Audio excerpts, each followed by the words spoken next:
This is Audible. Tantor Audio, a division of Recorded Books, presents Filthy Bromance by R. Cayden, narrated by Sean K. Jane and Javi Wilder. Chapter 1. Everett. It's the 1st of November, 2 months exactly since the second worst day of my life.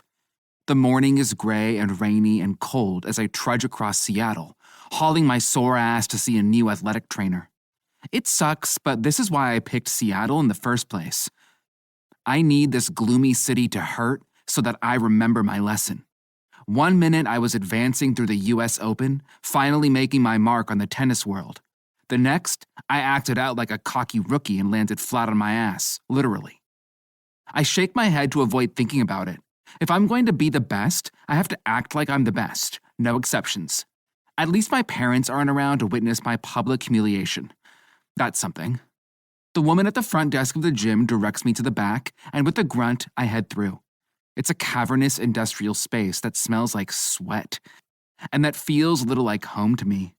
I keep my eyes down, not wanting to be recognized, and find the office in the rear of the building.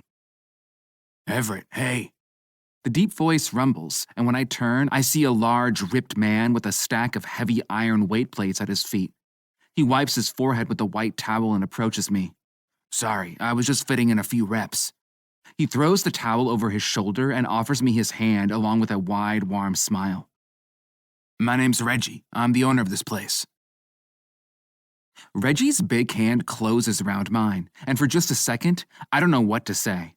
He's powerful, sturdy, and strong, with a head of thick, sandy hair and a full beard. He's easily 6'3", and in a tank top and jogging pants, I see the hair on his meaty biceps and across his barrel chest. Reggie is a big old jock, but with the warm smile on his face and the glint in his eyes, his energy is surprisingly open and good-natured. I rub my mouth, trying to wipe the scowl off from earlier. Hi, I manage to answer. Right this way, he says with a friendly smile and walks us in. He plops down behind the desk and gestures to the chairs across from him. Take a seat, Everett, or do people call you pretty boy?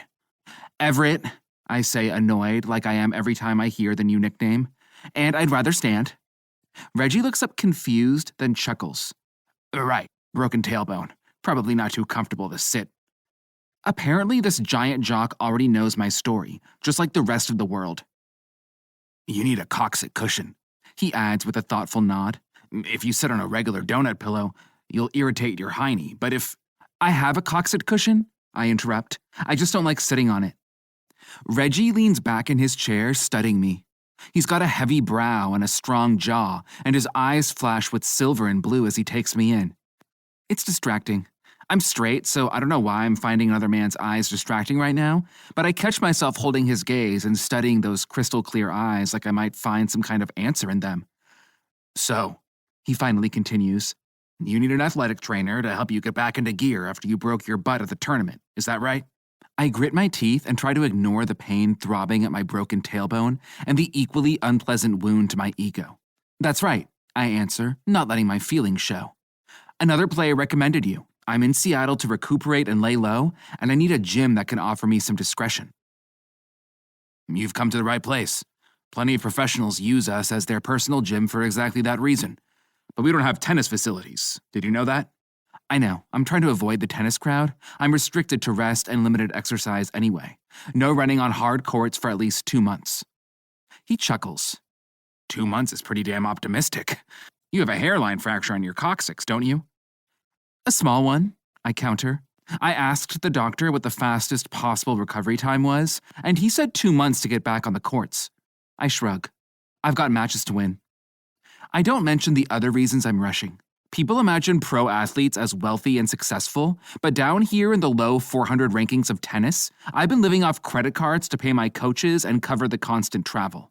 Even with the big prize from the US Open, I still barely had enough to pay off my debts and give myself a recovery cushion.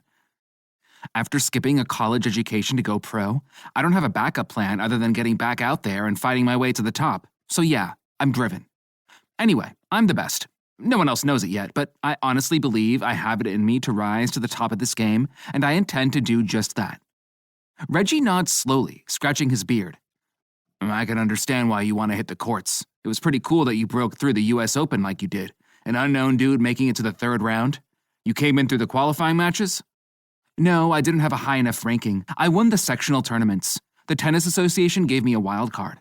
Sweet, he says, drawing the word out with a long rumble. It's goofy enough to catch me by surprise, and a gruff laugh escapes my lips. Yeah, I guess so, I say skeptically. Reggie snorts. What, you're upset just because you've got an injury? He tightens his brow. You're young. This must be your first one. I'm 23, I counter. Reggie snorts. And I'm 32, so I know that 23 is young. Now tell me more about your butt. I raise an eyebrow. You're going to be my trainer? I thought you said you owned this place. I do, and I happen to also be one of the best athletic trainers in town when it comes to rehab. He lifts his big hands, palms out, showing them to me. It's all in my hands. When I was in school, getting my second degree, and just trying to learn from books, I barely passed my classes. Total flunker over here. But the second I started working with real people, my professor said I was one of the best they'd ever seen. I cross my arms over my chest and slouch. Are you telling me you don't know what you're doing? Reggie's mouth widens into a grin. No, that's the cool thing. You don't even have to remember stuff, not really. You just have to know how to look it up. He gestures to the bookstand behind his desk, full of reference volumes. My little brother taught me that. I just look up the injury in those books and it tells me everything I need to know. He shrugs. No mistakes yet. This is probably the point that I should walk out of the office.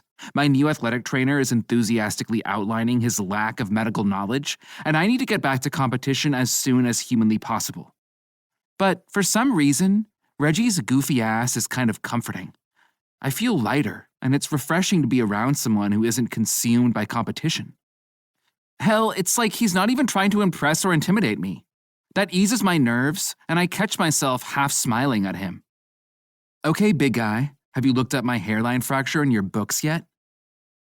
Reggie glows, clearly happy that I'm asking. I have. I even watched the video of you wiping out a few times to get a better sense of things. He turns to his laptop. Actually, why don't I show you? I really don't need to see that video again. He chuckles. Sure, no one likes watching their blunders. It's a little more than a blunder, I mutter. He leans forward, dropping his voice. Can I just ask, why'd you do that? The that he refers to was the moment after I thought I had landed my winning shot, overcoming the number 10 seed in the tournament and securing my new fame. I was playing the net aggressively, driving my opponent further and further back until he was forced to lob a return my way. The slow, easy shot floated high, and I leaped backward, extending my whole body and all my burning muscles to smash it back down his throat. Everything flowed perfectly, like the universe was aligning to make this one magical moment and a gorgeous winning shot, and when I landed, I immediately jumped again, pumping my fist in the air in celebration. Or so I thought. As I floated through the air, totally out of position, the ball sailed easily back over the net, a surprise return from my lightning-fast opponent, who threw himself on the hard court to make it. The shock was enough to upset my balance, which was how I fucked the landing and crashed directly onto my tailbone instead.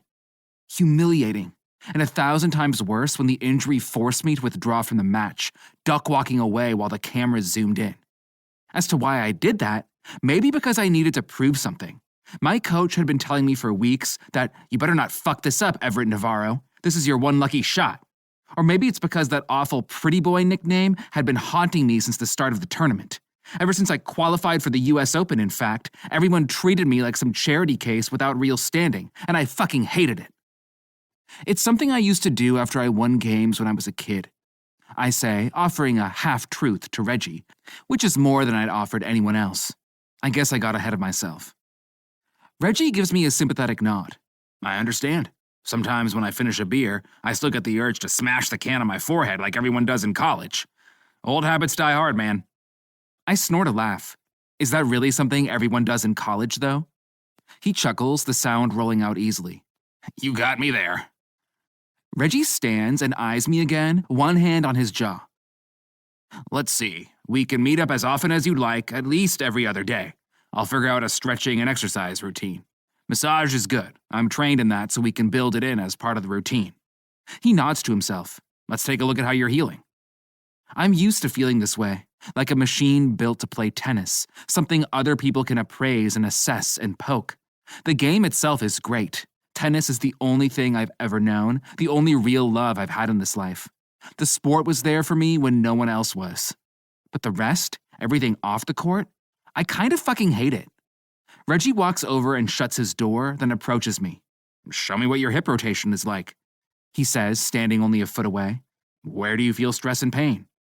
I grit my teeth, inclined to always downplay weakness. I can rotate my hips fine, I say flatly. Reggie rolls his eyes. Don't tell me you're one of those guys, Everett. What guys? Those pros who think they have to seem invincible? I definitely feel a constant need to appear invincible. I don't think I have to seem invincible, I argue. Then pop that hoodie off, Reggie says, and show me what those hips can do. I grumble under my breath, but I notice I'm smiling too. Fine, I say, then toss my hoodie aside, leaving me in an old t-shirt. It hurts some if I rotate like this, I say, making a circle with my hips, and it hurts a fuck lot more if I extend back like this. I lean back and wince, then cough out a curse as pain shoots from the base of my spine. Then don't move like that, Reggie says, then laughs loudly.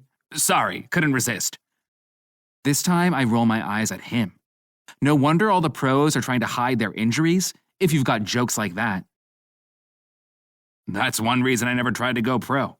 I love sports and I'm good too. Damn good. But I can never motivate myself like you guys can. It's like they train the fun right out of you. He nods to me. Turn around. Let me check your lower back. I turn and lift my shirt for him. I'm glad it's not just the tennis pros who can't have fun, I guess. Reggie's large hand lands on the small of my back, right above my ass, and his fingers gently probe along the base of my spine. Lean forward, he says. I'm used to examinations like this, but for some reason, my heart jumps when I lean forward for him, his large body towering behind me. Trust me, Reggie says. Every sport has its own attitude, but you pros have a hell of a lot in common. You're all focused on one thing and one thing only. I get that, and I'm here to help. His fingers probe down, pressing on the top of my briefs, and Reggie hums thoughtfully. Still a little swollen, he says, then pats my shoulder to let me know he's done. But not too bad. I stand and face him, glad to feel a little less vulnerable. I heal quick. He laughs. I'm sure you do.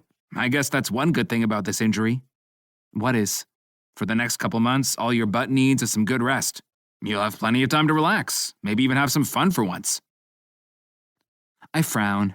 I'm not sure I know how to relax, but I'll take your advice under consideration. Reggie scratches his beard. I'd recommend a cold beer and a hot shower. That usually does the trick for me, but I'm sure you'll figure something out. The image of Reggie drinking a beer in the shower gets stuck in my head, and I have to shake it away. Can we start this week? Day after tomorrow if you want. How's 10? I grab my hoodie off the chair where I tossed it. 10 works. I'll meet you here. There are private rooms in the rear. We'll have one set up with what you need. Just bring your smiling face. Despite myself, I smile. There it is, he says with a chuckle, then pats my shoulder. Okay, you goofy motherfucker. I grumble and we both laugh. I'll see you later. I throw my hood up and walk out, eyes down, the same way as I walked in. It's still gloomy and gray and shitty outside, but as I walk down the street, I realize I'm a little less depressed. At least now I have something to look forward to.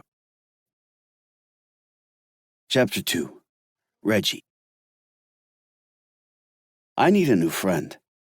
All day after my appointment with Everett, I keep thinking about the cocky tennis pro with the pretty eyes, golden skin, and curly brown hair. I'm not often starstruck by athletes anymore, not after meeting so many of them. And I never was a fan of the tough guy act.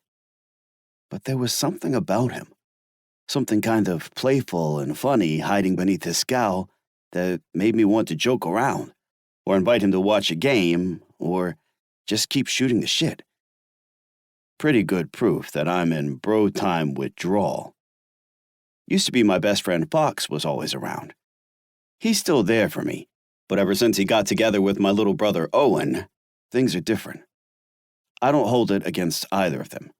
Hell, we all still hang out constantly. But since they started smooching on each other, the vibes changed.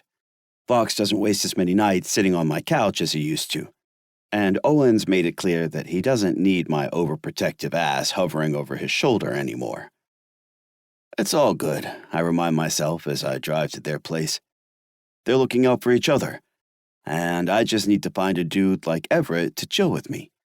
And hopefully a partner for myself one day, too. A woman who will treat me as well as my brother and my best friend treat each other. I get to their condo and push all that aside. My favorite guys are making me dinner, so I really don't have any reason to feel lonely. Fox and Owen are finishing up in the kitchen, working together like they have one mind. My best friend is a successful music exec, and he's got a flashy, state-of-the-art kitchen. Owen works as a science writer at the Natural History Museum, and he's not quite so outgoing. But he has come out of a shell since they got together, and as he grabs me a beer, I notice that he's even added a purple streak to his hair. "How's work?" Fox asks from the flaming stove. "Pretty good," I answer, plopping down at the island. "I took on a new client, so that's cool. He's a tennis pro." Owen adjusts his glasses. "I thought you weren't taking on any new clients." I grunt. "Well, I didn't think I wanted to, but then Everett came in, and I think we might have fun together." I gulp from the hoppy beer. "He's kind of a funny guy," I add, trying to explain. Fox flips the stove off and turns to face me. He's dressed for work in a collared white shirt, worn with the top buttons undone and the sleeves rolled up, revealing his tattooed biceps. "Hold up. You said he's a tennis pro named Everett?" "That's right." "That pretty boy guy?" I frown. I don't think he likes being called that. Owen turns to his fiancée. "Who's pretty boy?" When I grunt, he corrects himself. "I mean, who is Everett?" Fox throws his arm casually over Owen's shoulder. "Everett Navarro. He's that guy who fucked up his match a couple months ago when he tried to do a fist pump and landed on his ass. Remember? It went viral." Owen's eyes light up. "Oh, yeah." "Does he act that cocky in real life?" Fox asks. Owen laughs. "You're one to talk," he teases Fox. "Acting cocky is pretty much your life strategy." Fox grins and winks at Owen, then takes him in a quick kiss, pulling his fiancée against his body. "I'll show you cocky later," he growls softly. "Okay," I jump in. I'm pretty used to the reality that they're boning, but I don't need the play-by-play. To answer your question, sure, he's got that pro-athlete attitude. He's kind of a grump, but I think he's a good guy. I point to my eyes with my middle and index fingers. He's got focus, drive. But the way we were talking, I think all he really needs is just to slow down and chill out. I might even invite him over to watch a game or something. Owen and Fox exchange a glance that I can't read. "That's nice," Owen says sweetly as he sets a bowl of hummus on the island. "Yeah, you should totally hang," Fox agrees as he adds a plate of seared veggies. I frown and glance between them. It's obvious there's something else going on. "What?" I ask. "You don't want me to make a new friend? Is it because he's a client?" I was thinking about that, and it probably means I can't get too familiar, but maybe if he asks me to chill first, then it would be okay. Fox reaches out and rubs my shoulder. "Of course we want you to make a new friend, buddy. And maybe now would be a good time to start thinking about a girlfriend, too?" Owen adds. I grunt. "You know I'm ready for a date. It's already been too long. I just haven't met anyone who clicks." My guys join me with the rest of the meal, platters of Greek food that we're eating family style. "That's the thing," Owen says carefully. We've been talking, and we think maybe it has been a little too long. What does that mean? My brother grabs a pita. For example, when we were at your place the other day, he says, no judgment, but it was even messier than usual. And Fox pointed out that we haven't seen you in anything but gym clothes since the summer. I shrug. I own a gym. Right, Owen says, still smiling kindly. And you've been super busy the past few years getting your business established. We get that. But you work at the gym, and you watch sports, and you play video games. Those are great interests, and neither Fox nor I think that you have to change and become a different sort of person. We both love you, Reggie. I frown, chewing the pita. We both love you, Reggie, but... You need an intervention, Fox says bluntly. An intervention? Do you remember how I used to force you to go shopping with me? Fox asks. And how I would coach you when you were dating a new woman, give you ideas of where to take her? Yeah, I say, smiling fondly. Loved that. Owen nods, encouraging. And you know how you get annoyed, but I'm always organizing stuff at your apartment for you? Fussing around? I rub the back of my neck. Sure.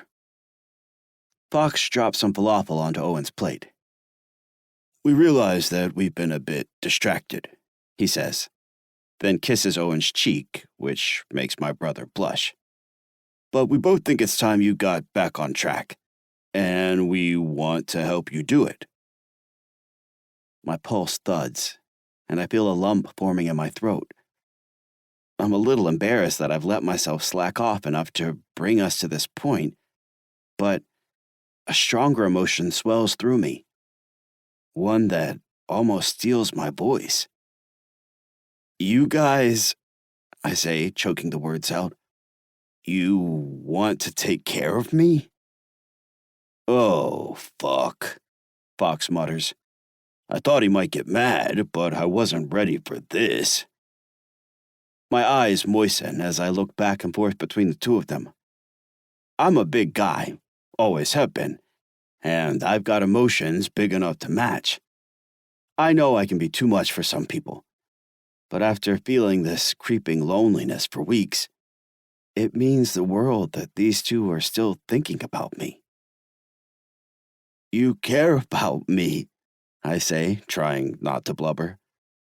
You guys really care about me, don't you? I lean across the island, bumping my plate and throw my arms around Owen and Fox, taking them in a hug. I just love you two so much. Even with your wedding to plan and your busy jobs, you're still thinking about old Reggie. Owen gently pats my back. Sure are, Reggie. Yup, Fox grunts as he tries to extract himself. Love you, guy. I lean back and wipe my eyes. Shit, I say happily. So what? You're going to be my wingman? Get me laid? Owen's smile grows. I thought maybe I would hire you a personal organizer to help. If you come up with an effective system, it'll be so much easier to keep your place tidy, and you won't miss any more of your bills. I deflate a little. Oh. And I'll take you shopping, Fox adds. But only if you let me go through your dresser and throw things away first. Irritation itches the base of my neck. I know what he's referring to. Just because there's a couple small holes in my underwear is no reason to throw them away. Yes, it is, Fox says flatly. But I know those pairs fit, I argue, then drop my voice. You know I need a little extra pouch. Owen gives Fox a hesitant glance. We also thought it could be fun if you picked up a new hobby. You said sports and video games were perfectly valid interests. They are, Owen agrees. Especially for a 20-year-old frat boy, Fox adds. Owen cuts back in. But wouldn't it be fun to try something new, too? Like a cooking class, Or maybe dancing. You love to dance. I grind my jaw. Now you're telling me you don't like my cooking or my dancing? Fox points at me. There's the reaction I expected. Well, yeah, I huff. I didn't realize you two were lying in bed at night and composing lists of all of my shortcomings. Trust me, Fox counters. That's not what we do in bed at night. I growl and start loading my pita with vegetables and sauces. The defensiveness has fully taken over my initial sense of gratitude. Owen and Fox know me better than anyone. And here they are telling me I need to change, become an entirely different person in order to land a girlfriend. Owen gently lays his hand on top of mine.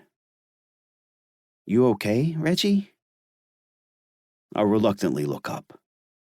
They've managed to scooch their chairs so close to each other, their shoulders are touching as they look at me. I know they care about my happiness, and that they only want what's best for me. So, as I chew the warm pita, I work hard to push through my resistance and remember that we're all family here. Fine, I grumble. I'll consider it. I furrow my brow just so they know I'm not totally happy. Say what you want about pro athletes. I bet Everett Navarro would never give me a hard time for being a jock. Chapter 3. Everett. How the fuck do normal people keep themselves busy all day? I'm used to a rigid schedule and total exhaustion by the time I make it to bed. The higher you get in tennis, the harder it gets to climb in rank. And since most players start to peak in their early 20s, now is the time I'm supposed to be more dedicated and driven than ever. Instead, though, I'm forbidden to play. I've got a whole day ahead of me, and I'm bored as hell at the extended stay hotel. I've got my stretches and these annoyingly easy exercise routines, which I do every chance I get, but I'm still not allowed to stress my body, and pain radiates whenever I move too much or not enough or the wrong way. When I can't concentrate on the tennis match I try to watch, I decide to walk around my neighborhood and get a coffee, stretch my legs, but that's a total mission failure. First, my ass starts to hurt bad enough that I'm forced to yank out my dorky little butt pillow and sit on a bench. Then some random woman runs up, asks to take a picture with me, and calls me pretty boy. Is this seriously my life right now? Fuck me. I get back to the hotel, do some more of the boring stretches, and stare at my laptop for a while. I instinctively open up Pornhub, but the second my cock twitches to life, I remember the explosion of pain that erupts whenever I jerk off. Finally, late in the afternoon, I get an idea. I run a hot shower, crack a cold beer, and strip out of my clothes. The scalding water beats my muscles, just the way I like, and the cold beer is like gulping from a river, liquid and refreshing. Fuck, it feels good. That big dude was right. After I towel off, I do another round of exercise and realize I finally have the bandwidth to concentrate. I watch a few matches, answer a couple emails to turn down interview requests, and fall asleep early with some giant lizard monster destroying a city on the TV. Hey, your shower and a beer idea worked great, I tell Reggie as I walk into his office the next morning.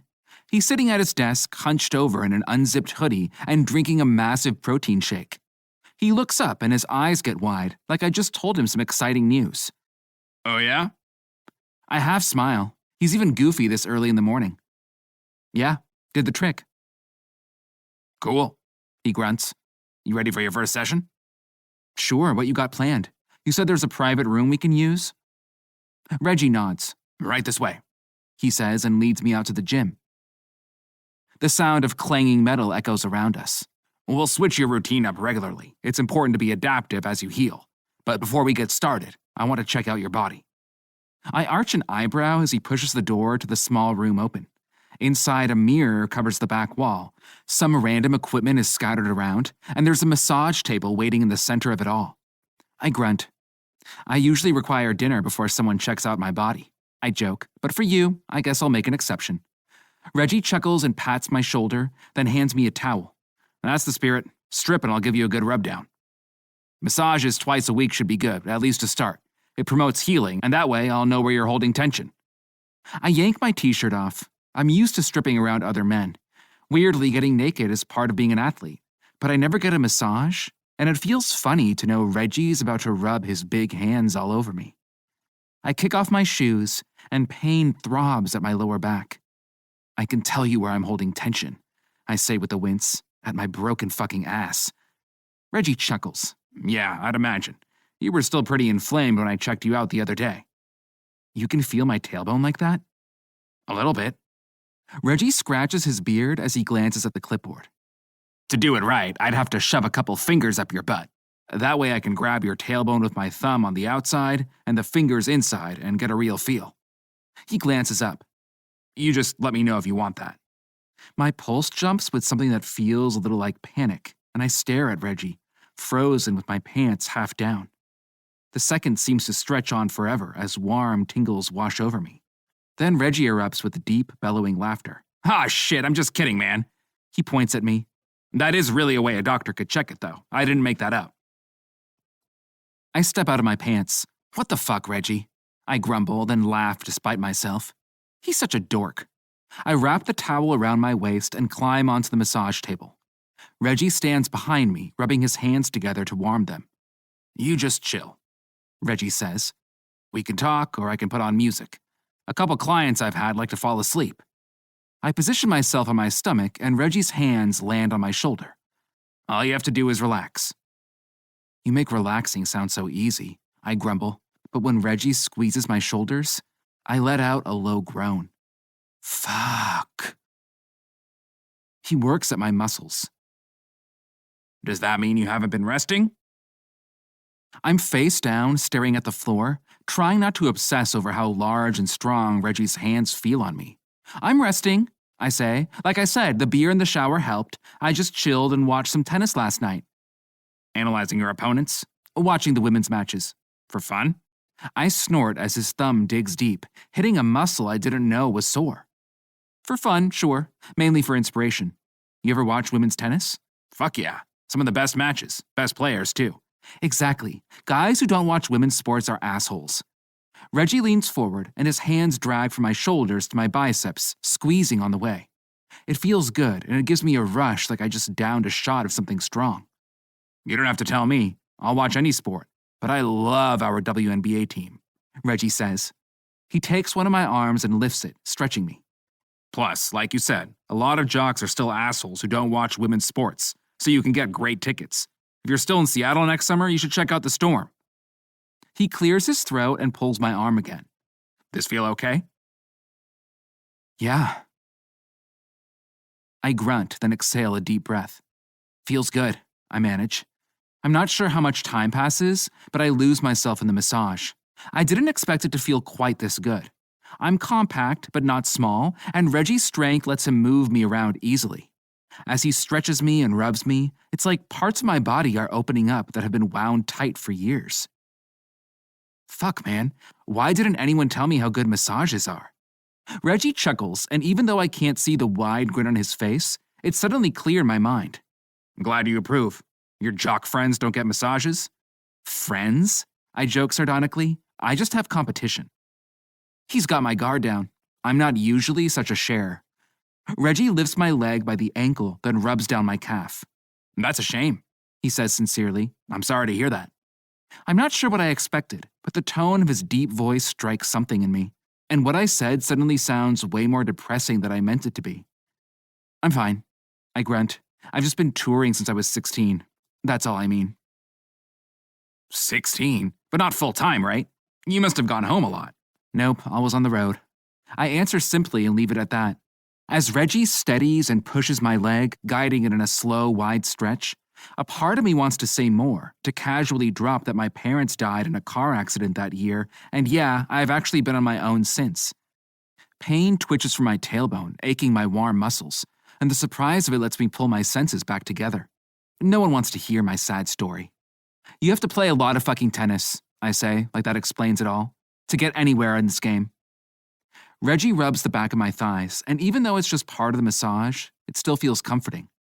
Hey, he says, his voice rough. More reason to chill now, right? How are you planning to fill your time? When I'm not drinking beer in the shower?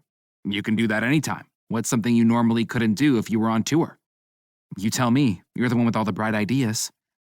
Reggie keeps working my thighs, and even though there's a slight throb of pain from my tailbone, the way he holds my legs and moves them feels good. I don't know, you could foster a dog, or try dating someone if you're single, or you could just, eat more ice cream than you're usually allowed to. My skin feels tingly, and warmth starts to settle, pooling at the base of me. I take a deep breath. My body presses to the hard massage table, and when I release the breath, my cock pulses between my weight and the stiff cushion. Oh, fucking hell, I've got a boner. Ice cream, I grunt, gritting my teeth. Yeah, sounds good. I try to will the erection away, but it's been days since I jerked off, and that asshole dick of mine is not backing down. Reggie pats the back of my thigh a few times. You're looking good back here, by the way. What's that? Your range of motion, and you've got tight, solid muscles to keep you stable. I'm optimistic about this recovery. He stands to full height, and I realize he's finishing up. That's it? I ask. I look up but keep my body down, sweating as my cock twitches happily. Reggie chuckles. What, now you didn't like it? No, it was great, I say quickly. I just wasn't sure if you were done. I realize my cheeks are flushed, and with a raging erection, every word out of my mouth feels weirdly loaded. Reggie points a finger at me and winks. I thought you'd like what these hands can do, he says. I sigh, keep breathing, and finally feel myself start to soften. In one motion, I grab the towel and bunched at my crotch as I turn. What else are we doing today? I ask. We hitting the weights? Reggie snorts. Easy, Tiger. You're still a couple weeks off of serious weightlifting. Okay, coach, I say back sarcastically. We should run through your stretches, though, and do some light exercising. Great, I say, sitting up, my muscles all wobbly and good feeling. More kneeling and knee hugs, can't wait. You got something else to do tonight? Nothing until the Seahawks game at the end of the week, and more sitting on my ass, but not too much sitting on my ass, because that would hurt it. Reggie laughs. Hey, I'm watching the game too, man. You should come over. I got a sweet setup. Like, come to your place? Reggie looks at me, and his eyes get wide as he holds his hand up. Sorry, man, you're a client. I shouldn't invite you to hang out. It's unprofessional. He rubs the back of his head, clearly punishing himself. I know better. Not sure why I did that.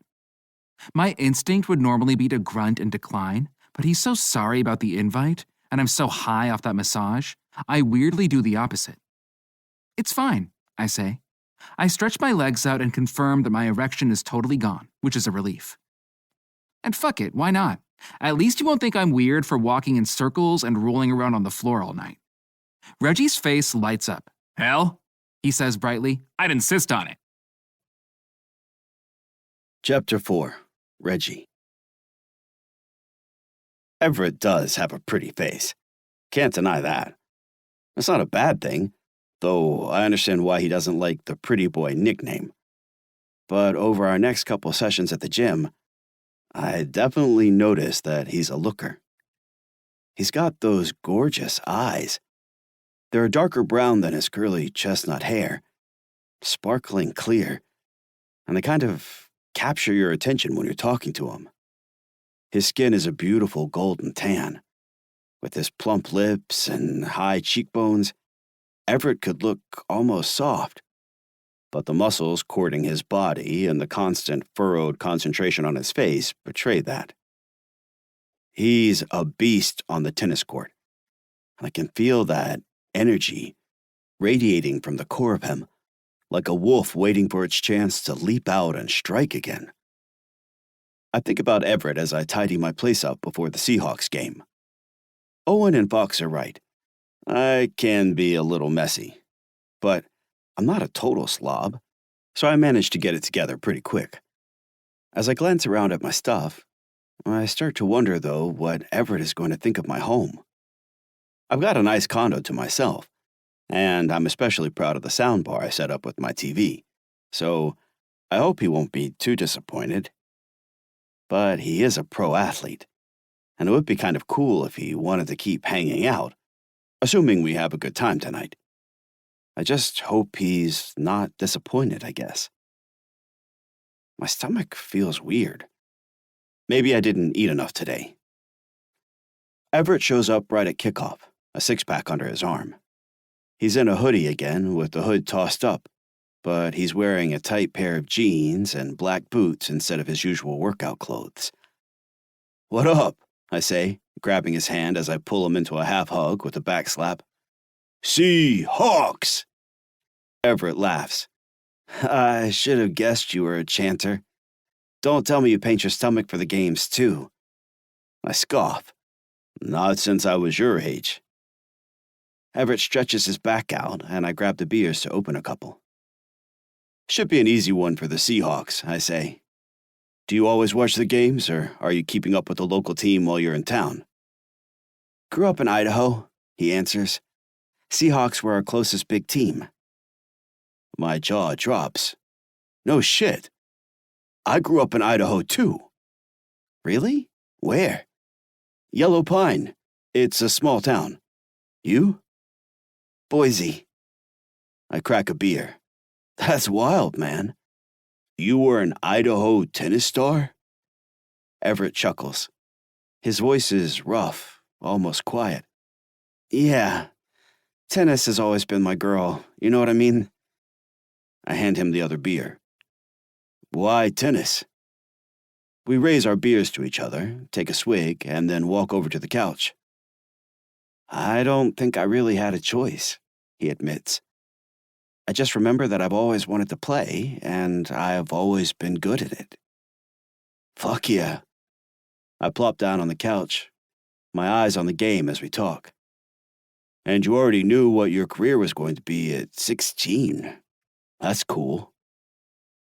Everett grunts, and I shoot my eyes to him. What's that? I ask. He hesitates, clearly not wanting to answer, then shakes his head and talks. The truth is, it was because of my parents, he says, avoiding my gaze but keeping his voice steady. They died in a car crash when I was a teenager. I didn't have a lot of great options as far as places to go, so when the chance to start playing tournaments full-time opened up, it seemed like a no-brainer. Oh, shit, I say. He's acting casual about it, but it sucks that his parents died like that. And I know it must hurt. Hell, I'm still not over losing my mom when I was in my early 20s. I had no idea. I'm so sorry, man. Everett abruptly stands, wincing with a hand on his lower back. Fuck. What? He licks the back of his teeth, clearly annoyed. I think I need that little fucking pillow. I cup my hands around my mouth. Use the pillow! I yell to break the tension and laugh. Everett rolls his eyes, but I see a smile crack his lips, too. I'm not sure why it's so rewarding to break his grumpy, tough guy act, but a warm sense of satisfaction washes over me. He seems lonely, so it's cool that we can chill together. Everett gets his coccyx pillow, and we settle in with the game. He doesn't bring his parents back up, so I decide not to either, although my big mouth wants to go blabbing about how sorry I am and to ask more about them, and tell him about my mom, too. I'm trying not to be that guy anymore, the one that overshares and asks too many questions. We split the six-pack and plow through all the snacks I picked up, yelling at the game together and shooting the shit during the breaks. I was worried Everett would be one of those men who just wants to sit there and watch and maybe pump his fist every now and then, but I'm pleasantly surprised that he gets worked up and yells just like me. The Seahawks easily rack up a win, and I kick back on the couch and laugh at the carnage on the coffee table. Empty bags and wrappers tossed about. Guess I should have got more snacks. You must have to eat all the fucking time to keep those muscles on. I snort air out my nose. Believe it or not, this is the size I come in. I'm not one of those jocks who plans my protein intake. I just work out because I like it, and I eat when I'm hungry. Everett nods, impressed. Lucky man. I harumph. What? Everett asks, surprised. Just sounds like something a regular-sized person would say. He flexes his bicep. more playful after a few beers. He's pulled his hoodie off, and his ropey muscles pop in the white t-shirt. Who you callin' regular-sized? I laugh. Regular-sized and cocky. Trust me, being the giant is not fun. I don't fit anywhere. People are always scared of me. People are scared of you? Everett interrupts. What the fuck? You're like a giant fucking teddy bear. He squints at me. Look at that face. Who could be scared of that face? I laugh and reach out, grabbing his chin. And look at this face, I joke. You look like an underwear model. Shut up, Everett says with a laugh, then pushes my hand away. I shove his shoulder, and he laughs again and shoves mine back. His face relaxes, easing into a smile. Sorry people are scared of you, Reggie. You don't deserve that. Sorry your parents died, I say. My mom raised me and my brother, but she's gone now too. Passed about 10 years ago. Everett blinks. He looks surprised, and I freak for a second that I've said the wrong thing, gone and made it weird. Then he shakes his head. Shit, he says sadly. I'm sorry to hear that, man. Yeah, I say with a nod. Thanks. We hold eyes for a second. It feels intimate, and I appreciate that he doesn't pull his gaze down to the ground like usual. After a few heartbeats pass, though, Everett does blink and then turn and reach for his hoodie. I know what we need. Yeah, I ask. He pulls a small plastic tube out.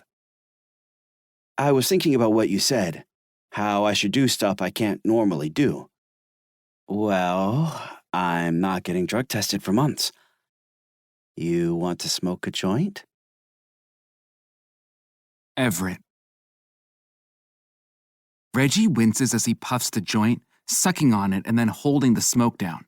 Shit, he says, his deep voice strained, then hands me the joint back as he exhales. I haven't done this in years. I take a puff and it burns my throat. Me either. The tennis association has this fucked up policy. I let out the smoke. Hope we don't get weird. Reggie and I look at each other, then both immediately start laughing. I'm not even high yet. We've just been joking around all night, I guess, so the laughs come easy. Weird that I can't remember the last time I laughed this much. I thought you were more of a bad boy when I first met you, Reggie says. Seems like you keep your reputation pretty clean, though. I smile as warmth spreads over me, my head a little light. I'd probably have gotten my ass in all kinds of trouble if I hadn't had tennis, especially after my folks died. Dedication to the sport kept me from blowing my life up. Tennis keeps me alive.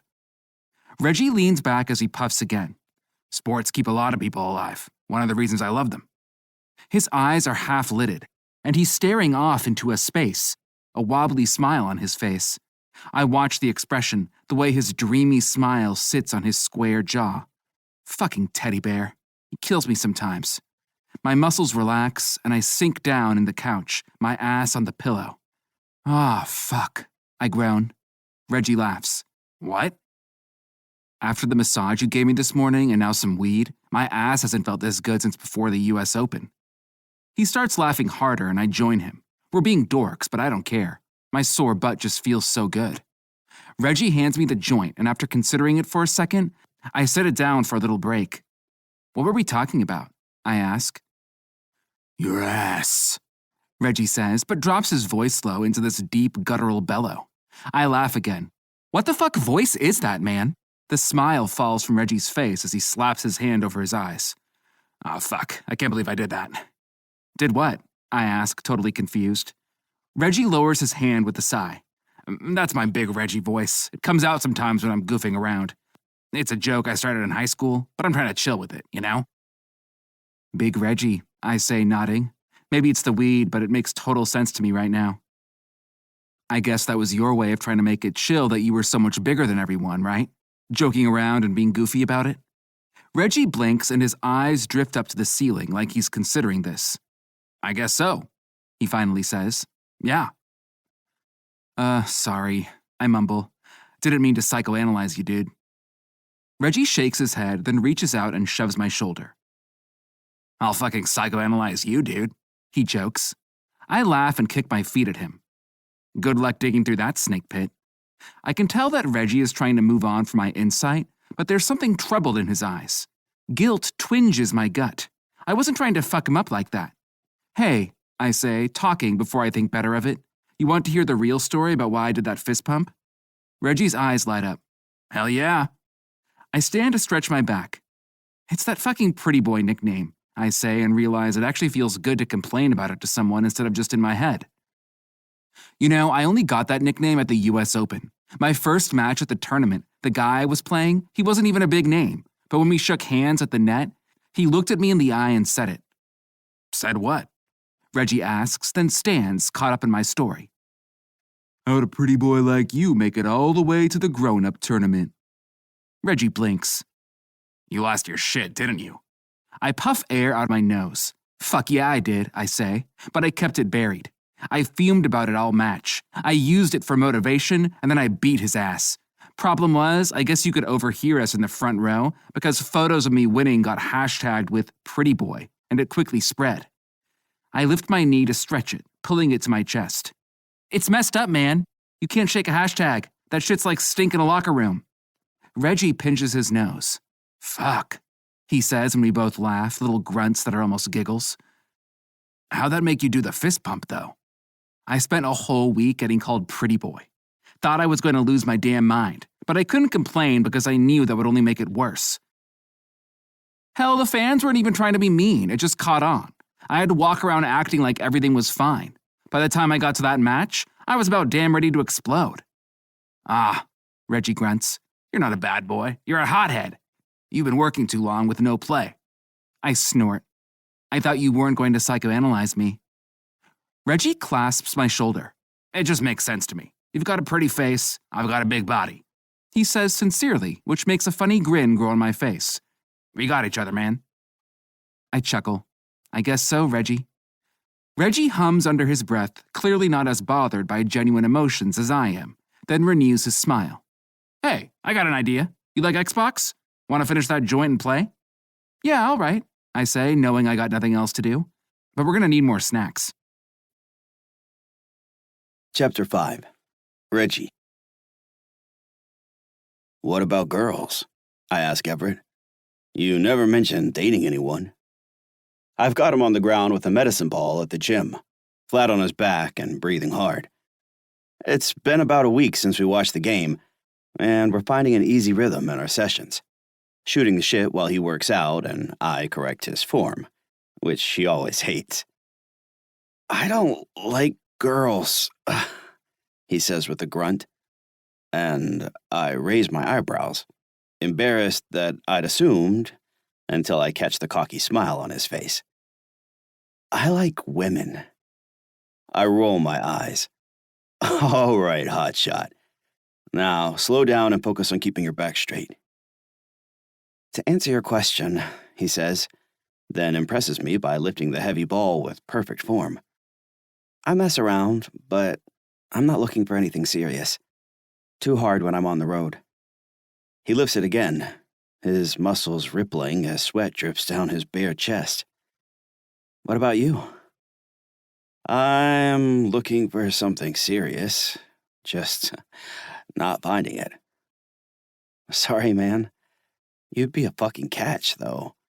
I'm sure the right woman will come along. Yeah, I say, then nod. It feels good to hear you say that. Thanks. Everett drops the ball. No problem, Reggie. I toss him his water bottle. Take a breath, I say. You're pouring sweat. Sure, coach, Everett answers sarcastically, then winces as he stands. I point at him. What's your type? My type? He gulps water and thinks about it. I don't know. Other athletes, I guess? I nod. Cool. You must like strong women. Everett rolls his eyes. Glad you approve of my one-night stands. I laugh. Whatever. What about you? I've noticed that a lot of the women I've dated have been veterinarians. Everett squints.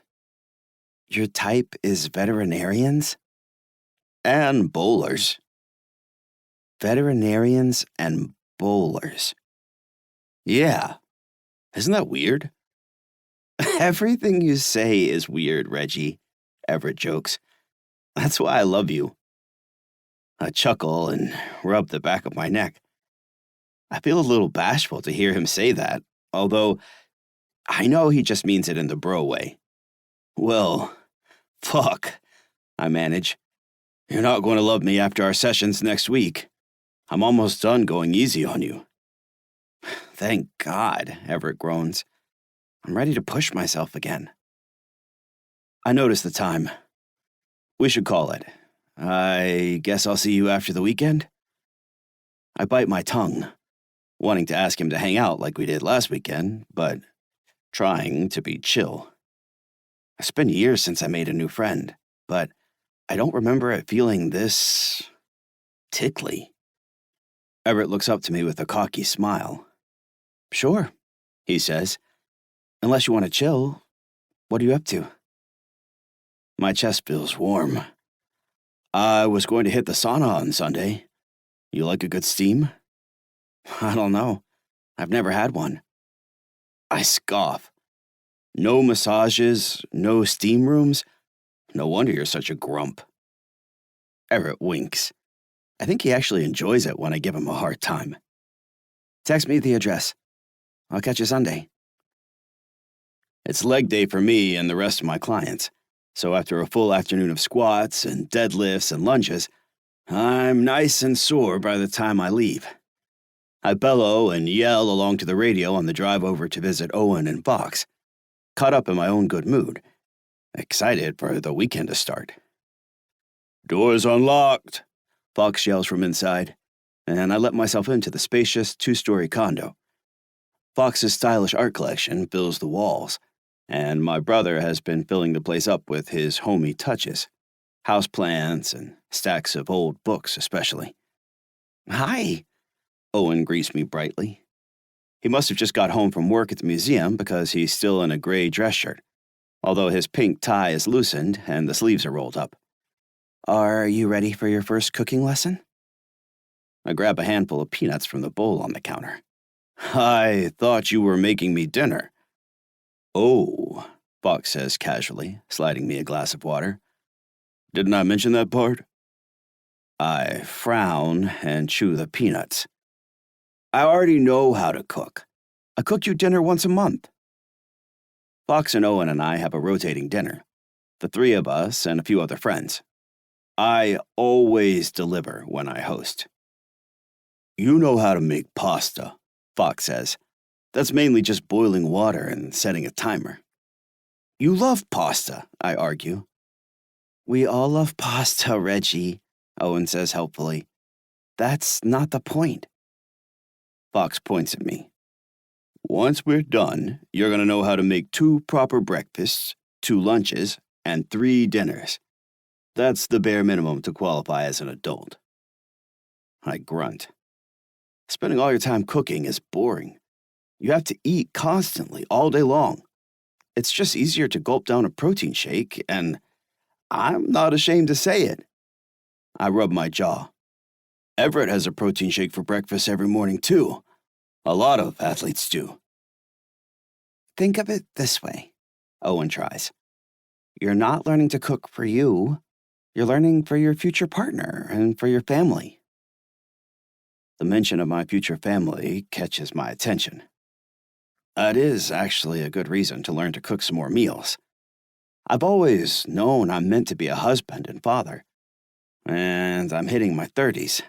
It's time to get serious. Fox reaches across the island and rubs my shoulder. Don't look so glum, buddy. We're just going to teach you how to make an omelet. Owen's voice lifts. And who doesn't love breakfast for dinner? Fine, I relent.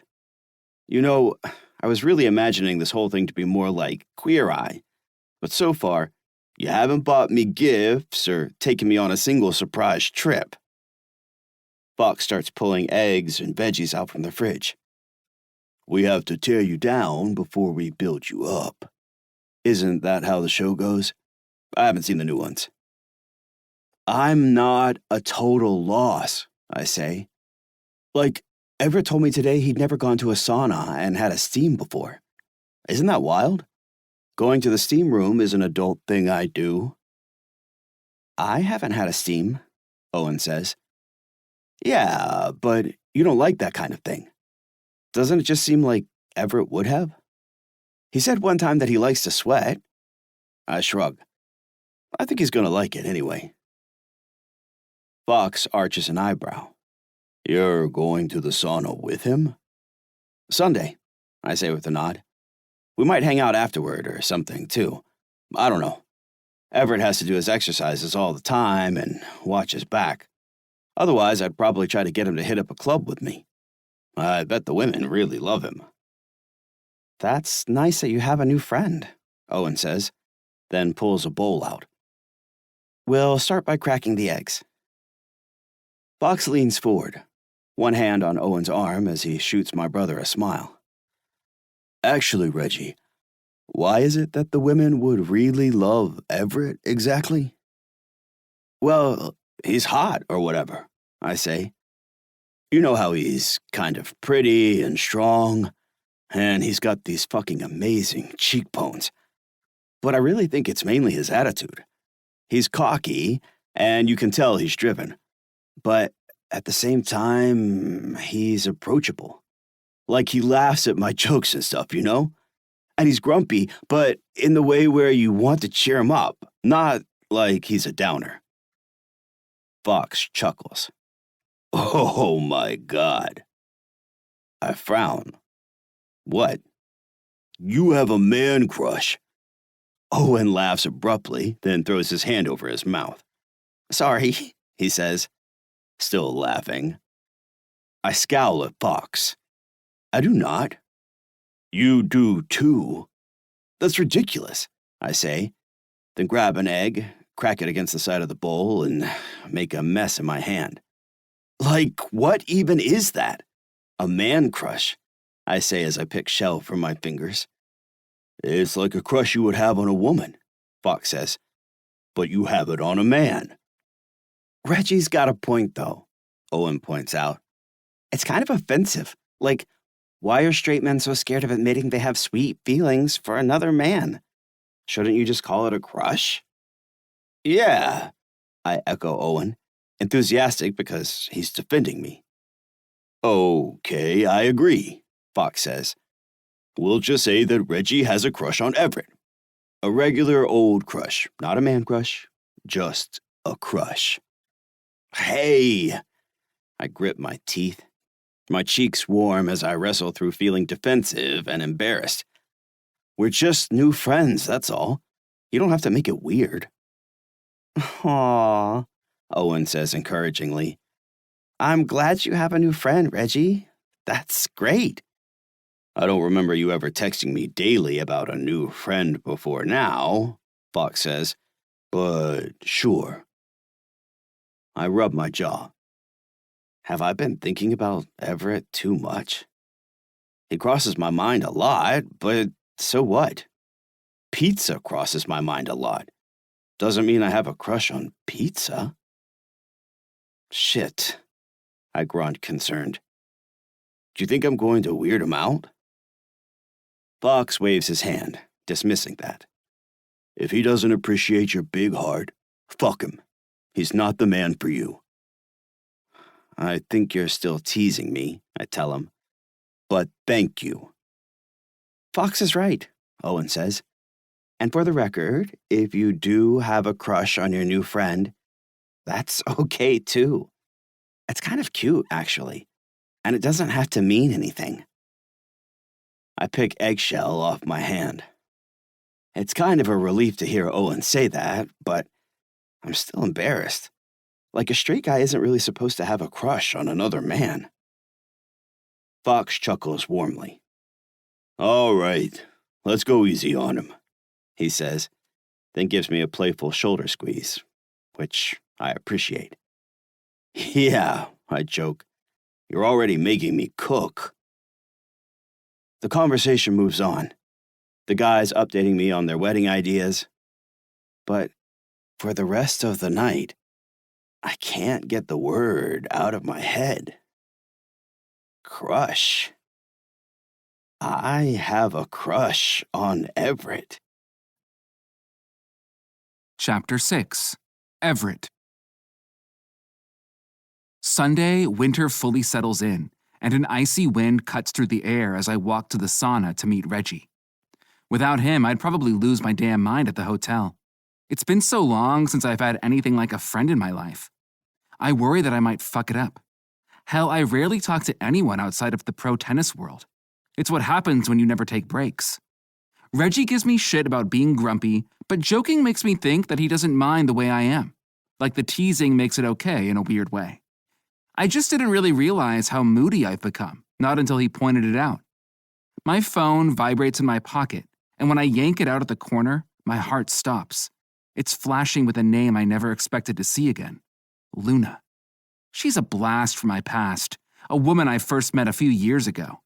I was in Virginia for a tournament, and we crossed paths at the hotel bar. Luna and I spent a couple of wild nights hooking up, then parted on friendly terms, no expectations. I never planned to see her again, but then about 3 months ago, right before the US Open, we again found ourselves in the same town and rolled into bed for one more sweaty night. So why is she calling me now? My gut gets tight.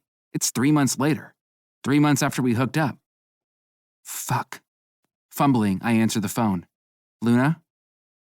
Everett, this a bad time? No, I trail off, my heart thudding as I start to freak out. She's about to tell me she's pregnant, but how am I supposed to get back to competition if I'm suddenly a father on top of everything else? I push that thought away. I like Luna, and I want to be there for her. I want to do what's right, so I gather my integrity, take a deep breath, and try again. No, now is fine. How are you, Luna? Well, I've got some kind of crazy news to report, she says, her voice strong and gentle, just like I remember it. Okay, I swallow, then cut to the chase. You're pregnant, I say as evenly as I can. She lets out a loud, surprised laugh in the phone. What? Hell no. I'm standing across the street, you jackass. Look up. I do, and then release a deep breath when I see her. It's Luna, all right. Her straight black hair and a ponytail and a long, stylish blue jacket keeping her warm. She's a competitive rock climber, tall and strong, and when I jog across the street to greet her, I see she's got her gym bag slung over her shoulder. What are you doing in Seattle? She asks. I could ask you the same thing. I rock back on my heels. Luna has a gorgeous face and a body that I'll never forget. I should flirt with her, see if there might be another chance to hook up, but I have no desire. Probably just because it still hurts to jerk off. No other reason than that. I moved here, she answers, with my boyfriend. Of 3 months? You must really like him. Luna laughs. My ex, we got back together. I nod. Right, I'm here to recuperate. Sorry about the, accident, Luna says. I sigh. It's fine. I'll get back out there soon enough and try to repair my image. I shove my hands in my pockets, eager to talk about something else. Must be some good rock climbing around Seattle, right? Luna smiles. Not bad. Pretty good breweries, too. You want to grab a beer sometime? I arch an eyebrow. Won't your boyfriend mind? Do you honestly think I date some jealous man who tried to control who I hang out with? I laugh. That's right. I almost forgot the reason we started talking is because you were yelling at the last guy who hit on you. Let's get beers, but just as friends, she says, clarifying. I don't know anyone in this city. It will be fun to catch up. We talk a little more, and I make my way to the sauna. Luna is kind of an ex, in a way, but our thing was so casual and fun, it doesn't feel stressful to see her. Hell, it might be nice to have another person to chill with. I check in at the sauna, change into a robe, and find Reggie waiting for me on the other side. The place is massive, with wooden walls and pools of water everywhere, and there's a minty scent on the steamy air. Reggie has a robe wrapped tight around his barrel chest and hanging halfway down his thighs. He greets me with a hug, slapping my back hard enough that I almost choke, and I give him a shove back. "You ready to sweat?" he asks. "Fuck, man, I'm already sweating," I tell him as we head down the hall. I just ran into this woman I hooked up with a few months ago, Luna. For a second, I thought she was telling me she was pregnant. Reggie pulls a big wooden door open and steam rushes out. "You're not going to be a dad?" I laugh. "Not ever, if I can help it." "Not me, man," Reggie says as we stroll into the dimly lit room. There are a couple older guys off to one side, and Reggie finds us a seat on wide, stacked benches opposite them. "I'm having kids." Heat hits me like a tidal wave, and I brace against the wall, not quite ready to sit. "I'm not surprised," I tell him. "You've got natural dad energy." "It's the jokes," Reggie says happily, then tosses his robe aside. Or at least, that's what Fox tells me. Reggie sits there, totally naked, and before I can stop myself from looking, I look. He has a gigantic cock. Of course. I divert my eyes to his hairy barrel chest, but it doesn't matter because the image of his fat, thick cock, with 2 heavy balls and a purple mushroom crown, is seared into my mind. Yeah, I say, forcing my eyes all the way to his. The dad jokes. Reggie spreads his legs as he leans back. He's going at this totally naked, which isn't really how I was planning to do it. But when he gives me a goofy smile, his pale skin already flushed from the heat, I decide I don't want him to feel awkward, so fuck it. I throw my robe aside and sit my naked ass on a folded towel. "It's a shame you don't want kids," Reggie said. "You'd probably be a great dad." I grunt as I stretch. It does kind of feel good to get the hot air all over my skin. Hell no, I'll be touring for at least another 10 years, maybe 20. I don't want a kid with a life like that, or a wife. I'd want to be home with them. Okay, Reggie says. You do want kids. Not as much as I want to be the best tennis player in the world, I tell him. Reggie bellows out a laugh, the deep sound filling the room. When you put it that way. I lean back, relaxing. Does that make me sound like an asshole? When I thought Luna was pregnant, my head went to my tennis career first. Isn't that kind of fucked? Reggie rubs his jaw. Were you an asshole to her? No way. I would have supported her, done what she asked. I act cocky, but I'm not a prick. I know you aren't. Reggie agrees. He shrugs. I mean, your tennis game is your whole life. It makes sense that you would think of that first. I lick the back of my teeth. It is my whole life, and I love that. I know how good I am. I just need to prove it to everyone else. That means sacrificing a lot of other things, stuff like relationships and family. But I came to peace with that a long time ago, and I don't need to revisit the choice now. So you're going to have a few kids? I ask him. Coach all their sports teams? If I'm lucky, Reggie says, then reaches back and rubs his shoulder. They better not take too long, though. The way my shoulder keeps bothering me, one of these days, I'm not going to be able to throw a football. He shrugs. I'm telling myself, kids by 40. As long as it happens by then, I'll be happy. Come here, I say, and hit the bench next to me. I notice the men across the way exit, and I gesture to Reggie. Move over, and I'll give you a shoulder rub. Reggie's eyes light up. His cheeks are pink, and he's got a dazed, happy smile. Really? Sure, you massage my ornery ass all week, don't you? Reggie chuckles and moves over, offering his back to me. He's bulky enough that I climb up to the next row of benches, which lets me stretch my legs to the side. I'm not sure what got me in the mood to offer something like this, except Reggie's always so nice to me, I feel like I should repay the favor. Tell me where you're sore, I say, then squeeze his shoulders, pressing my thumbs into the beefy muscle. Reggie's scent hits me, recognizable from the gym, something piney and like wet dirt. Right there. Reggie grunts and stretches his back in my grip. Fuck. Feels good. Thanks, man. From the angle I'm at, it's hard not to look down and see Reggie's donkey dick. I kind of want to say something because I'm genuinely fascinated. Like, what is it like to have a cock that big? It's not like I'm a dick inspector, but I've definitely never seen one that size. I keep my mouth shut, though, because I know he already has some feelings about his size, and I don't want to hurt him. You know, Everett, Reggie says, breaking the silence, I gotta say something, man. What's that, Reggie? It's cool that we're friends, he says. I'm pretty stoked about it. I haven't made a new friend in a while. You'll understand when you're older. It just kind of stops happening as much. But you're a great guy. I'm glad we're hanging. I can't help but smile. Reggie seems like he's from another universe, one where people are sincere and they just say nice shit to each other because they mean it. I'm not sure how he wandered into my fucked up world, but every time he does something like this, I end up grinning to myself about it later, happy to have met him. Yeah, old man, I tease him and give his shoulders another deep squeeze. I'm glad we're hanging out too. When I glance back down, my pulse jumps. Reggie's substantially large dick is fatter and fuller than it was a minute ago. He's getting hard. Not a full-on boner, but holy shit. Reggie groans, a deep sound almost like a growl of satisfaction. My hands are gripping his meaty shoulders, but as I watch his cock get thicker, I stop rubbing.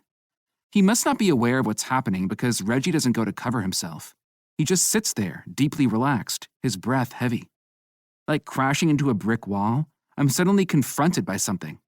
I can hear my dad yelling from just off the tennis court, telling me not to play like a fairy.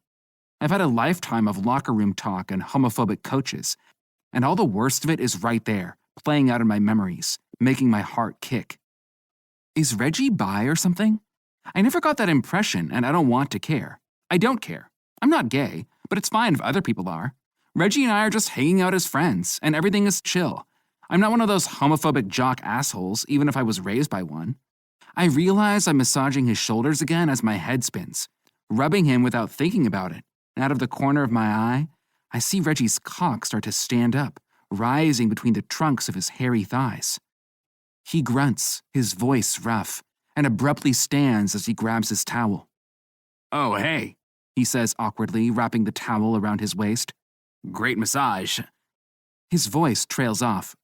"Man." That's when I realize the other half of it. I know Reggie's half hard beneath the terry cloth, but me? I'm full mast. I snap back to reality, but Reggie's already laid his eyes on my stiff cock. I move fast, covering myself as my pulse spikes.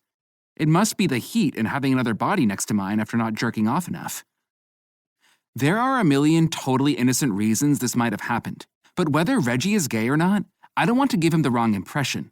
I don't want him to think I'm interested in him because I'm not. I'm straight, so I can't be into him. I say, failing to find the words that I thought would come. "Yeah," Reggie says, stretching and avoiding my eyes. "Thanks for getting that tension out of my shoulders, Everett." "No problem," I manage. I'm dripping sweat and maybe a little dizzy from the heat, and when I search my brain for a way to make this normal, I come back empty. "It's good to sweat." "Get the toxins out," Reggie barks. "Yeah," I agree, too eager. "Flush the toxins out." "Flush," he bellows. "That's right." We stare at each other, and yes, it's incredibly awkward, but at least my steady breathing is making my boner go away.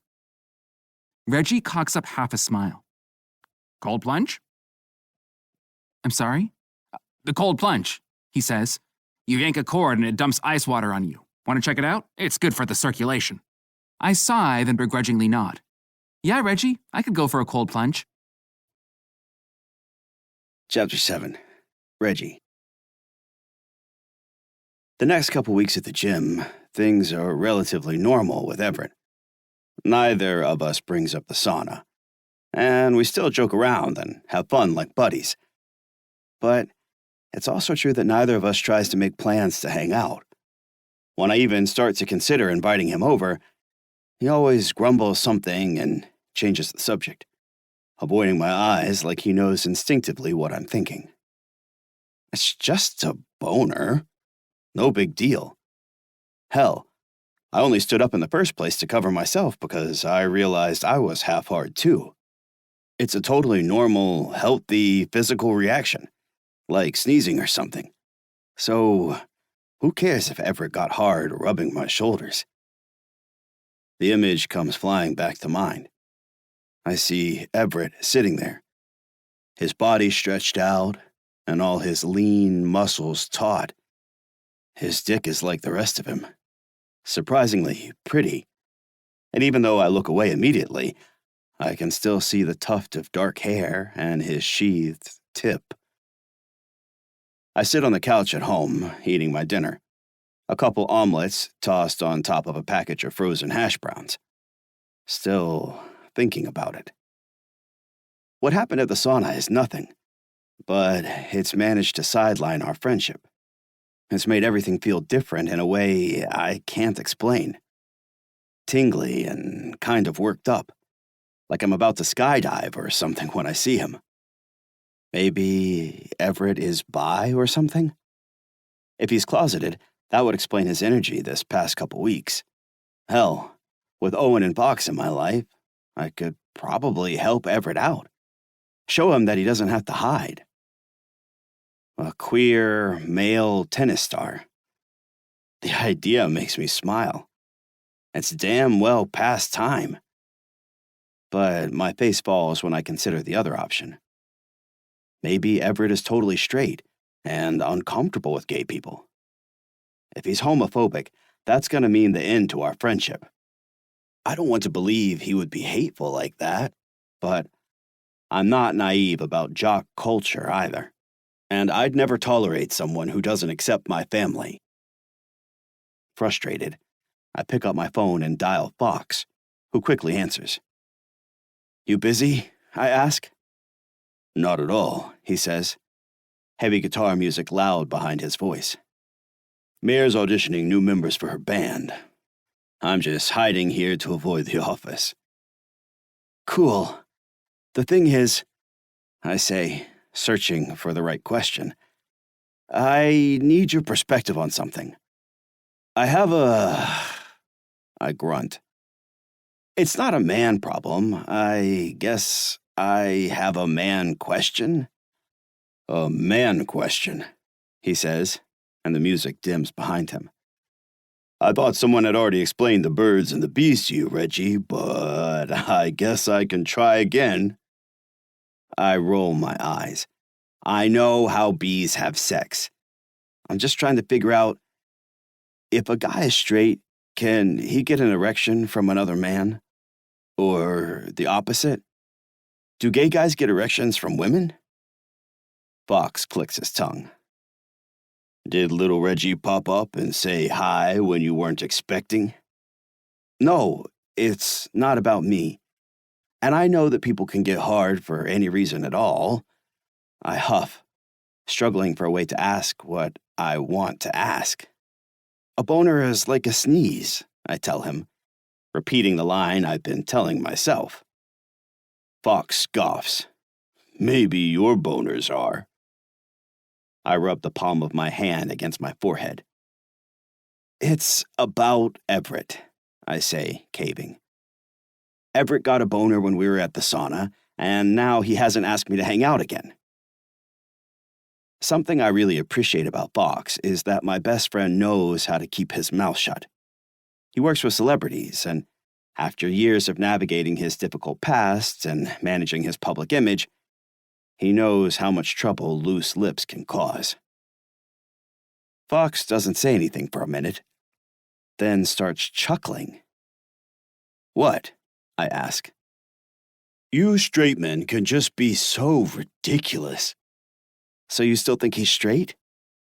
"I don't think a boner means anything. Hell, he could have sex with another man and still be straight." I think about that. "Really?" "I've had sex with a straight man," Fox says casually. "He had no problem performing, and he genuinely seemed to enjoy himself. And afterward, he concluded he was strictly hetero after all." I grunt. Sometimes I feel like I'm a pretty hip person when it comes to stuff like sexuality. With my best friend from childhood being queer, I had lots of motivation to educate myself, and even more reason to stay informed when my little bro came out, too. But right when I start to think I've figured it out, Fox goes and throws another wrench in the gears. "I don't care if he's gay or bi or what," I say. "I just hope we can chill again." "Yeah," Fox offers sympathetically. "Your man crush really got complicated by a boner. But you don't have to let it. If Everett isn't asking you to hang, why don't you just ask him?"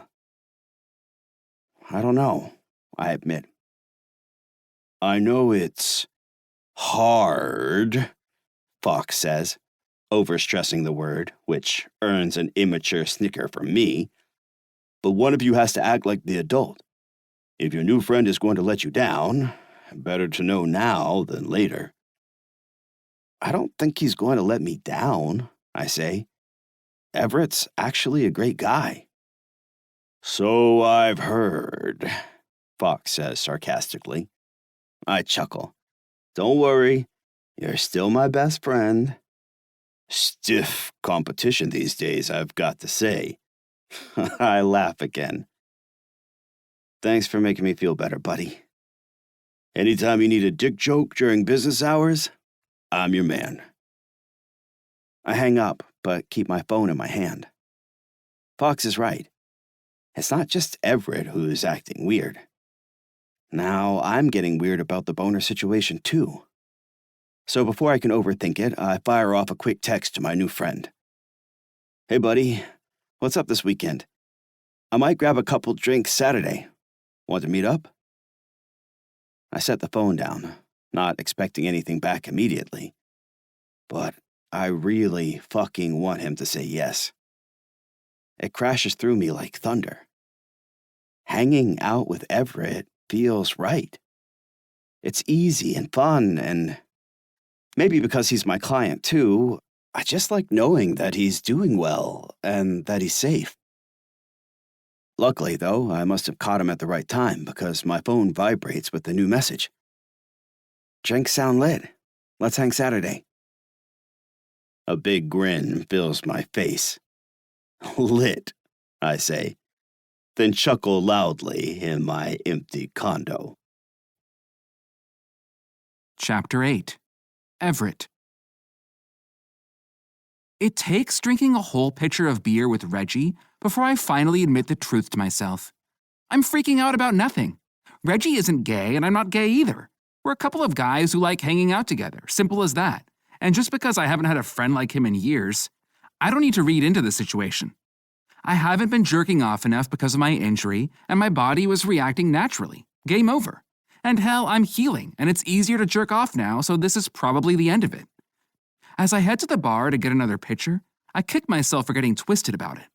I'm not an asshole. I don't have any deeply buried feelings about gay people, even if the shit my family and coaches used to say still burns in my mind sometimes, like a fever I can't kick. And I really do like Reggie and appreciate his friendship, so it would be fucked up of me to let some awkward bullshit get in the way of hanging. It's only so long until I'm back on tour again. Might as well enjoy having a friend while I'm still sidelined from competition. "I got another one," Reggie bellows happily as I'm walking back to our booth. He's gotten his hair trimmed, something his brother convinced him to do, and he's let his scruffy beard grow thicker on his wide jaw. "Basketball or baseball?" I scoff. "Fuck you, basketball, duh." I pour him a beer first, then turn to my glass. "You pick baseball, I already know." Reggie mocks my scoff, jutting his mouth to the side, which annoyingly makes me laugh. "What's wrong with baseball?" "Nothing," I say coyly, mainly to fuck with him. Baseball is obviously a fine sport. It's just fun to mess around like this, wasting time, and I'm kind of fascinated by Reggie, curious to hear every answer. "Hockey or football?" Reggie gulps from the beer as he thinks. "Tie." "You can't..." I trail off and think about it. "Yeah, tie. Movies or TV?" "TV." "TV," I agree again. "Spy movies or superhero movies?" "No, wait." I hold my hand up. "What's your favorite kind of movie?" "Superheroes." Reggie answers quickly, looking down, and I jut up an eyebrow. "Wait, are you lying?" Reggie avoids my eyes. "Why would I lie?" "I don't know. Maybe because your favorite kind of movie is kids' cartoons?" He doesn't react. "Christmas movies?" He stoically drinks the beer. "Romantic comedies?" Reggie's mouth twitches. "Oh my God," I deadpan. "Reggie, you love rom-coms?" "Sorry to hear you don't have a heart," he grumbles. I laugh. "Fuck, man. I'm not giving you a hard time. It's kind of charming." Reggie scratches his beard. "Yeah?" he asks. He has this way of hearing what I said with the best intentions, which is helpful, since I'm usually grumbling to myself, and a lot of people can take that the wrong way. "I'm glad you think so, Everett," he says sincerely. I shrug and drink some more of my beer. It's making me warm and a little dizzy, which is nice. Drinking beer like this is another thing I'll have to chop out of my life soon. "You are charming," I say, pointing at him. I really am surprised you haven't found your girl yet. Reggie waves a big hand at me. Charming, he says like it's absurd. I'm a big goof. I chuckle. You are a big goof. A big, handsome, charming goof. Reggie's smile widens, and I can feel how much he likes the compliment. It makes the warm feeling inside of me grow. But then my sincerity catches up with me through the beer haze, and I pull my shit together. All I'm saying, I add, is that you should meet someone new. Is that what I'm saying? I feel unsettled, so I drown myself in some more beer. Reggie looks around like a captain at sea. I've been looking, man. I lean forward on the table. Maybe you just haven't had the right wingman. His mouth cocks up in half a smile. Yeah, you want to be my wingman, tennis stud? My ass is finally healed enough to move like normal, I point out. I'll even get back on the court next week. Reggie points at me, coach mode taking over. Maybe you'll get back on the court, he says, correcting me. Still have to pass a final eval. I ignore that. The idea of picking up a date tonight suddenly seems brilliant to me. Heading out to a club and meeting women together is the perfect way for Reggie and me to bond and solidify the way things are. It's a time-honored tradition for straight men. I don't know why I didn't think of it before. I guess it's been a while for both of us, Reggie says, relenting. And there's a good club down the road. Reggie. Everett saunters up to me at the club, then hands me a shot glass. One of two he's carrying. Some kind of pop techno music is blasting, and as we throw back our shots, people pass us on either side. Damn, I wince. What was that? Rum?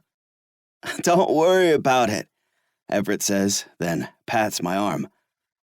The redhead over there is checking you out, by the way. I blink and turn, surprised. I hadn't noticed, I say loudly, because I know only Everett can hear with the music pumping. The woman is a stunner in a green dress, eyeing me from across the bar, but I quickly jerk my eyes away. I don't know, I tell Everett. I'm just not the one-night stand kind of guy. It's fun, I guess, but it never satisfies me. I feel a little embarrassed to admit it. Everett's whole sex life has been quick hookups with no expectations, so I probably sound like I'm old-fashioned. But the booze we're pouring down our throats helps the truth come out. And honestly, I'm just happy things between us feel normal again. New friendship back on track. Hell yeah. Everett rocks back on his heels. He's wearing a plain black t-shirt paired with tight jeans and nice boots. It's simple, but way more stylish than anything I can pull off. I guess you could meet a woman here and ask her on a date, he yells over the music. Take her out next weekend, right? What about you? I say. You're the one who likes random sex. The music kicks up, and Everett starts nodding his head a little, moving with it. Honestly, I'm just hoping no one recognizes me. He rubs his hand over his face. I haven't tried to meet someone since I went viral. Oh, yeah. I keep nodding my head. Maybe I could help. Maybe when you hit on someone, I could come up and call you by a different name. Everett rolls his eyes. That's a drunk idea. Because we're drunk, I say, then laugh as I push my finger against his firm chest. Drunk people have drunk ideas. Everett laughs too and pushes my hand away as our fingers brush together. Maybe I should stop overthinking and go for it, he says. Like I do in tennis. I try to turn every shot into a win. I realize I'm dancing a little too, and that we've started doing that thing where two people are talking and half dancing together. I love dancing. Always have, always will. It just feels good in the body. So I go with the flow and move from my hips. I don't think you should treat dating like sports, I tell him. That's another lesson Fox taught me. If I can't compare stuff to tennis, then what the fuck am I supposed to compare stuff to? What about this? I offer. I go up to a woman that you think is attractive and say, hello, my friend is a famous athlete. He'd love to introduce himself to you and spend some time together.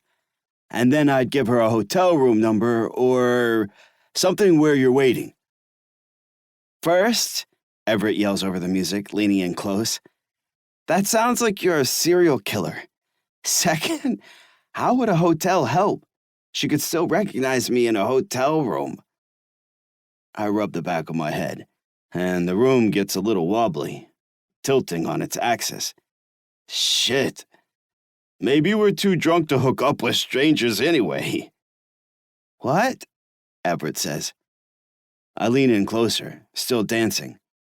I said we're too drunk to have sex. I yell at his ear. Everett's body touches mine. The crowd has been growing around us, and we've ended up almost pressed together.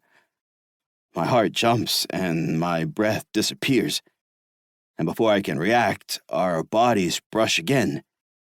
Knees and hands, a whisper of connection at my crotch. Heat surges through me. Then Everett and I both take a half step back. Yeah, Everett says, avoiding my eyes. I guess we should have another drink instead then, huh? Fuck it, I say. Bottoms up. I'm not sure how much time passes after that. Everett and I stay on the edges of the dance floor, sometimes kind of moving together, then keeping away. The alcohol does its work, and we end up with our arms over each other's shoulders, talking about everything and nothing at all. Almost like the club isn't around us. In the Uber back, heading to my place first, Everett slumps against the door, his black jacket bunched at his shoulders. His eyes are half shut, and he's got an easy smile on his face. It's not that I haven't seen him smile before. He's frowny, but not awful. The smile he's got at that moment, though, looks different to me. Like maybe he's tired himself out enough that he feels content for once. Thanks for a fun night, buddy, I say. Everett points at me. Anytime, coach. I think I needed it. I see that we're approaching my neighborhood, so I pat at my pants. I'm looking for my keys, but they're nowhere. Shit, I grunt. I think I lost my keys. Everett sits up a little. Do you have a spare? I guess I could bother Fox and Owen, I say. I know they have a special date or something tonight, though. Everett shakes his head and slumps back down. Crash at my hotel, he says. You can call them in the morning. I light up. That's so nice of him, but I don't want to make a big deal out of it. Cool. Thanks, man. I kind of expected something fancy, but Everett is actually staying in one of those extended stay hotels near the airport. We stroll by the front desk, and he rambles drunkenly about all the hotels he stayed in over the years. He makes the story funny, telling me about the random weirdos he's met around the country, but my chest aches a little, thinking of him being on his own so much, not having a home. Holy fuck, I grunt when I step into the room and hit a wall of heat. Do you always keep it like this? Shit, Everett groans, throwing his jacket off and walks straight to the phone. The heater was giving me problems. Damn it! I start dripping sweat as I glance around and pull my jacket off, too. There's not much to the place. Just a small kitchen area, a love seat with the TV, a little desk, and then the bed, separated from the rest of it by a divider. There's exercise equipment and some magazines tossed around, but Everett hasn't done anything to make it homey. 3 hours? Everett asks, his voice strained. Are you serious? I find a glass for water. 3 hours to fix it? I ask. Everett nods as he puts the phone down. Shit. I'm sorry, man. I shrug. It's kind of nice. What is it? 80 degrees and it's in the 40s outside? Everett laughs as he kicks his boots off. I could have brought you back to a junkyard and you still would have told me it was nice. I fan myself. I'm the one with nowhere else to go. I glance around. Is there a couch or something for me? I'll sleep on the love seat, Everett says. You take the bed, Reggie. No, I say, crossing my arms. As your trainer, I will not accept you sleeping contorted on the love seat all night. Everett raises an eyebrow. You controlling where I sleep now, Reggie? I stand to full height, showing him he's not the only one who can be cocky. I am. Now get your ass in bed. We'll share. Everett heads to the bedroom. You're lucky I'm about to pass out. I don't have the energy to argue. I follow him in and pull my shirt off. Are you drinking enough water? Everett redirects toward the bathroom. And did you wash behind your ears, dear? He teases over his shoulder, but I immediately hear him pouring a glass of water. I don't even consider sleeping in my clothes. It's too hot for that. So I kick my pants off too, then stretch my arms above my head. We've already seen each other naked, so wearing my old gray boxer briefs shouldn't be an issue. Everett steps out of the bathroom and hands me a glass of water, looking out for me too. I catch his eyes, moving down my body, and there's something nice about having his attention. Fuck it, he grunts and pulls his shirt off too. It's too fucking hot. Everett kicks his pants away, stripping down to a pair of tight black briefs, and collapses on the bed.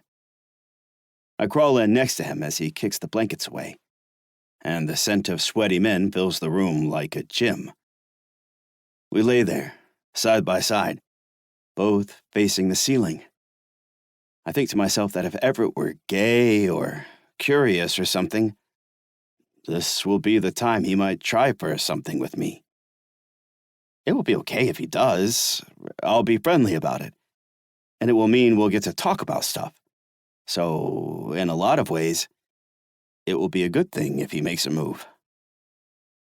Our legs and shoulders are touching, and our breathing is heavy and steady. Fun night, Everett says. I stretch out, my feet almost reaching the end of the bed. Yeah, I agree. Great night. My heart is pounding. The heat coming off of Everett and the heat of the room are getting to my drunk head. I can't stop thinking about the sauna, and even though I try to squint my eyes shut and force it away, I can see Everett's cock in my imagination. Uncut and meaty, hard as steel between his legs.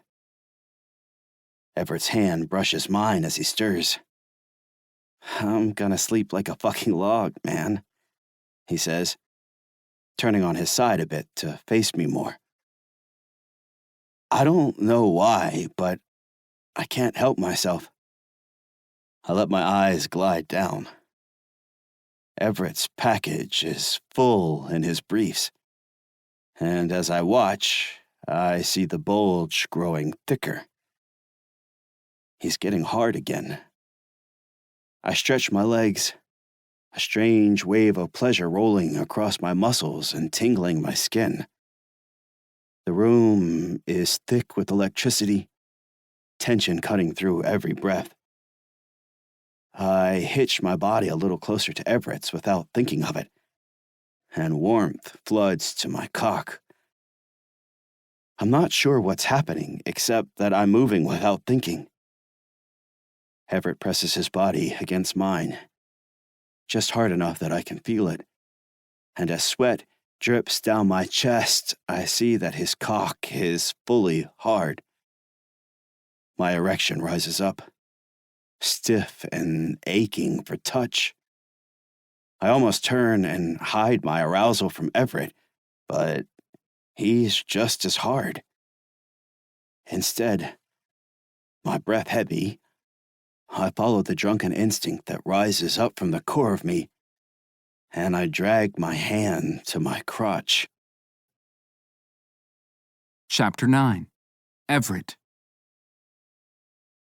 Reggie lays beside me, flat on his back, his heavy body weighing down half the bed. My heart is kicking my ribs, and through my drunken haze, tension sparks. I'm not sure what's happening exactly or where this is going, but our bodies are touching, from shoulders to feet, and my dick is hard, tenting the front of my briefs. All night, we kept inching closer, then pulling away again. But the drunker I got, the more I leaned in, and when the opportunity came to invite Reggie over, I couldn't turn it down. Reggie shifts his weight, pressing his side tighter to mine. My erection is there, throbbing for him to see, and I want him to see it. I want him to feel the same electric pulse that I feel right now, this terrifying, forbidden longing that's exploded from the root of me. Fear and arousal, need and instinct. He grunts and moves his hand, and when I glance, I see his meaty paw resting by the thick outline of his massive erection. My breath catches. What the fuck are we doing? What am I doing? But all those questions disappear in a fog. My dick wants relief. I'm burning for it. There's something deep inside of me, worked into my muscles, that aches to touch myself. I fight hard, trying to battle the instinct. Reggie huffs. The room is silent, and as I watch, he thrusts the heel of his hand against his thigh, tugging his boxer briefs tighter to his massive erection. I let out a soft grunt. We're not using words, but it's enough to crack through the tense air, and when I rub up my thigh, I realize this is really happening. Fucking horny. I grumble and grab my hard dick, holding myself by the base. My heart is about to explode, just like my hard, throbbing cock. Reggie grabs a handful of himself. Yeah, he agrees. He gets a better grip of his erection, squeezing his fat dick through his underwear. Me too. My head is swimming, and I nearly shudder. I swallow, then grab my shaft properly, gripping it like Reggie does. The relief of it unwinds something in me, and I let out a heavy, gruff breath like a sigh as I stroke myself. Reggie strokes himself too, and we both keep going. We're only touching each other at the sides, but I can feel his big, muscular body everywhere. The scrape of his hairy leg against mine and the heat of his thick muscles overwhelm me, and I grunt under my breath, like when I hit a tennis ball with all my force. Reggie lets out a groan, then pushes his boxer briefs aside and frees his erection. My eyes lock on his enormous dick. There are 2 thick blue veins wrapping down the side, and his head flares like a mushroom. Reggie spits in the palm of his hand, then wraps his fist around his erection, rubbing it hard. I free my cock, matching his rhythm. Our fists beat our dicks like 2 drums, thwopping together, and burning pleasure surges through me. My eyes are so fixed on Reggie's cock, I don't think about anything else.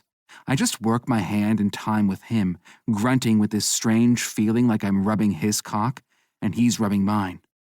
When I finally think to look up, Reggie's face is strained, his jaw wrenched in something that almost looks like hunger.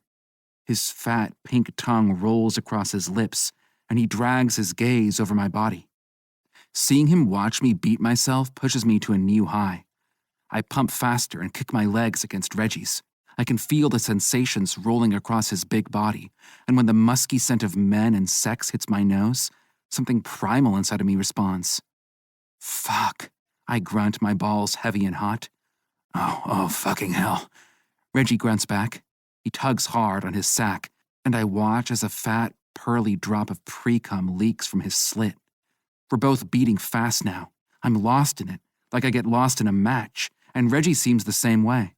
I've turned to face him completely, and when he does the same, our fists hit. Ugh, Reggie, I grunt. I try to fight off my climax, but then Reggie's muscles tense, and it's like I can feel the orgasm that's surging through him. He thrusts hard, pumping his fist, then groans and rolls onto his back as he shoots. Thick, powerful sprays splatter across his hairy chest, and like lightning bolts from every side, my climax strikes me. My dick pumps hard, and my release floods my abs. A shudder rolls through me, and after heavy, desperate gulps of air, the spike of pleasure starts to fade. Between the heat and the orgasm and the drinking, I feel like I'm in a dream world, but Reggie's heavy breath reminds me that no, this is very real. We just jerked off together. Fuck, I grunted his name. What the fuck? Panic starts to creep in, fear that I don't understand. I start to search for something to say, some immature joke that will smooth this over.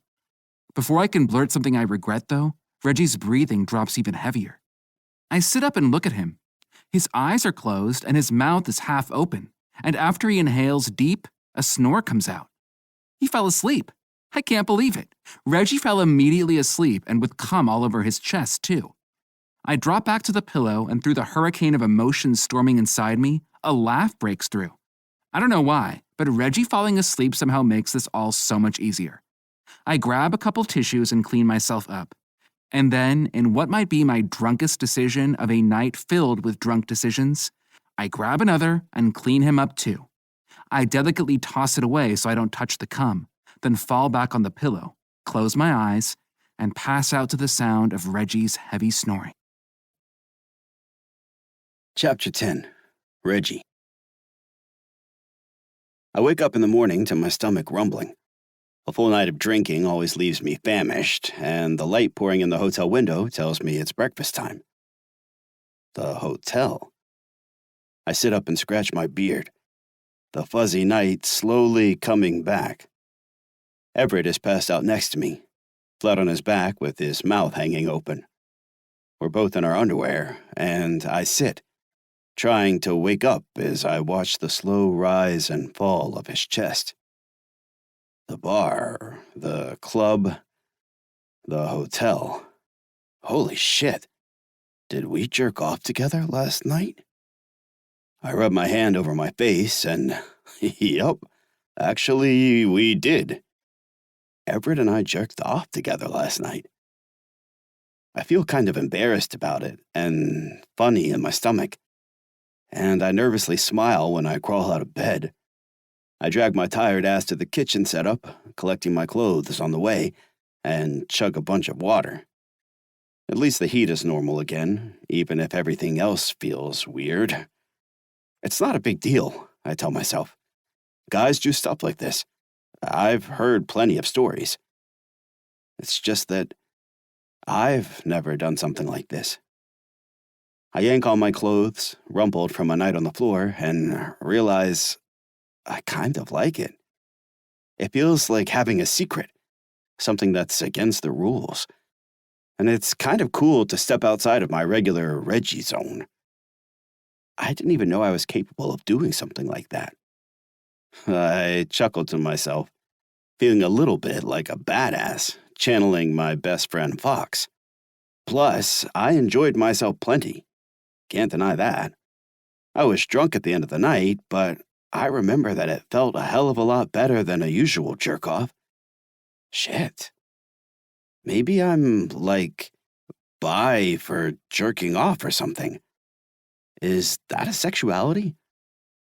When I stick my head back in the bedroom, Everett is still sleeping. I watch him for a second, but his chest is moving differently, and somehow I get the sense that he's not actually asleep at all.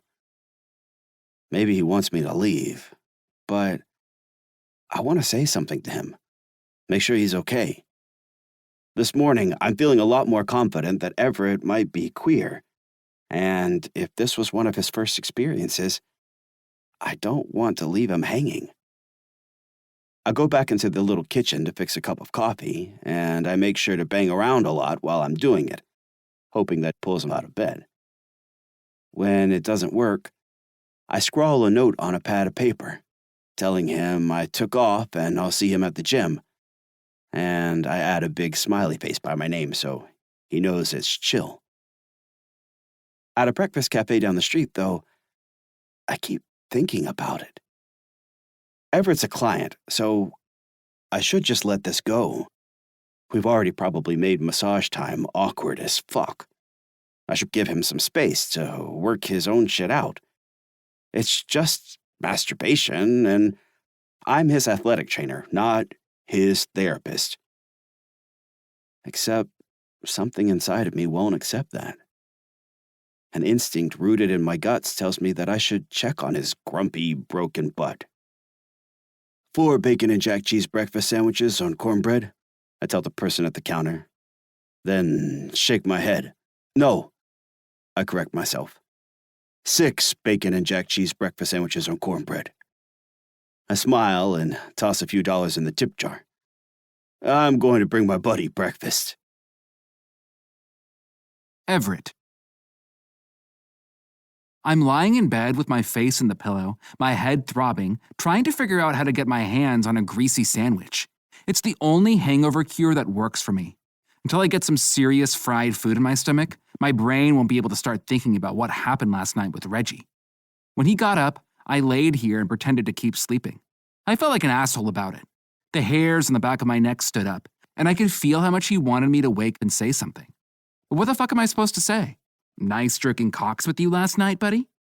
Finally, I drag my ass out of bed, walk over to the kitchen, and drink directly from the faucet in my underwear. In the fog of my memory last night, it's hard to know who started things off. Was it Reggie, or could I have been the one to push things to the next level? I remember wanting it. I remember staring at Reggie's cock and feeling myself get hard in response. Realizing that sends a weird, tingly sensation down my spine. Some other moments come back to me, stuff I had buried deep down. Stuff like catching myself looking at other guys a few times in the locker room and getting anxious about what it meant. And twice when I was a teenager, jerking off with a boy down the road and watching porn together. But that's common. It was straight porn. Fuck. I might have been the one who started things last night. It feels like looking at a part of myself that I don't usually look at, and I get jittery in response. I run the shower as hot as it goes and jump inside. Then I kind of pass out with my face in the water until a pounding at the door snaps me out of it. No housekeeping! I yell as loud as I can. Not today, thank you! The pounding continues, and I step out of the shower and wrap a towel around my waist. What the fuck now? I grumble through my headache. Hey, Everett, you in there, man? I rub my eyes. It's Reggie. Shit. I stand there without saying anything for a second, and I consider keeping with that strategy. But then I picture Reggie on the other side of the door, and I feel too guilty ignoring him. Yeah, 1 second, I holler. I throw the towel away and find a pair of basketball shorts, which I pull on. Be right there. When I open the door, Reggie's holding a brown paper bag and 2 cups of coffee, and he's got an easy smile on his face. Breakfast? I stare at him, trying to process what's happening. Maybe Reggie is gay, and now he wants to date me. But the idea immediately seems absurd. I got 5 breakfast sandwiches in this bag, man. Want to share them with me? Fuck, breakfast sandwiches? It's fucked up how good Reggie is. I'm pretty hungover, I say, and when he lifts the bag again, the smell of bacon hits my nose and I cave. Okay, you know what? Come in. I thought you would make it weird, he says as he pushes past me, then turns and holds out a sandwich. So I figured I'd come to talk to you first before you got a chance to. I take the sandwich. Okay. I want to give him my best scowl, but the sandwich is warm in my hands, and fuck, he's such a goof. I'm just hungover, I repeat. But you can, take a seat. Reggie plops down on the couch and takes a sandwich out for himself. I think it's kind of cool that we jerked off together, he says, like he's talking about the weather. I've never done that with another dude before. It was fun. I rub my hand over my face. Fucking hell, Reggie, this is way too early in the morning. That's why I got you the breakfast sandwich, champ. I roll my eyes at the nickname, then bite into the sandwich, unleashing explosively delicious grease and fat and cheese into my mouth. Fuck, this is so good. Thank you, man. Reggie nods, not saying a word because his mouth is filled with breakfast. We sit like that for a second. It almost feels normal. But then I start thinking about his expression last night and how much I liked it when he twisted that big face of his up like an animal. I'm not gay, I say, because I don't know what else to say. I've always been straight. I'm not sure why I phrased it like that, but I shake my head and try again. I'm straight. Reggie shrugs. Jerking off together doesn't have to be gay, does it? Don't guys do that all the time? I feel my cheeks heat. I'm sorry, I say. I really never talk about this kind of thing. My voice sounds rough, like I'm hurt, I guess from the hangover. I talk about gay stuff all the time, Reggie says with a shrug. I already told you about Fox and Owen. My best friend, especially, he used to tell me all about his sex life. He thought it was funny because I asked so many follow-up questions. I take a deep breath and let it out slowly. I kind of thought we might never mention it again. Isn't that the way guys usually do this kind of thing? Reggie points a thumb at his chest. Not the way this guy does it. I sit on the edge of the desk and listen to my head pound. Even though I'm dying to crawl back into bed right now and to never have this conversation, in a weird way, I'm glad Reggie's here. He's making it okay. He's doing it in his annoying Reggie way, but if he hadn't come back with the sandwich, I'd probably be curled in a ball on the floor right now, torturing myself with all the horrible things my father and coaches have said about queer people over the years. Reggie clears his throat. I guess I just wanted to say, things are cool, right? And I just hope we can stay cool, like as your trainer and your friend, but especially as your friend, you know? I grunt out a soft laugh. Yeah, Reggie, I promise I won't be weird. And if you ever want to talk about stuff, you know I'm here. I reach for the second sandwich. Don't hold your breath. I look up and see that sincere, open expression, and I sigh. But okay, yeah, I'll let you know if I want to talk, Reggie. Cool, he says and stands. I guess I should get out of your hair. Yeah, I've got a busy day of falling back asleep planned. Reggie chuckles. That's the spirit. I stand to full height. Are you not hungover at all? I ask. Or is your good mood actually just that strong? Reggie shakes his head. Maybe it's my build and metabolism. I don't really get hangovers. I snort air out my nose. Lucky guy. Have a good day, Reggie. I turn to walk back into the bedroom, then hesitate and smile at him. Thanks again for the sandwiches. Chapter 11. Reggie. The first thing I want to do when I get home from Everett's is call Fox and Owen. I'm dying to tell them what I did and see their reactions. But when I pick up my phone, a naughty thought crosses my mind. What if I didn't tell them? It would be kind of fun to have a secret for once. I can never outsmart those two, especially not now that they're on the same team. And when they started hooking up, they took their sweet time telling me about it. Maybe it's time for Reggie to have a little secret of his own. It's just a one-time thing anyway. Everett's pretty clear about that. And about the fact that he's straight. And I need to take him at his word. Sure, I had fun, and I imagine that I'd have fun if we did it again, too. But it isn't going to happen, and I just need to accept that. I chuckle to myself, imagining that we keep jerking off together and I still keep it a secret. I picture myself casually leaning on the kitchen island at Fox and Owen's place and dropping the shocking truth months later. Actually, Everett and I have been jerk-off buddies for months. The looks on their faces would kill me. I push all those thoughts aside, though. Everett and I aren't jerk-off buddies, and I need to treat him appropriately. Like a friend and a client. This will just be a thing that happened, and that's cool. Except one memory keeps sticking in my head. Right before Everett came, he grunted my name. A lot of the night is blurry, but the way he said my name, that's clear as day. It still sends a shiver down my spine when I imagine it. Luckily, at the gym, things actually are pretty close to normal.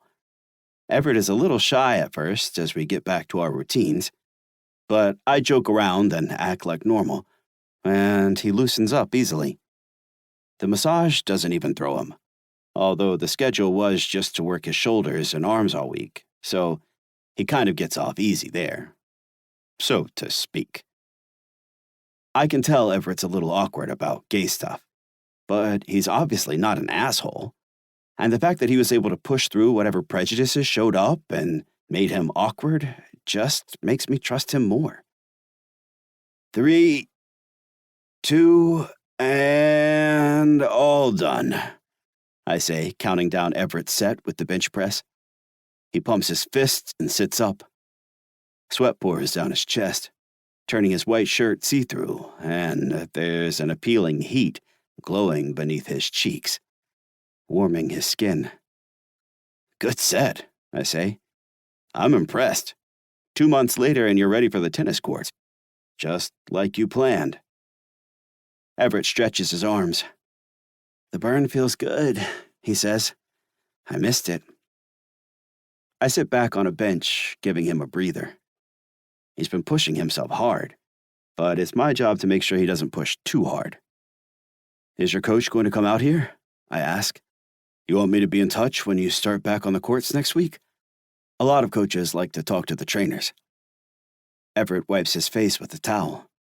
You're assuming I've got a coach who cares about me. I just hire whoever I can afford. Oh, you found someone in Seattle? I'll have her call you. He looks up and gives me a wry smile. Don't worry, boss. She's not going to overwork me. I'm not paying her enough for that. I chuckle. Whenever he starts giving me a hard time, I know he's doing okay. It's weird, but I like it. Who said I'm worried? Break your ass again for all I care. We can keep working together. Everett stands up and gets his water. You've seen a lot of athletes go back to the game after an injury, right? Yeah, sure. I've read statistics, Everett says, and his voice changes, wrenched tighter. I Googled it. But in your experience, are people able to jump back in right away? Or does it take some time? His muscles tense. I know Everett is reluctant to admit he's struggling with something. After years of fending for himself on the pro circuit, I can understand why. So I take it seriously that he's asking.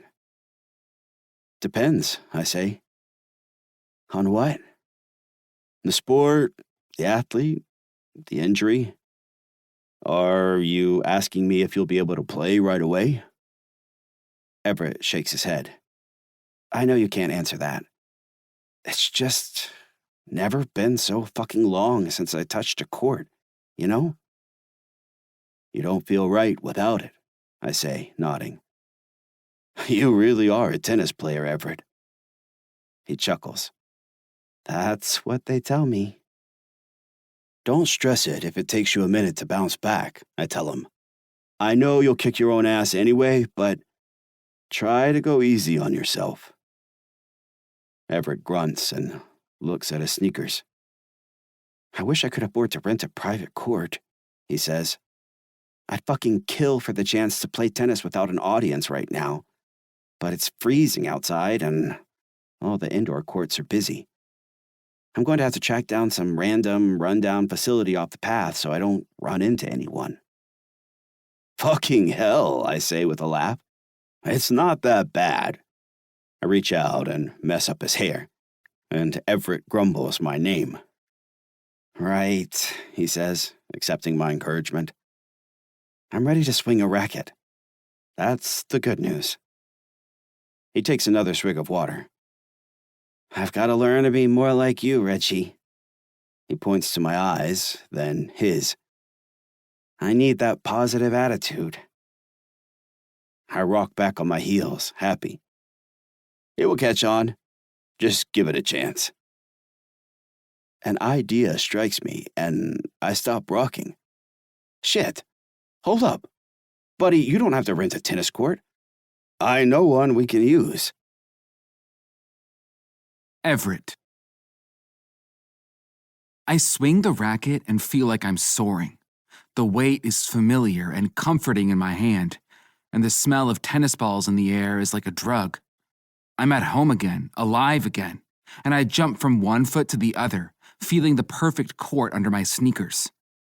Reggie shakes hands with the man who let us in, then jogs over to me. Pretty nice, huh? He says, gesturing around. The court has high ceilings, ideal lighting, and a fresh, tight net. Friend of the gym. He keeps this place in perfect shape.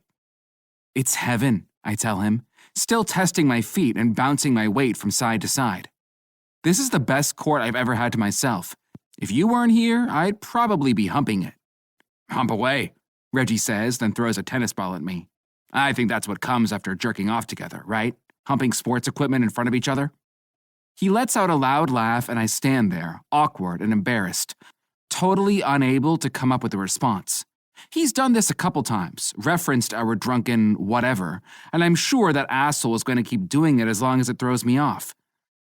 Hop, hop, superstar, he says. Reggie grabs a racket and jogs to the other side of the court. Let's rally. It's the simplest thing, but the second Reggie hits a ball my way and I run to hit it back, the world makes sense again. We're not trying to win, not pushing the edges, although the heart of me wants to play hard and fast and long. Just feeling the connection of the ball and the racket, just watching the beauty of the game, reminds me of who I am. You're not too bad, I holler as I return a shot to Reggie. His backhand, especially, has some zing to it. I didn't know you played. Reggie hits a return. I told you, he yells. I'm good at every sport. It takes me a second to realize he's being cocky to taunt me, and when he does, I shoot a fast one at his feet. Yeah, we're not playing every sport, I joke back.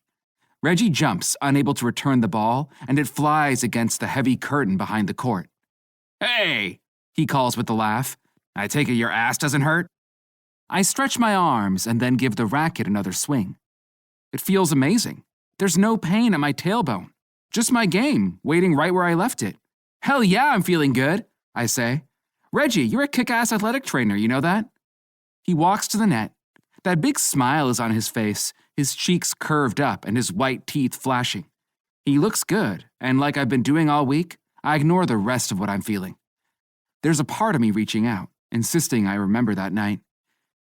The way Reggie's scent got muskier, how we fed each other's horny urges, his rough skin against mine. But once more, I managed to force it away. I throw myself into the sport and let my body take control. Chapter 12. Everett. Luna and I chill in the back of her favorite bar, drinking beer and waiting for someone to bring us our burgers.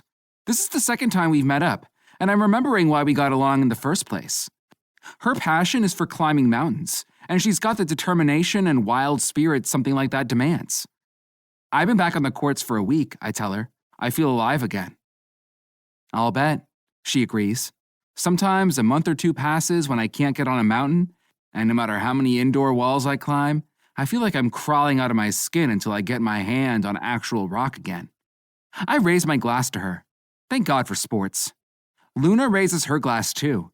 She's in a hooded shirt that's made out of some high-tech fiber, always ready to jump into action. I'll drink to that. We both drink, and in the moment of camaraderie or whatever, I lean forward on the table. Hey, can I ask you a question? Sure, what's up? Do you know many gay athletes? Out pros? Luna arches an eyebrow. What do you mean? I drink again. I'm not sure what I was thinking bringing this up. Must be Reggie's annoying influence on me that I think I need to share.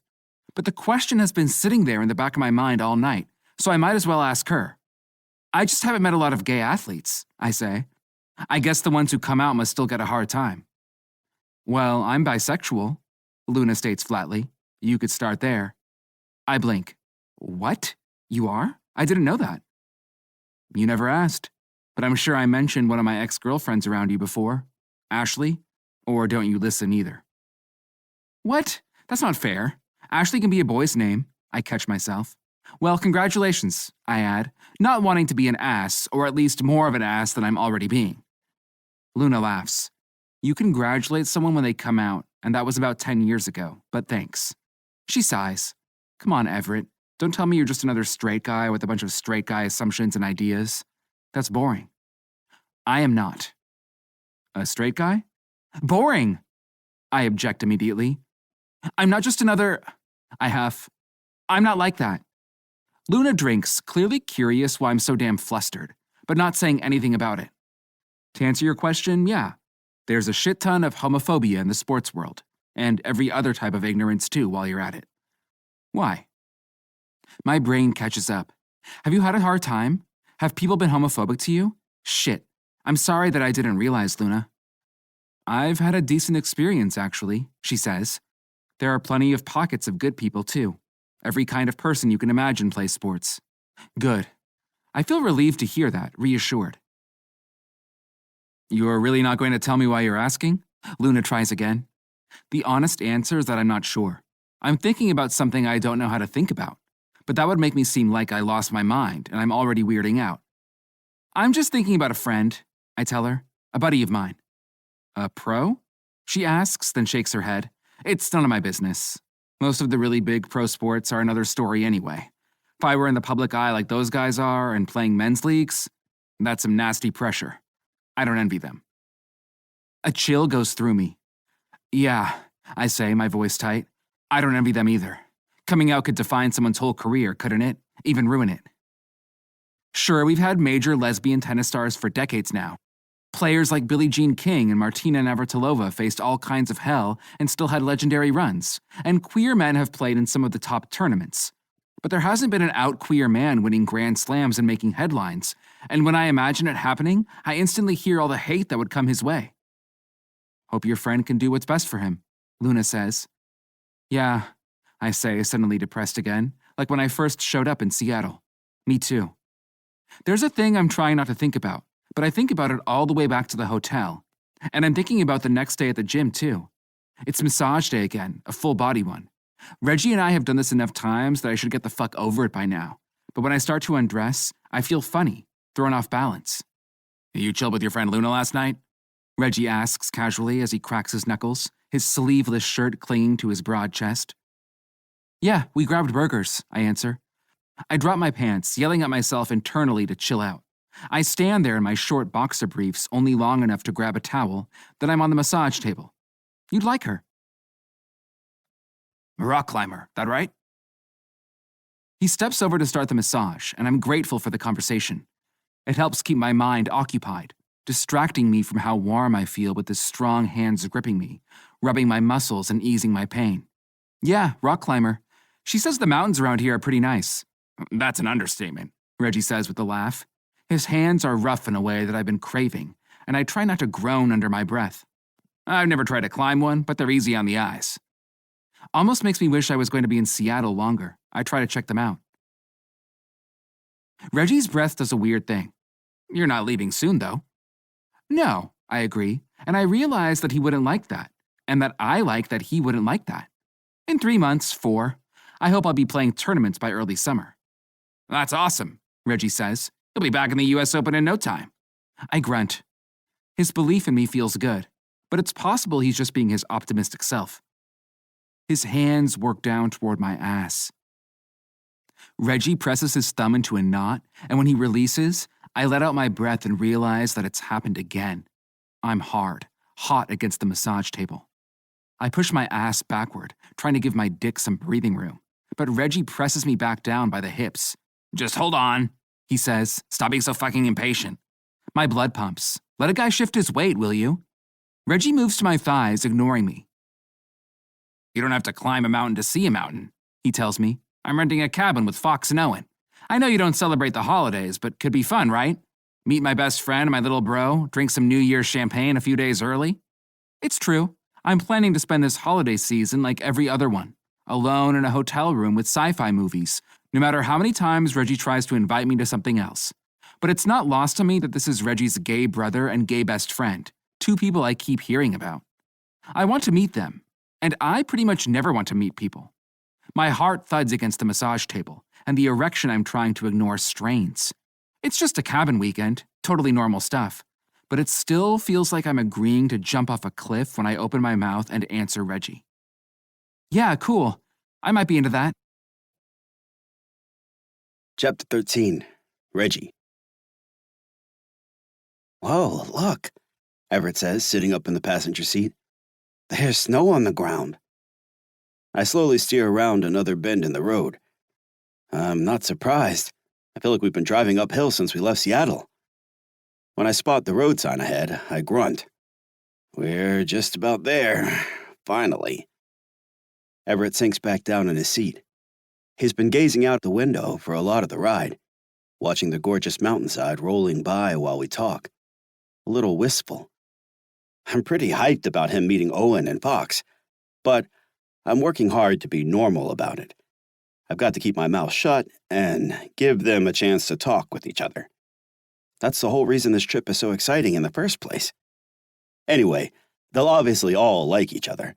And whatever's up with Everett, I know it will be good for him to meet the guys. Your brother and friend, they're what, engaged? Everett asks casually.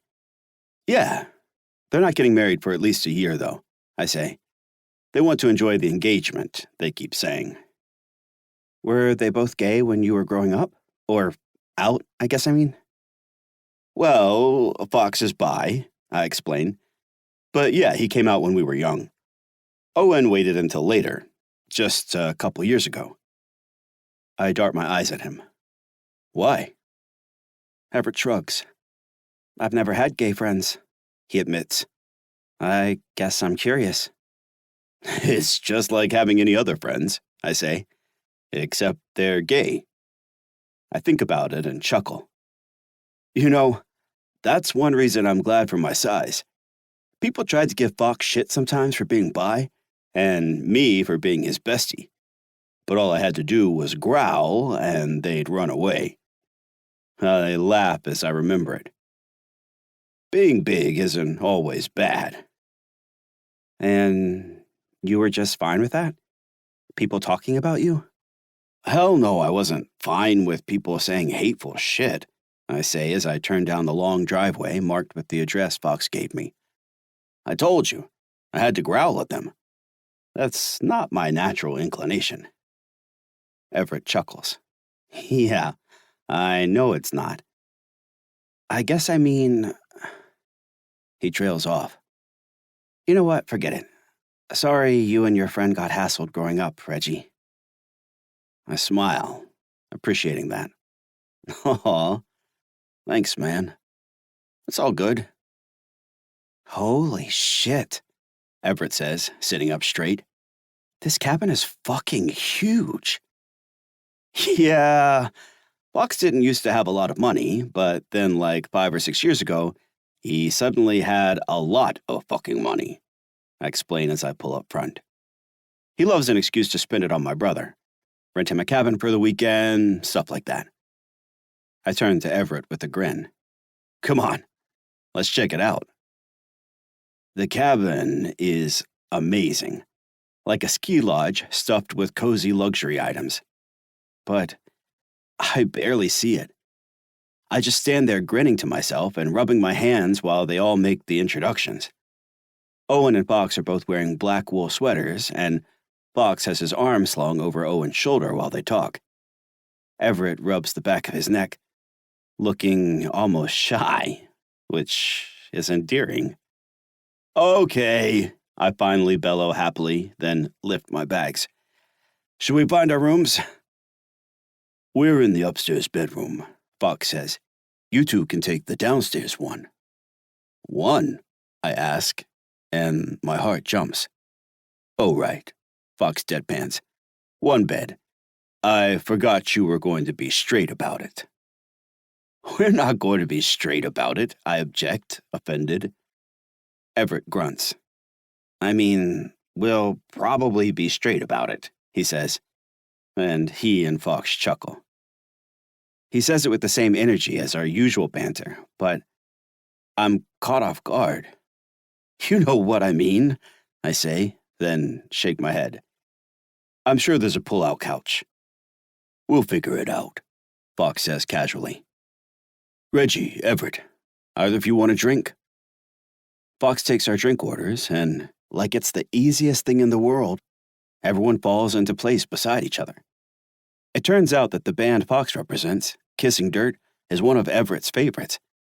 And since Fox is a tennis fan, the two of them quickly start swapping stories. Gossiping, really, while Owen and I throw some snacks together. Pretty cool, huh? I ask Owen in the kitchen, surrounded by wide windows and mountain views. Owen adjusts his glasses and glances around. The cabin? No, Everett. Isn't he great? Owen chuckles. Yeah, Reggie, I like your friend, he says with a warm smile. And I'm glad you're making new friends. It's good for you. My brother is actually the nicest. I try to be a good guy, and I feel like I do a decent job. But Owen's always had a big brain and an even bigger heart. He knows the right thing to do in any situation. Yeah, me too, I say, then give him a quick hug. Thanks, little bro. When we head back out, Fox is trying to start a fire, and Everett is sitting nearby, watching him pretty closely. Owen and I deposit the dips and snacks on the table, and then I notice that he's got a funny smile on his face. Do you want to make the fire, Everett? Owen asks. Everett blinks. What? Oh, that's cool. I'm just watching. Fox catches the look on Owen's face, then hands over the log he's holding. Please, do me the favor. I always want this to be easier than it is. Everett nods, and as the conversation moves on, he kneels at the fireplace and starts messing with it. Owen is telling everyone about the exhibits he's working on at the Natural History Museum, the story of volcanoes in the Pacific Northwest, and Everett kind of listens and messes with the fire until it suddenly lights up with a whoosh. Everyone laughs and claps, and Everett rolls his eyes and drinks his cocktail as he tries to hide his pleased smile. He's quiet. Not so quiet that he's rude, but not quick to talk like he is with me either. It's kind of hard to read his mood. He often has a little bit of a frown, or a scowl anyway. But as the night rolls on, I think he might be enjoying himself. I even catch him smiling sometimes. Anyway, it's easy to all hang out together. We get a couple drinks in and a big dinner, and soon enough we're playing cards at the giant dining room table, laughing and joking around. We make plans for a hike tomorrow, and Owen tells us about some of the stuff we'll see. And it just feels good. When we head back out to the fireplace, though, Fox and Owen start talking about their wedding plans, and I notice that Everett goes silent again. He starts playing with the buttons on his flannel, and then takes moody sips from his drink.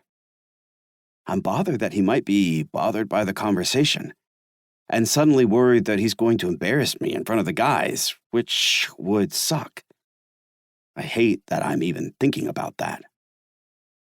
Everett goes over and plays with the fire, and about then, Owen starts fake yawning, and Fox turns and whispers something in his ear that makes him blush.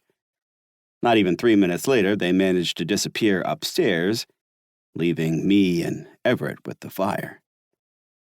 He stands up and yawns, avoiding my eyes. Guess we should get some sleep, he mumbles. I can take the couch. I mean, whatever, I say. I feel suspicious of Everett, which is unusual. I don't like it at all. Did you, enjoy the night? I ask, watching his back. Yeah, of course, he says. Fox and Owen are great, man. Thanks again for having me. The words are right, but he talks too fast. I don't believe them. I'm just going to grab my bags, he mumbles as he walks to the downstairs bedroom. I follow him. You okay? In the room, Everett stops and finally looks right at me. He looks a little drunk and a little sad, like he doesn't quite know where he is. Yeah, I'm fine, man. I grit my teeth, not accepting that. If there's something here that makes you uncomfortable, we can go right back to the city in the morning, I tell him, my voice tense. Just say the word.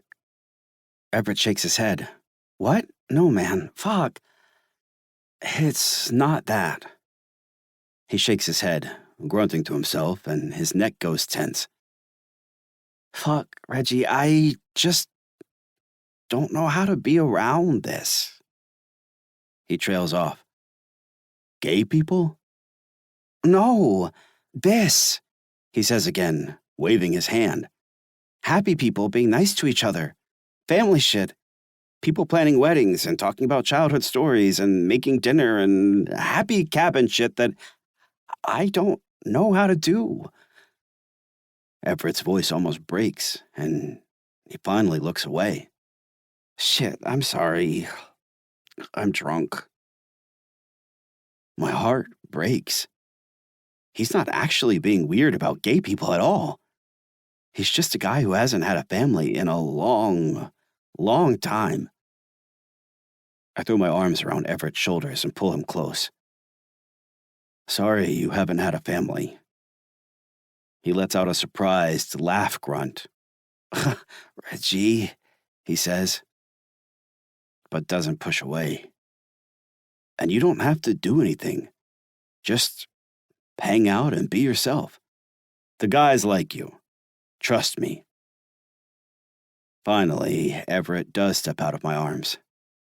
Fuck, man, he says, then laughs roughly as he wipes his eyes and faces me. How do you always get me acting like this? Everett gives me a playful shove. I laugh and shove him back. I know he's trying to change the mood, so I won't make him keep talking about the hard stuff. I'll show you happy shit, I joke, tapping his other arm. I'm going to make us drink hot cocoa tomorrow. You better watch yourself. Everett laughs. He hops into a stance, then acts like he's going to tackle me. You really think you could take me, if it ever came down to it? I pop my bicep muscle for him. Excuse me? What was that pipsqueak? Everett laughs, shoves my other arm, and then jumps back. You're too slow, Reggie. I'd run circles around you. We stare at each other for a second. Then I lunge forward. Everett turns on his heel, fast as shit, and starts to leap away. But his reflexes are too slow from booze, and I catch him. I pull him to my chest tight and laugh loudly. Got you, motherfucker. Everett struggles against me, which means his ass rubs against my dick.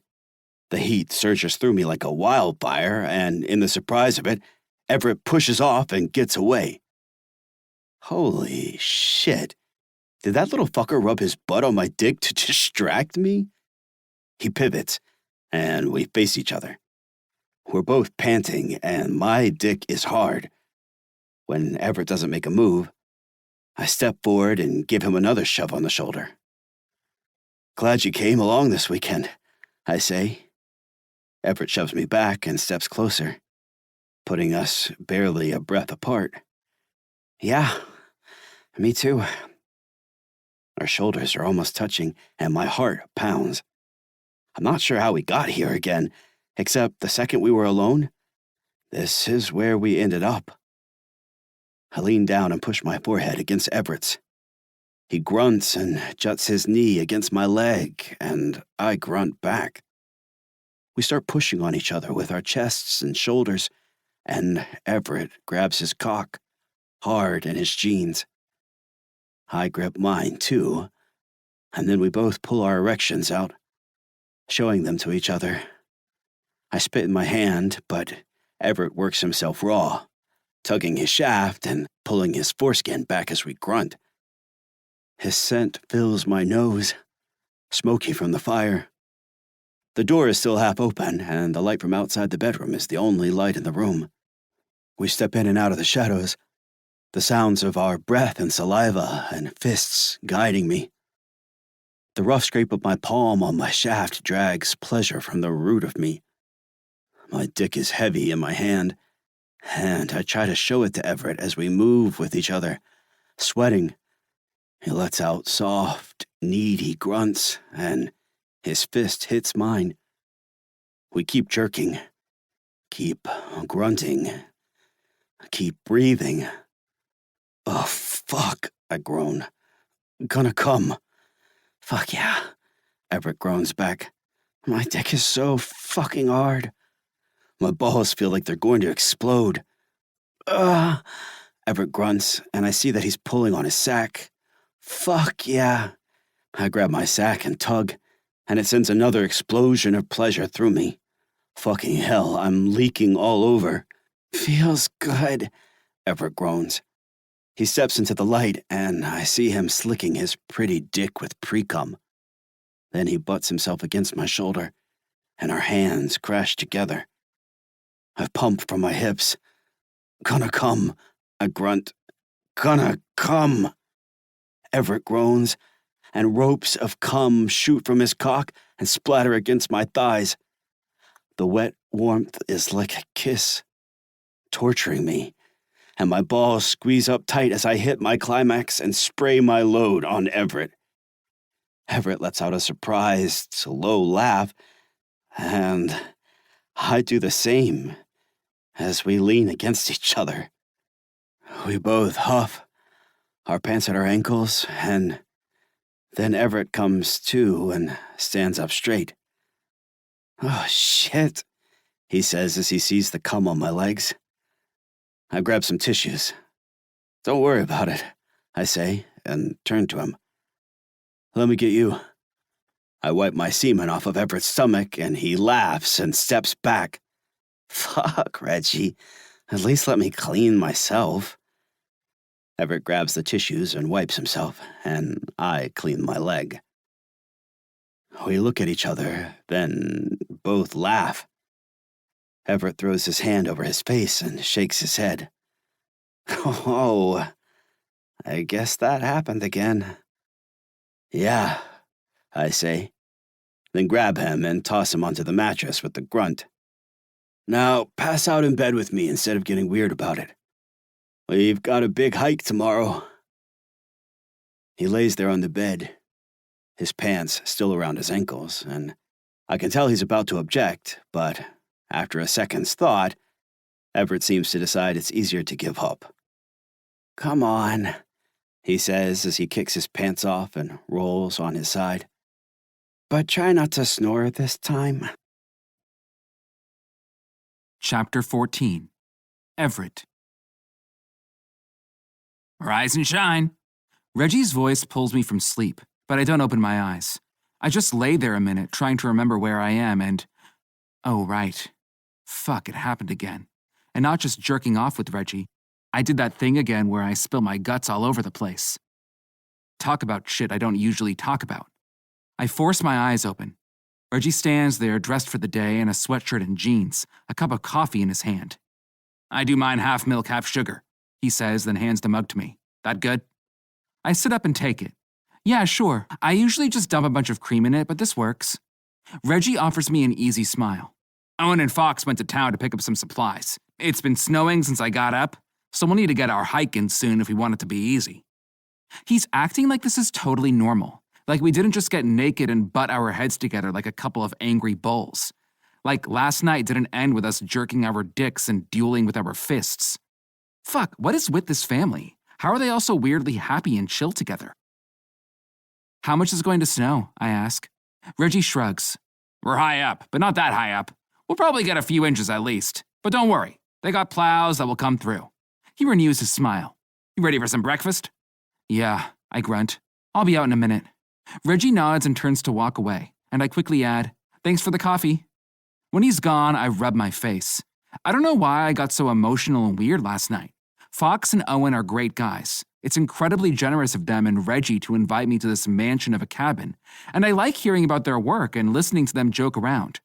But I still feel confronted by how easily and happily Owen and Fox touch each other.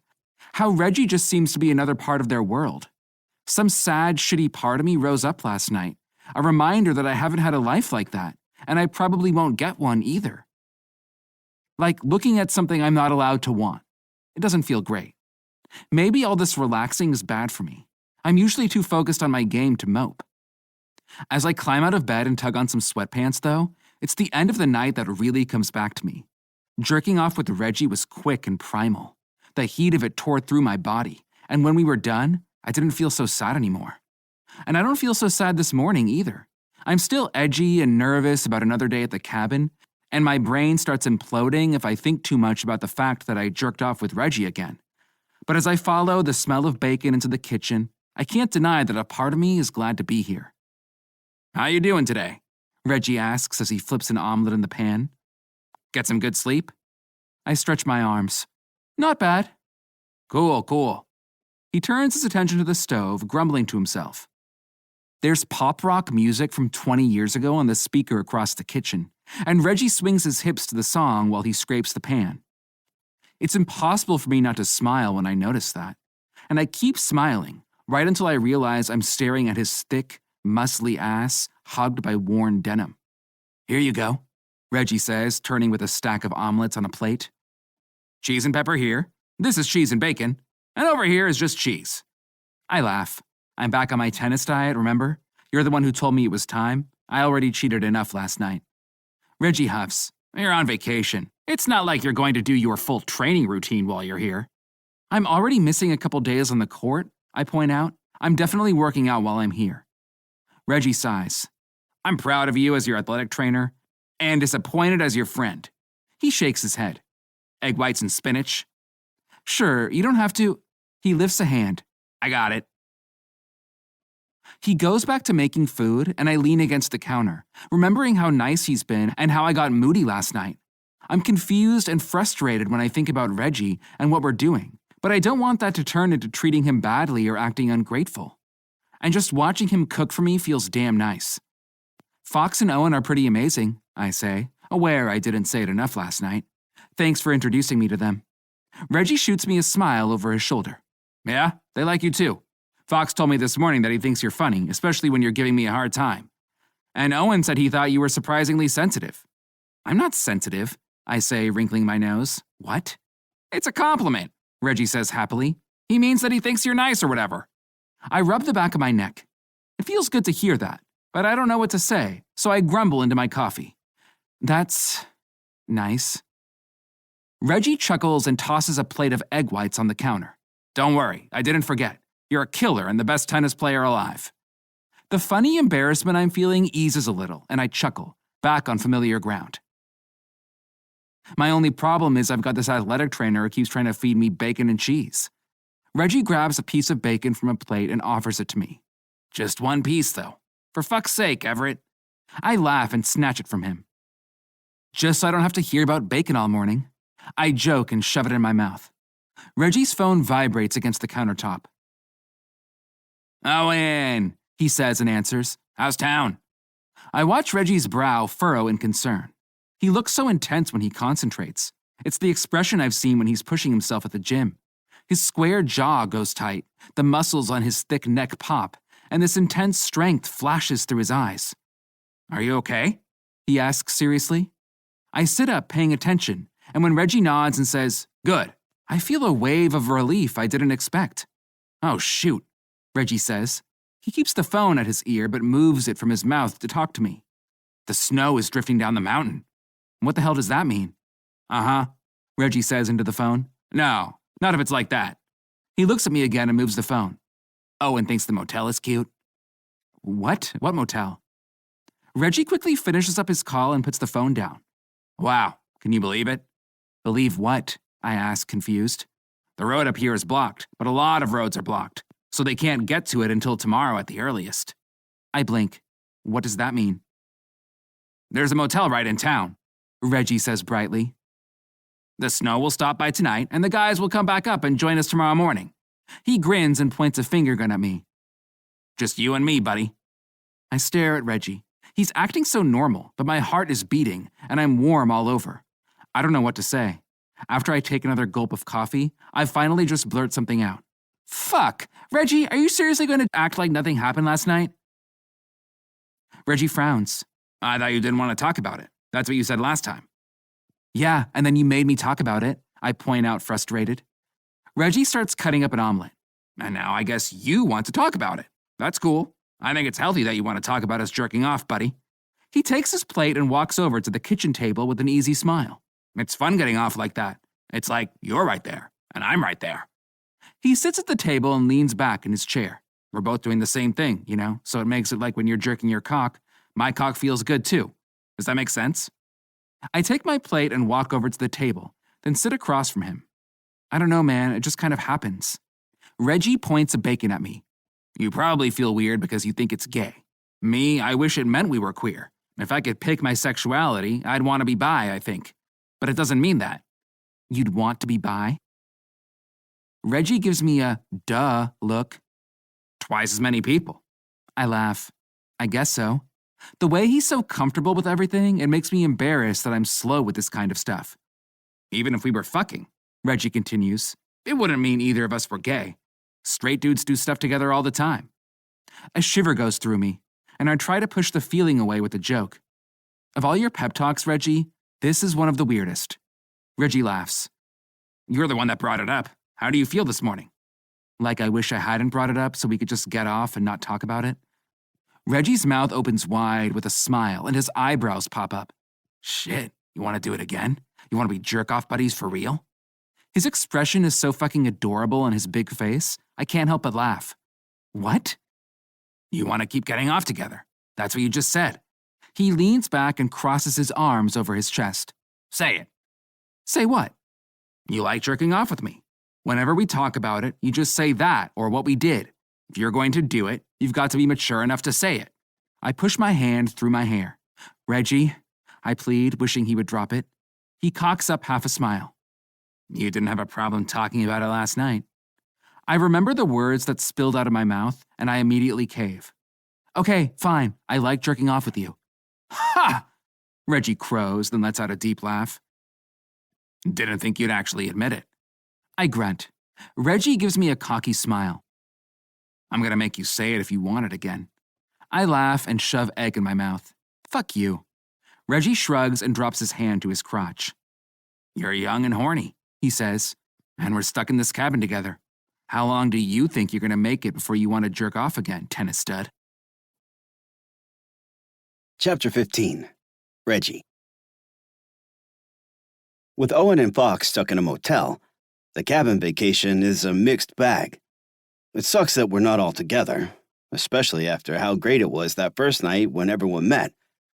But the fiancés are apparently having an extremely good time locked in their motel room, and things are going great back at the cabin, so I'm not complaining.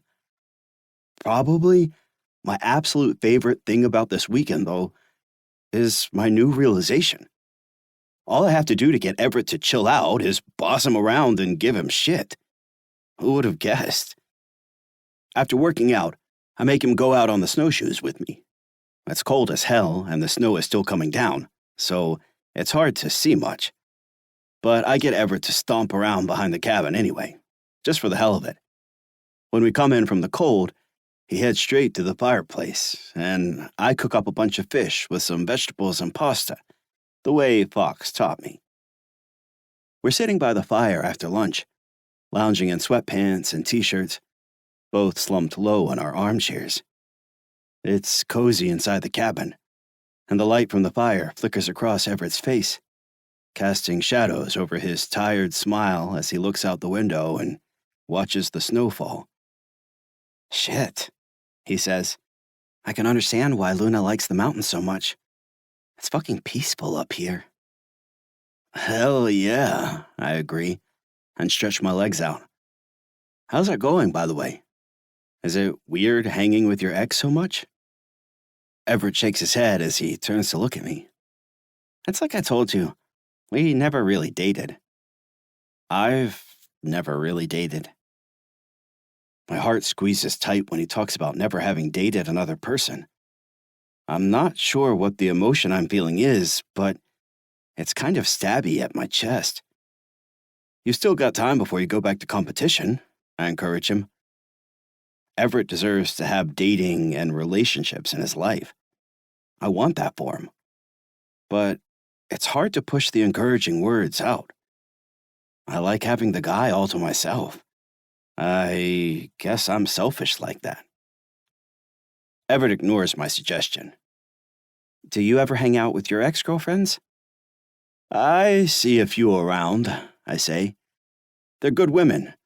I've just never fallen in love. Never had your heart broken?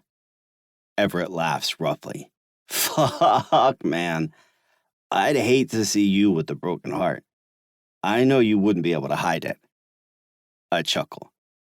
I never fell in love, I say. Not sure why. I've dated some great women. Smart, nice, pretty, all that stuff.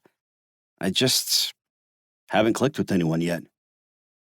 I shake my head, pushing away the sadness that sits there. The loneliness I feel sometimes. You're lucky. If you're only looking for a hookup, you don't have to find someone special. You don't have to click. Everett gives me a cocky grin. Trust me, I still click, he says, draping his hand over his crotch. I laugh and toss a throw pillow at him. You're a dog sometimes, you know that? Everett laughs. Whatever. You know how I am. I keep myself focused. I only have so much time to get my needs met, and I don't have space for distractions. So when I find a hookup, I try to damn well enjoy it. I know he's not joking about keeping himself focused. Ever since Everett got the clear to go back to tennis full time, he's done pretty much nothing but train. Funny. Best thing I can do for him as his athletic trainer is to derail his focus sometimes. Dedication is important, but I know what happens to athletes if they don't have appropriate rest and non-sports activities in their lives. I lean forward. What do you like about it? I ask him. Everett arches a furry eyebrow. About fucking? He flushes. He's thrown off by the question, and I shouldn't find it so entertaining to do this to him, but I do. It just cracks me up when his cocky jock act falls apart, and this other side of him shines through. Yeah. When you're damn well enjoying yourself, what do you like? I don't know, Everett says. I like fucking and oral. You like getting a blowjob, or you like going down? He licks the back of his teeth. Both, he answers, then shifts his weight, opening up a little more. I really like going down. I see that his hand is still over his crotch as Everett meets my eyes. What do you like? He asks. I spread my knees, visions of Everett's sweaty, naked body dancing through my imagination. All of it, I tell him. I like making out and rubbing bodies together, and I like oral a lot, both ways. Fucking is fun, but I grab my dick through my sweatpants. You know. Everett drags his teeth across his bottom lip. That big dick of yours, he says. My pulse quickens. I hadn't even really intended to go here, just to tease him. But I'm not at all bothered this is where we landed. Heat floods my veins as I keep looking at Everett and holding my half-stiff cock. Yeah, I grunt. A lot of people need a while before they can really take it. I drag my eyes to his crotch and watch him massage himself. I don't mind. I like the warm-up best anyway. A big dick like yours. Gotta earn it, Everett says, his voice tight. I jerk my head toward his crotch. Show me your cock, I tell him, getting bossy. I want to see how hard you are. Everett swallows, hesitating even as he keeps holding and rubbing himself. He's thinking about what I said earlier, wishing he could hold out longer just because he doesn't want to be wrong. But the smile he's fighting tells me everything I need to know. Come on, I tease. I know you're already hard as steel. Fuck, Reggie, he grunts, then pulls his dick out of his sweatpants. His erection strains in the air, and Everett's fist at the base tugs his foreskin back. I lean forward, keeping my erection in my sweats. The tortured look on Everett's face is so fucking hot. I want to savor it. You must be horny and hard all the damn time, man, I tell him. Look how heavy your balls are. Everett squeezes the base of his dick. Fuck, Reggie, come on, man. What? I ask, feigning innocence as I cup my erection. Get your dick out, man, he says, need splitting his voice as his erection twitches. I told you. I want to hear you say it.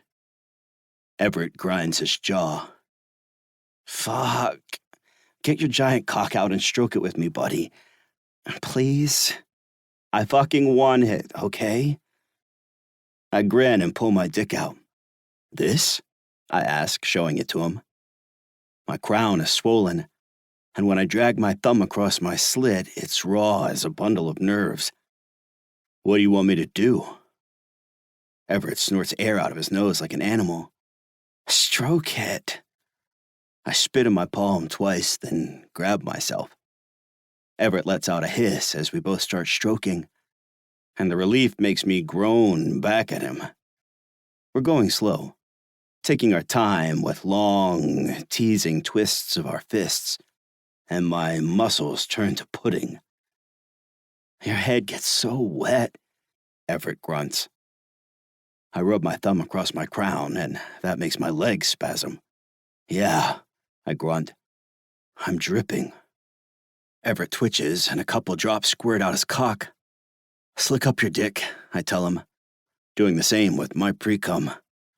I tighten my grip and pump harder. Tell me you like it. Fuck yeah, Everett grunts. I'm leaning forward, but he falls back in the chair, thrusting his hips as he jerks himself, his sweatpants at his knees. My balls are going to explode, Reggie. You got all that cum for me? Pleasure throbs through me, my horniness growing. You're a jock full of cum, aren't you? Everett grunts and laughs. Fuck you, he says, biting his lip, and I can tell how much he likes it. You're going to come first, I tell him. You're going to shoot your load all over yourself, Tiger. You are, Everett says. He pants and grunts. His eyes lock on my dick, and we keep pumping fast, matching each other. I can do this all day, he says, jaw strained as he corkscrews himself. I spread my knees wide and pull my balls. These balls are getting nice and full for you, Everett. You just come for me and you can have it. Everett gasps. His muscles all tense and his skin is flushed like copper, and I drag my eyes up and down his body, drinking it in. I lean forward, challenging him.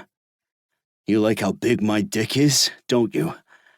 Everett nods, squirting more little drops of pre-cum. Fuck yeah.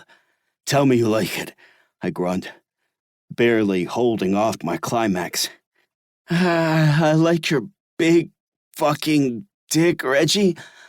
More pre-cum pours out my slit, and my balls try to squeeze up tight as Everett spasms and kicks his legs out. I like your hairy thighs and your fat cock and heavy balls. All of it. I keep pumping even though I know I'm about to explode. Then show me how much you like it. Shoot your shot, Everett. Show me what you got. With a groan, Everett hits his climax. Massive jets of cum spray all over his sweaty t-shirt, and the sight of it sends me over the edge. I unload as an orgasm rips through me, stealing my breath and my vision, while pure ecstasy burns my nerves. Fuck, I gasp. Everett falls back in the chair. Fuck, he agrees. We both laugh. We sit there with our dicks out, dazed and tired as the fire burns. And after a couple minutes, like it's totally normal, we laugh again, pull our sweats up, and head to the kitchen for a snack. Chapter 16. Everett. After a massive pasta dinner that Reggie makes, I duck into the room and grab the treat I packed, a way too expensive bottle of vodka. I thought maybe this could be a party favor, I tell Reggie as I walk back out. I wasn't sure what to get Fox and Owen to say thanks. Vodka makes sense for the mountains, right? Sure, Reggie says as he takes the bottle. He's standing by the fire in a pair of low-slung sweatpants. Looks expensive. It was like $300. I'm not sure why I went and splurged like that. I've still got a little of that prize money left in my bank. Just a little? I shrug, not wanting to face the reality that I'm going back to credit cards soon. Enough. Want to drink it in the hot tub? Reggie's eyes pop open. Fuck yeah, really? Hell yeah. There's a hot tub on the porch that looks over the mountains. Why wouldn't we drink vodka in it? Excellent point, Reggie agrees. The cabin does feel like another world with all the snow and quiet. That's probably why it's pretty easy for me to decide what I want to do next. A little drunk and very full of good pasta, I decide that it's time I surprise Reggie and throw him off balance for once. It's like Reggie said, what we're doing doesn't have to mean we're gay. It's just a thing that's happening, and I don't need to decide that every weird thought in my head means whatever it might mean. Why not let myself enjoy it while it lasts? Reggie goes out to turn the tub on, and after we joke around in the kitchen and drink some vodka, we make our way to the steaming hot tub. I strip off my clothes immediately, cold on the porch, and then walk straight into the bubbling water. No hesitation, Reggie says as he kicks his boxer briefs off. I like that. He follows me in and hands me the bottle, and I kick my legs against his under the water. Reggie laughs and splashes water at me, and I stand up right in the middle of the thing, close to him. Reggie grunts, caught off guard like I hoped. I flash him a cocky smile, then step back and pull myself up to sit on the edge of the tub. Damn, I moan quietly and stretch my arms above my head. My legs hang in the water from my thighs down, but my erection is on full display at Reggie's eye level. The heat feels good. Reggie grunts again. He's smiling, aware I'm fucking with him, but trying not to let it show. The water laps at his broad chest, right at the level of his hard nipples, and beneath it I see his legs spread wide. Yeah, it does. I lean back on my hands, my boner straining at my abs. Probably good for my muscles too, right? You feeling sore, buddy? Not bad, I say, shaking my head. Just sore in the good way, from hitting the gym hard. I trail my fingers up my shaft, barely playing with myself. Just like I hoped, Reggie squirms. I keep going. I lean and cup water in my hand, then let it trickle down my cock. I think it's that healing touch of yours, man. I tell him, and I'm not lying about that part. Your hands worked some magic on me. My dick twitches as I trail my fingers down my shaft again. My heart is pounding, and the temptation to jerk myself is killing me, but I don't let it show. I'm too focused on making Reggie lose his mind first. Reggie grinds his jaw, staring at me. Uh-huh. I can feel the need burning through him, like an athlete in the thrust of competition. It feels good to have Reggie's eyes all over me, and I gently palm my balls and roll them for him, showing off. If only I'd known this whole time that I could blow off steam with you too, I tell him. We could have been jerking our dicks together every day, beating off in the gym, rubbing one out in your office. My voice catches, stroking cocks. That does Reggie in, and he stands up straight, water rushing down his skin. His dick is hard and fat against his hairy abs, and one hand works his balls. Fuck yeah, we could have. I pull my hands away, fold them behind my head, and slide back down into the water. Reggie looks at me confused, and I reach across to grab the bottle.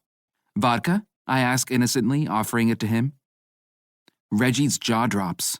Are you literally cock-teasing me? I can't imagine what you mean, I deadpan.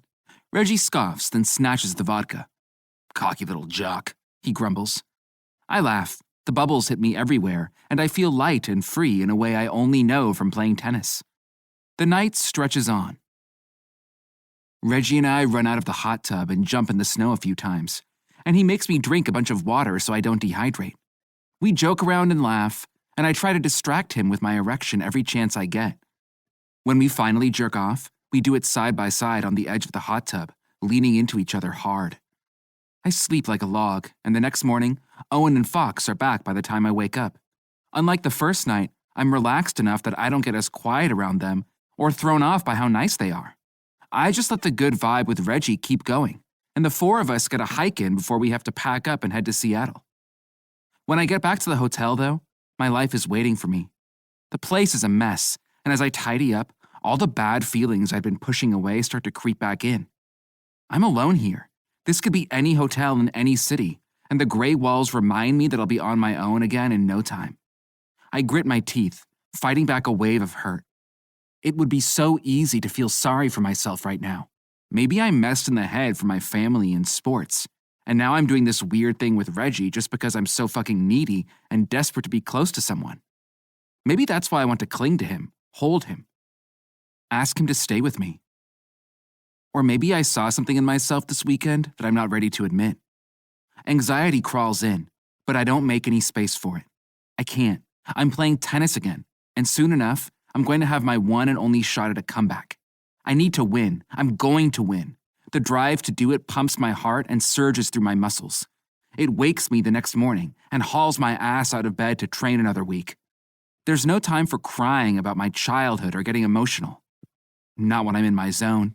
Reggie keeps me busy at the gym, and my coach works me on the courts. And when I'm not too exhausted, I put in some extra hours and kick my own ass.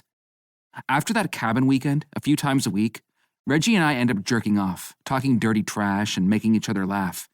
We push our bodies close, huff each other's scents, lock eyes, and the release blows my mind every time. Sometimes it happens in a private room at the gym, sometimes back at his place.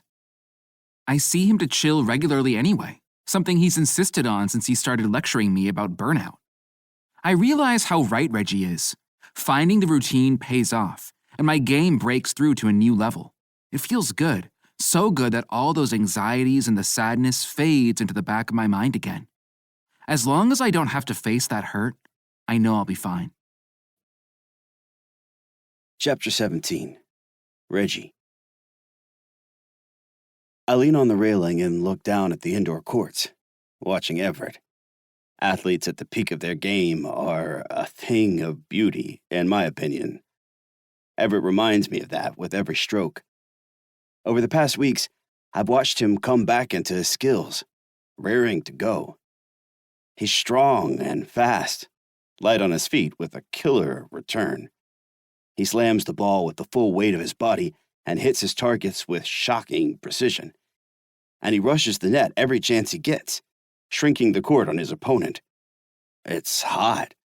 I catch myself thinking about it when we're jerking off together sometimes, just like I'm thinking now about jerking in my gym office with him last weekend. He makes the same little grunts on the court and when he's coming, and the music echoes in my ears. Everett slams his serve fast as a bolt of lightning, and his coach lets out a surprised cheer. No wonder he loves tennis so much. He's every bit as good as he says he is. My chest swells with pride, and when his coaching session is done, I jog downstairs and join up with him.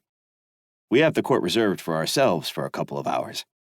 With how busy he is training, it's one of the easiest ways to catch time with him lately. Your coach is working you harder, I tell him. We stand close to the net, swatting the ball back and forth while we talk. We're both in short tennis shorts, and my eyes get caught on Everett's thighs, thick with muscle. I bet he smells really good right now. He's been sweating for hours. I told her to. Told her I already have a good athletic trainer looking after my recovery, so she needs to kick my ass the rest of the way. He zings the ball by me, and even though I lunge, I don't have any hope of returning. Shit. Everett chuckles. Sorry. I walk up to the net. About that athletic trainer part. I had an idea. Yeah? Everett spins the racket in his hand. He seems happier every day lately. What's up?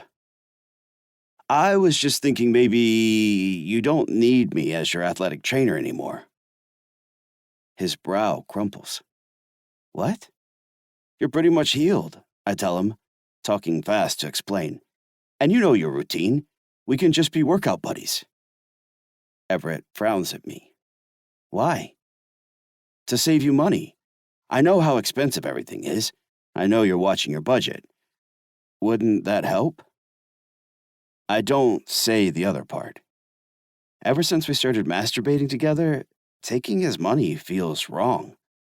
We're jerk-off buddies. He doesn't have to pay me. He tenses. No, he answers flatly. It wouldn't help. I arch an eyebrow, worried I offended him. No? Everett points his racket at me. You're part of my team, he says, stressed. I have my coach and my athletic trainer. That's the right way to recover from an injury. Okay, I say, lifting my hands. Sorry, I didn't mean anything by it. Everett grunts. Shit. Sorry, man. I just mean... He bounces a tennis ball against the court a few times. I'm going back into that world. He tries again, meeting my eyes. It will be a fuck of a lot easier if you come along with me. I grin. You're asking me to go steady? He throws a tennis ball at me. Fuck off, he says, laughing. Okay, I'll be your athletic trainer, I tell him. Hell, I might even go to your matches. But I'm going to double down on you. Everett waggles his eyebrows at me. Oh, yeah, old man? You still have it in you?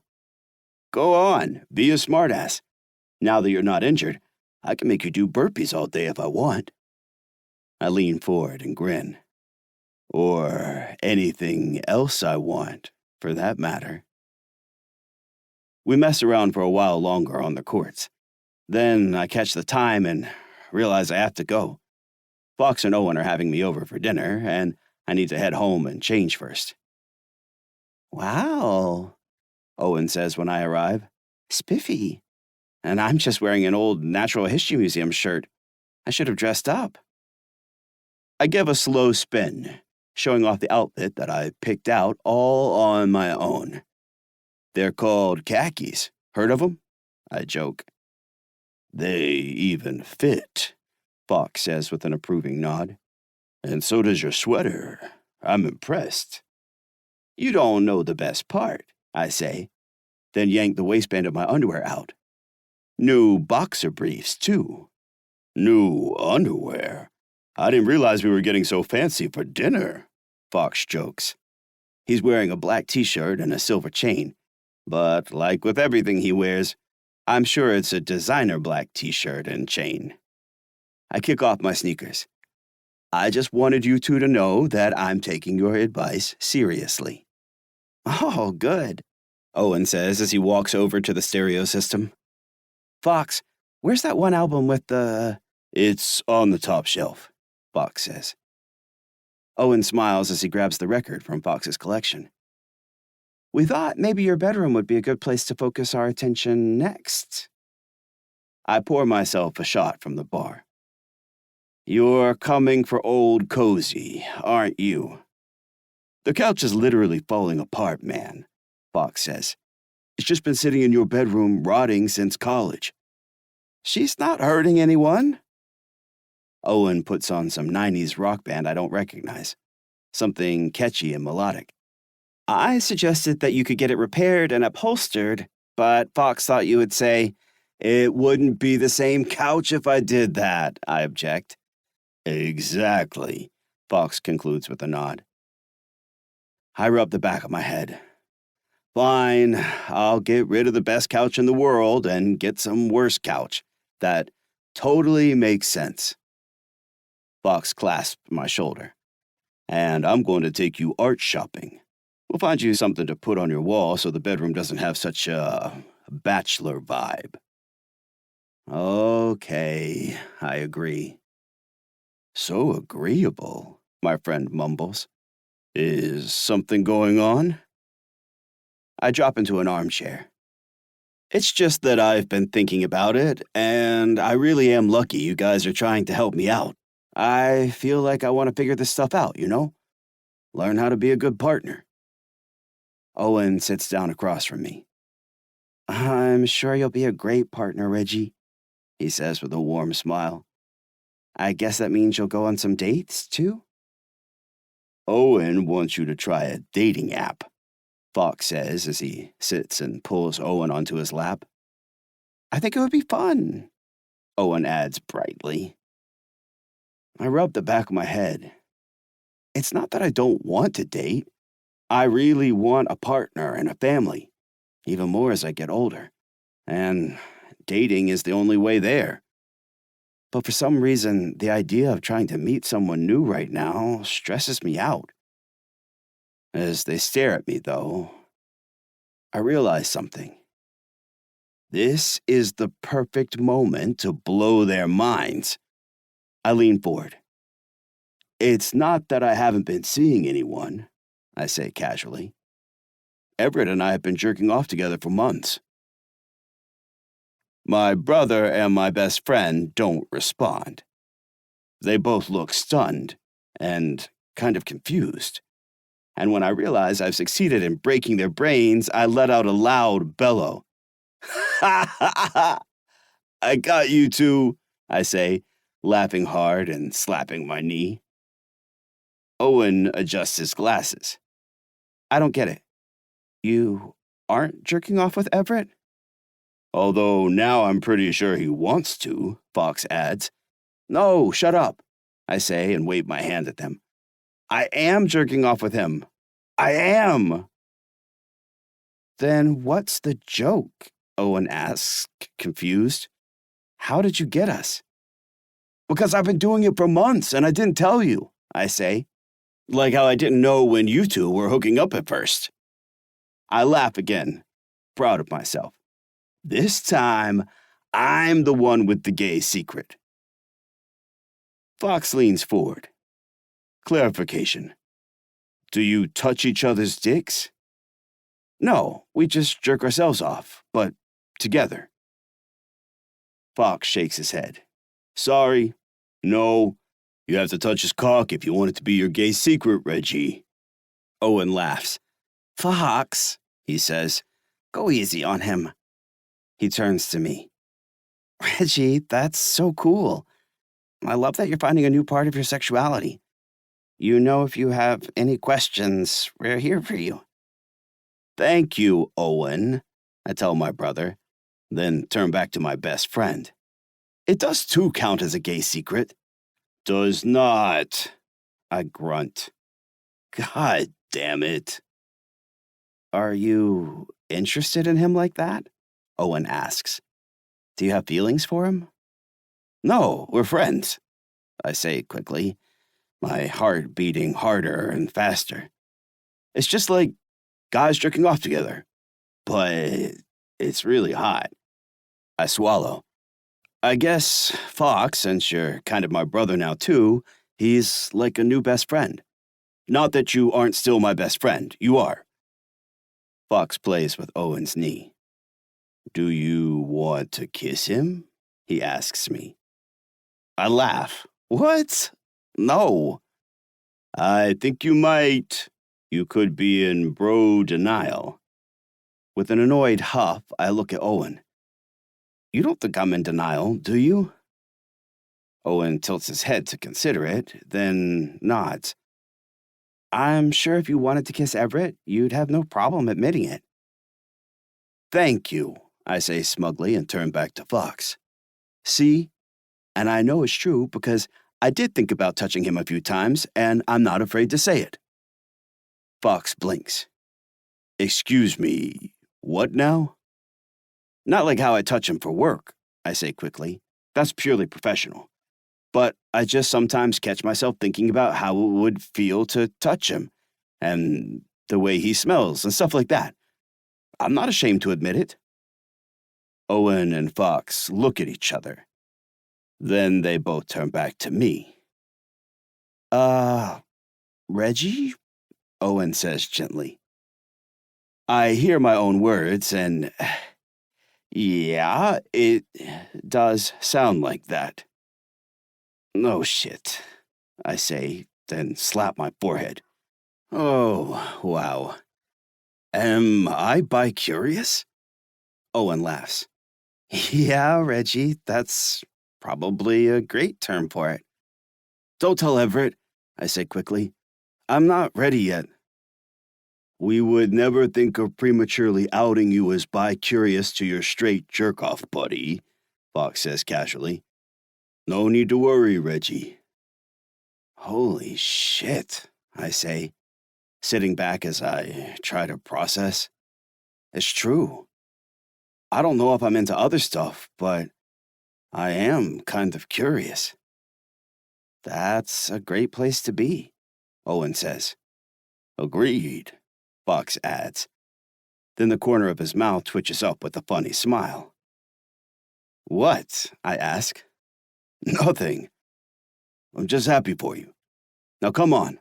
I'm going to make you tell me every detail while we finish dinner. Chapter 18. Everett. I get to Reggie's after a full day at the courts, and my body is aching. He's left the door open for me, and I hear him banging around in the kitchen as I let myself in. I told you, you don't need to cook every fucking time, I holler as I walk toward the kitchen. Reggie's pulling a lasagna out of the oven. He's wearing a new pair of jeans that hug his rear tight, and while he's bent over, my eyes linger. And I told you, we're doing lasagna and the new Fast and the Furious tonight. He throws the lasagna on the counter. I put a lot of veggies in it, and I know you're loading carbs again, so you can't complain about your health food. I sniff, and yeah, it smells amazing. What kind of an asshole would complain about lasagna? You'll have to start calling me chef instead of coach, Reggie jokes, then cranks his arm back. Your shoulder still giving you problems? Nothing bad. Come here, I say. Let me give you a rub while that cools. Reggie waggles his eyebrows at me, but I ignore the innuendo and gesture to the stool beside me. I like giving Reggie a shoulder rub. He doesn't get it otherwise, and it feels nice to do something for him after all he's done for me. And fuck, he's done so much for me. Not just as my athletic trainer either. Reggie keeps me happy. He helps me relax, helps me see the bright side when I'm missing it. Hell, I feel lighter on my feet after I see him, and after we part ways, I immediately want to text him and find an excuse to meet up again. It hurts to know that I'm never going to have a life like his. But if anything good has come out of that fucking injury, it's the fact that I met this guy. Maybe a normal, stable life isn't so bad after all. I never thought I'd get something like that, but now that I see a glimmer of what it's like, I can't deny the appeal. Reggie pops his shirt off, and I go to work on his bulky muscles while he tells me about the concert he saw with Fox last weekend. His thick biceps loosen more with the attention I give them, and Reggie's familiar, piney scent drifts to my nose. He groans. Fuck, if you ever leave tennis, consider massage therapy. I guess it's good to have a backup considering my last match, I mutter. Sorry. Reggie clasps his big hand over mine. Didn't mean anything by it. You're fine. I let him hold my hand like that for a second, my chest warm, then start massaging again. Just thinking about what would happen if I fucked up my next tournament. Didn't you tell me you never think about losing? I thought you were too much of an animal for that. I snort. I did say something about being an animal on the court the other day. Yeah, I still am, I tell him, playing up my cockiness to keep it light. And I'm still going to kick ass and win the next US Open. Don't forget it. I never doubted you. I smile. Him saying that makes it easier to admit the rest. There's extra pressure, I confess. I only get one shot at a comeback. And without any rankings over the past 6 months, I'm entering in at a lower level than I usually play. That means the match should be easy, but if I choke, it will be a bigger deal. Game, set, match on my career. I rub my hands down his arms, appreciating his thick muscles as I talk.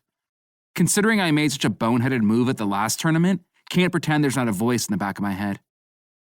Well, I'm a voice in the front of your face telling you that you're a champion, Reggie says, his words deep and steady. I've watched your matches. I've seen you play. You don't fold under pressure, Everett. You just get stronger. Thanks. My heart pounds and my confidence rises. I don't know when the last time was that I had someone else who really believed in me the way Reggie does. I appreciate it. You might fuck someone up, he says, especially the way that serve is coming along. But you won't fuck up. I laugh and shove his shoulder. Fuck you up? Reggie growls under his breath as he turns to face me and stands to full height. I'd like to see you try. I have to tilt my eyes up to meet his. I'm sure you would, I say, then give him a wink. Just like I hoped, Reggie's jaw ticks, and I can tell he's flustered, so I'm back on top. He lets out a gruff laugh, recovering, and surprises me by slapping my ass. Eat your damn lasagna, he says. I don't like cold cheese. We turn to the food, and I realize I'm smiling. The anxieties I confessed a few minutes ago already gone. Reggie has that effect on me. It's a miracle, honestly, but maybe that's just because I haven't had a friend like him in so long. Maybe normal people walk around feeling this good and taken care of all the time. Like, when they feel shitty, they can just admit it to someone, and they magically feel better. That's probably why I'm able to just enjoy the jerk-off sessions, too, instead of getting all twisted in my head about it. Reggie just makes everything okay. You want to eat and watch? He asks. I'm not even in an exploding car mood, but lasagna and a movie? Perfection. I slide a giant slice of lasagna onto my plate. Let's watch something else then. Reggie frowns. I don't know if you've noticed, but picking a movie with another person is practically impossible. Show me one of your favorite rom-coms. He tilts his head to the side. Really? I shrug. Sure, why the fuck not? I never watched those movies. And judging by the wide, toothy smile on Reggie's face, it's going to make him happy as hell. After all he's done for me, he could pick a lifetime of movies and I'd still owe him. Reggie takes in a deep breath and huffs it out. My favorite. Okay, he says, rubbing his jaw. You know, at first I didn't even realize I liked rom-coms. I was into Seth Rogen when I was younger, and you know he had those movies like Zack and Miri Make a Porno. I saw it when I was 19, and I was disappointed because I thought it was going to be a porno, but I really liked it anyway. I lift the lasagna and take a sniff. Fuck, this smells good. Reggie's smile gets even wider. Cool. Maybe we'll start with a classic. 10 Things I Hate About You? You've probably already seen The Wedding Singer. Haven't seen either of them. Reggie laughs. Blowing my mind. Let's go. We take our dinners into the living room, and while Reggie gives me his philosophy about feel-good movies, I chow down on the amazing meal. His good mood is strong enough that I lose myself in it, and The Wedding Singer is actually totally funny and the perfect distraction from the real world. I sink down into the cushy couch and fold my leg up on the cushions. Reggie and I sprawl into each other, and the heat of his big body warms me. I wonder if we're going to jerk off tonight. I've been pretty horny today, and I'm craving the extra release and satisfaction I get with him. It's funny, it still feels a little bit dangerous or forbidden to do what we're doing. It's still exciting in a way I can't explain. But it's nice, too. Easy. And more than anything else, tonight, I want the dopey satisfaction I get after we've done our thing. When the movie ends, I sit up with a yawn. Not bad, I tell him. A little cheesy at the end there, but good. Reggie scoffs. The cheese is the best part, man. He shakes his head, smiling. You'll see. I accidentally yawn again, but try to cover it up. Sorry, I grumble, sitting up. Our gazes meet. This is when we usually start shit-talking each other as a way to start things off, teasing and wrestling until we're hard and horny. Instead, though, Reggie softens his expression. Crash here, he says. It's late. I've never slept over, and I hesitate, nervous to say yes. Reggie must see the hesitation because he chuckles. I won't even ask you to put out, he jokes. Couch or the bed with me, you're welcome to either. My chest is warm. Yeah, all right, I say, then stretch. Guess I worked myself harder at the gym today than I realized. Reggie scoops up the plates. I got this. You know where the bathroom is. Help yourself to anything you need. He walks off toward the kitchen. I stand and hesitate for a second, then I walk into his bedroom. There's a little bathroom attached, and I go inside to wash my face and, lacking a toothbrush, to rub some toothpaste against my teeth. After years in hotels, getting ready for bed in an actual house feels both strange and normal at the same time. Did I miss this? Maybe I did, although I never let myself feel that before. With a sigh, I strip down to my boxer briefs and crawl into Reggie's massive bed. His room looks nice, with a black leather love seat under a massive framed photograph of the mountains, and the sheets are luxuriously soft. It makes me happy to think of Reggie crawling into the bed every night, and when I adjust the pillow, his familiar woodsy scent washes over me. I'm planning to stay awake, get him to jerk off under the sheets with me. But somehow, before Reggie makes it to the bedroom, I fall fast asleep. Chapter 19. Reggie. When I wake the next morning, Everett is sprawled out on his stomach with his foot kicked over my leg and an arm across my chest. The surprise of his touch heats me deep inside, and like someone dumped Gatorade over my head, I'm suddenly wide awake. Fuck. We didn't even jerk off, and Everett still slept over in my bed. I stay there for a few minutes, listening to his heavy breathing, then slowly extract myself. I wander to the kitchen in my boxer briefs, splash some cold water on my face, and punch on the coffee machine. Shit. It's kind of hard being bi-curious, especially since I haven't told Everett how I'm feeling. I've tried a few times, but I always open my mouth and chicken out. It could change everything between us. I could lose the friendship if I play this wrong. I like Everett. I've never had a friend like him. It's like we instinctively understand each other, but at the same time, he's a puzzle that I'll never fully figure out. I want to take care of him and mess with him and make him feel good. Just thinking about him sleeping in my bed makes my stomach weird. With a grunt, I take my coffee over to the weights in the living room. Pumping iron helps clear my head. It makes my engine hum, I like to say. So I work my bicep with one arm and sip coffee with the other. If I'm going to say something to Everett, I'm going to have to say it soon. I start to admit the truth to myself. He's got his first tournament coming up. He won't be full-time immediately, and he's planning to come back to Seattle between competitions, but still. Everett says he likes Seattle, that he likes his routine here. When he tells me that, I think he should just stay, but I know it's not that easy. No matter what else, he's eventually going to be traveling all over the world. I'll only see him when I get a chance to fly out to his tournaments, and he'll be busy as hell then. The sound of the shower pulls me from my thoughts. Everett's up, and my heart jumps. I drop the weight and stand, then walk over to the main bathroom, stepping over the underwear he shed on the way.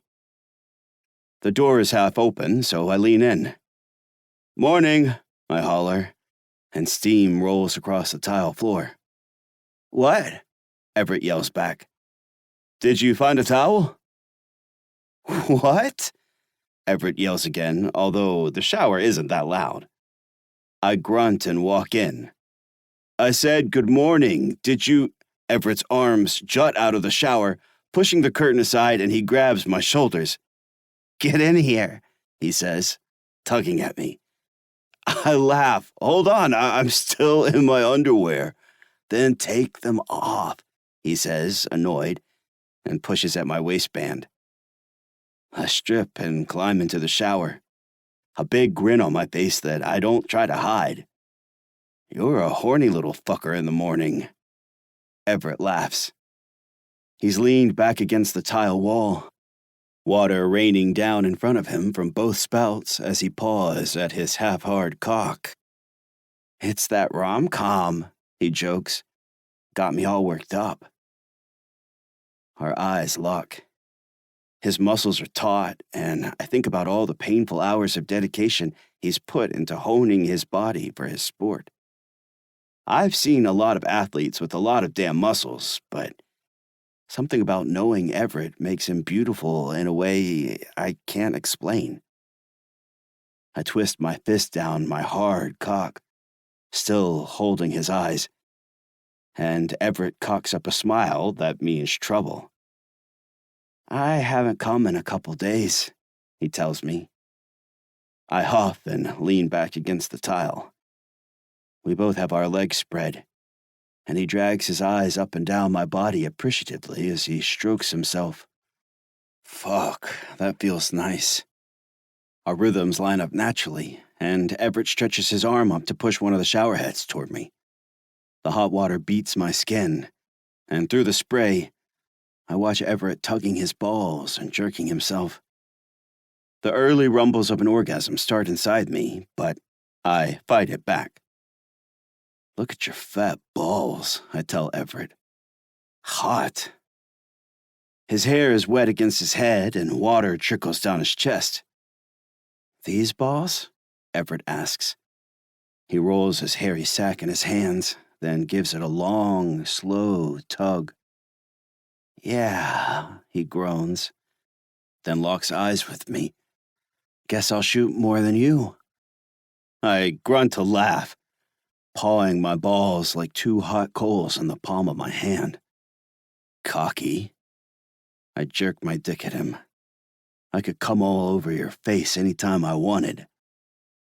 My mind flashes as I imagine rubbing my dick on Everett's lips, and pre-cum squirts from my tip. Everett grits his teeth.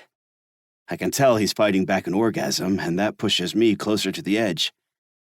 "What did you call me that one time? A jock full of cum?" Pleasure explodes through me like fireworks. "You asking me to trash talk you again, cum jock?" Everett laughs. His entire body quivers as he drags his free hand up his side, stroking himself. "Whatever you need to get off, coach," he tosses back. "Just don't let the rest of the Seahawks catch us in the shower." I let out a loud, surprised laugh and step forward, closing the distance between us because I can tell it gets him off when we're almost touching. "Go on," I urge him, pumping my erection toward his. "Come, show your coach what kind of a man you are." Everett grits his teeth. "No way." I'm burning with the need to climax, my nerves flaming, but I fight it back. "Come," I tell him again. "I know you want to. You want to come all over me, don't you?" Everett turns, giving his back to me as he leans against the tile. "You need somewhere to come?" he asks innocently, and spreads his legs. Everett shows me his ass, 2 firm globes that glisten under the water, and tugs his balls and strokes his dick down so I can see everything. Fuck, is he ever beautiful? "Everett," I grunt. My brain short-circuits and I can't get past his name. I want to reach out and touch that hot ass, rub my dick to his crease.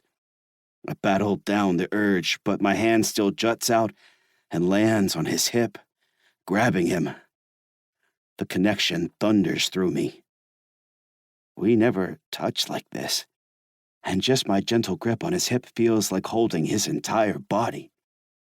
He lets out a groan that almost sounds like my name. The dirty talk falls apart, and I grip him tighter, so close that I can feel his heartbeat. He wiggles his ass, torturing me with the temptation as his muscles clench. A throbbing orgasm ignites. I'm trying to fight the climax off, and I can feel Everett trying to fight it off, but it's stronger than either of us, and we both holler as we erupt. Cum splatters everywhere. It hits the tiles and swirls in the water and drips down our skin. And Everett turns and collapses his weight against me. We both stand there, panting, until he rises back to full height. Everett pushes a hand through his wet hair. "Fuck. Ty?" "What? Go to hell. I won. I came more." I roll my eyes. "You did not." When I look down, I see that most of the semen is already washed away. Everett quickly and awkwardly wipes the last of it off his leg.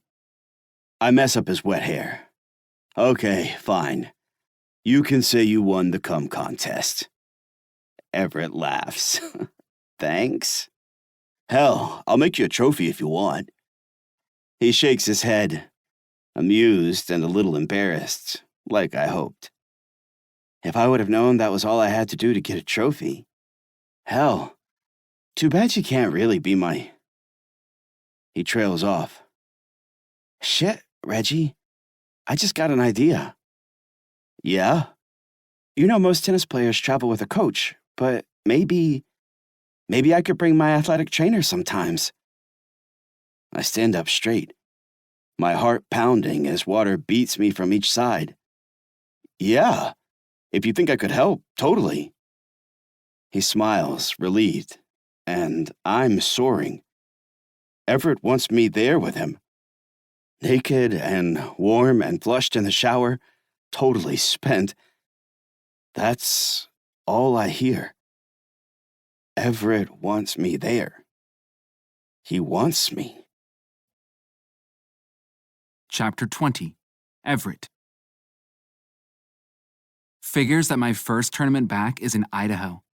I remember going to see the pros play when I was growing up, dying to be out there on the courts myself.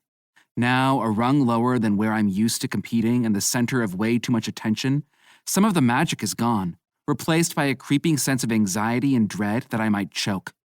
I check into a hotel by the racket club the night before the tournament starts. Reggie will come out in a few days. The competition lasts all week, so I told him not to worry. If I was going to have any problems related to my injury, it probably wouldn't happen for a couple of days. The truth is, though, Something in me was scared that having him here for my first match would be too much. Like, there was already too much mounting pressure. I've humiliated myself in front of the entire world, so I don't know why losing in front of Reggie stresses me out so much. But he believes in me, and for whatever fucked up reason, that's kind of terrifying. I want him here just as badly as I don't want him here. It's confusing and stressful, but there's no time to get hung up on that. Instead, I stick to my routine. I listen to the playlist I use to hype myself up and focus on my win, and everything else disappears. And like a fucking miracle, it works. I walk onto the court for my first match, an easy draw against a low seed, and with a small but appreciative audience, I destroy him. I dominate the net, land almost every serve, and charge through the game like I own the court. It feels so natural. When I hit the winning shot, I swear I've been reborn. Fuck, I missed this. I don't hear the applause or the announcers. Instead, I stay in my focus. An easy win is a good start, but I'm not about to take anything for granted. After a quick shower, I head to watch another player check out his style. It's there, slumped in the back of the bleachers, with my hoodie thrown up, that I finally look at my phone. Reggie. What's up? How'd the first match go? Reggie.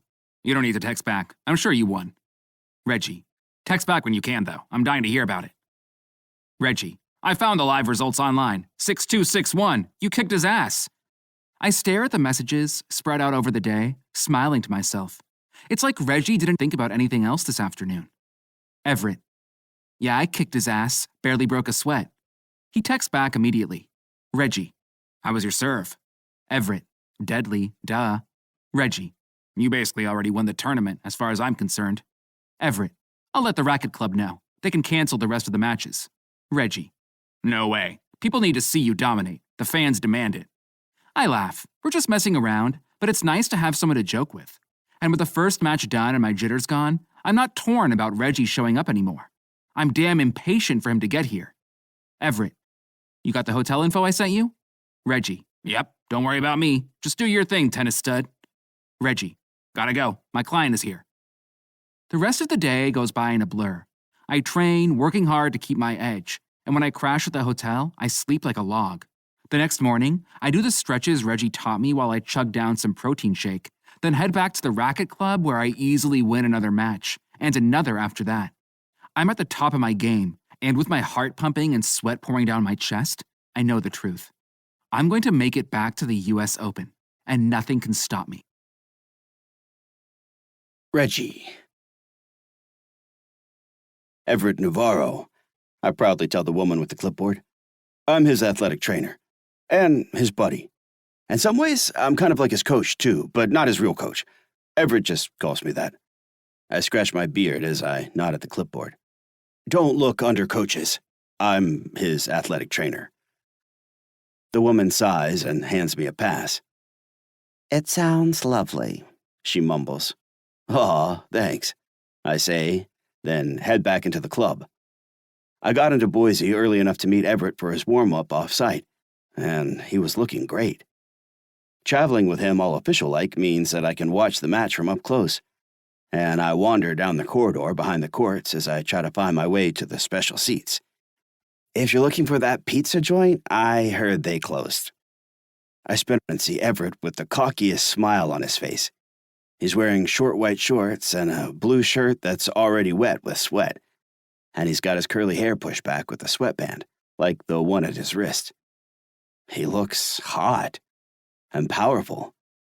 I wonder again what it would feel like to touch him, feel him in a different way, and the question sends a shiver down my spine. Oh, whoa, it's you. Everett spins his racket as he looks at me. It's me. What are you doing back here? I shove my hands in my pockets, grinning because it feels cool to be hanging with Everett behind the tournament. Looking for my special spot to watch your match? Everett chuckles. Right. He points behind me with the racket. Back that way. Let me show you. You don't have to. You're about to play. He rolls his eyes. In half an hour. It's right over here. Come on.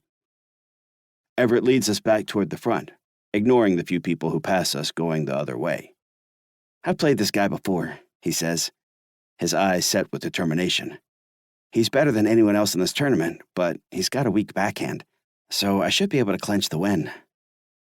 You get all your stretches in? Get to listen to your songs? Everett has a playlist that he uses to focus before matches. He won't tell me what's on it because he said it would ruin the magic if other people knew. He nods. All set. As we approach the main area, Everett slows. Hey, Reggie, he says, the fire in his eyes easing just a little. I just wanted to say thanks again, man. You really made my recovery possible. As my athletic trainer, but also as my friend. He stops walking. So, thanks. I grab his shoulder and give it a squeeze. Hell yeah, I tell him. You know I'm here for you, Everett. He grabs my shoulder back and our eyes meet. Everett is an athlete and he's deep in competition. But even through the determination etching his expression, he's taking a minute to think about me. Fuck. Light shines in his brown eyes. I see right into his heart, bursting with pure energy and strength. And I know he's reading my soul just the same. My lips part, and I nearly bear it all, telling him exactly how special he is to me, but a raspy cough interrupts my thoughts. Everett and I both turn, releasing each other, and I see that there are a few people looking at us. We must have gotten caught up in the moment or something because the looks on their faces are kind of bemused or something. I'm not sure. A pale blonde man steps out of the crowd. He gives Everett a condescending nose curl, then huffs by us. See you on the court, he spits out. I look at Everett, and he's frozen for just a half of a second. There's a shocked look on his face, but then it's gone and the fire is back. He grits his teeth. I should get going. He points down the opposite corridor. That way. Catch you after the match. I take off that direction, trying to process what just happened. It must have been Everett's competition who walked by, the snooty guy with the weak backhand. But I'm not sure who those other people were. And I'm not sure either what it meant to Everett to have them looking at us like that. I know he's sensitive about his reputation and how other people perceive him. It's those damn adorable cheeks of his. Even with a scowl and a stubbly beard and ropey dude muscles, he still looks young, gentle or something. Maybe I shouldn't have acted so dopey and friendly with him. But he's the one that started it, and hell, if I want to squeeze my friend's shoulder and look him in the eye, I'm gonna do it. My worries disappear when the match starts. They've got me on court level, right behind the benches where the players come to rest and drink water. I'd thought when he first invited me to do this that I'd be sitting up there with him, telling him, "Go champ, you got this," and helping out if he twisted his ankle or something. But apparently tennis doesn't let the pros have anyone courtside with them, so I'm right here behind it all. That's pretty cool too. I'm pretty sure the fans clap more for Everett than the other guy, Ozma. When he launches into a serve, it's clear why. The ball is like a bullet, and how Ozma manages to even get his racket on it, I have no idea. Everett leans in hard, rushing the net behind the serve almost every time, and I cheer and laugh as he lands winning shot after winning shot. Fuck, he looks good. Sweat gleams on his skin as he bounds across the court, throwing the full force of his body behind every shot. When he's playing, Everett doesn't look young or cocky or anything. He just looks like a man determined to win. The match flies by, and Everett easily closes out the first set. He just needs one more to win. But out of nowhere, he flubs a shot. Then another.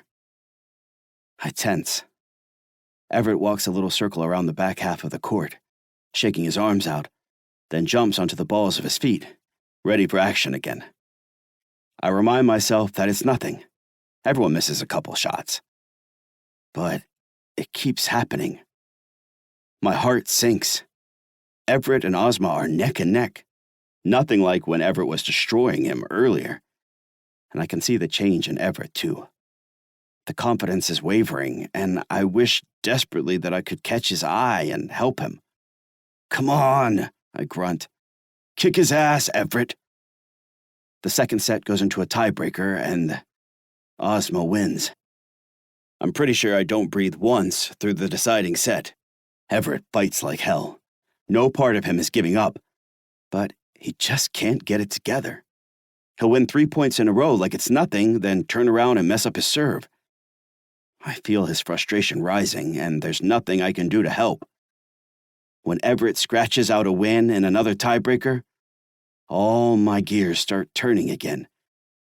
I rub my palm across my face and growl, trying to let some of the tension out. He won.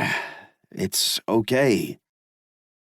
Except after shaking hands and waving to the crowd, Everett stalks back behind the courts, eyes on the ground and shoulders slouched. I know him, and I know he's pissed at himself right now. Deep in my gut, I worry he might be pissed at me, too. Chapter 21. Everett.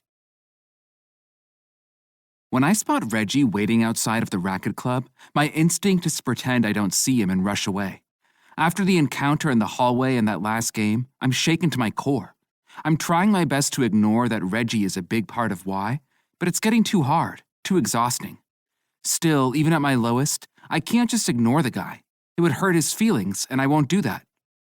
"Reggie man," I manage and grab his arm. "I think I'm trained out for today. Guess we don't need to hit the gym after all." Reggie turns to me, a hesitant smile on his face. "Yeah, you've been running your ass all afternoon. Scored another win, though. Hell yeah."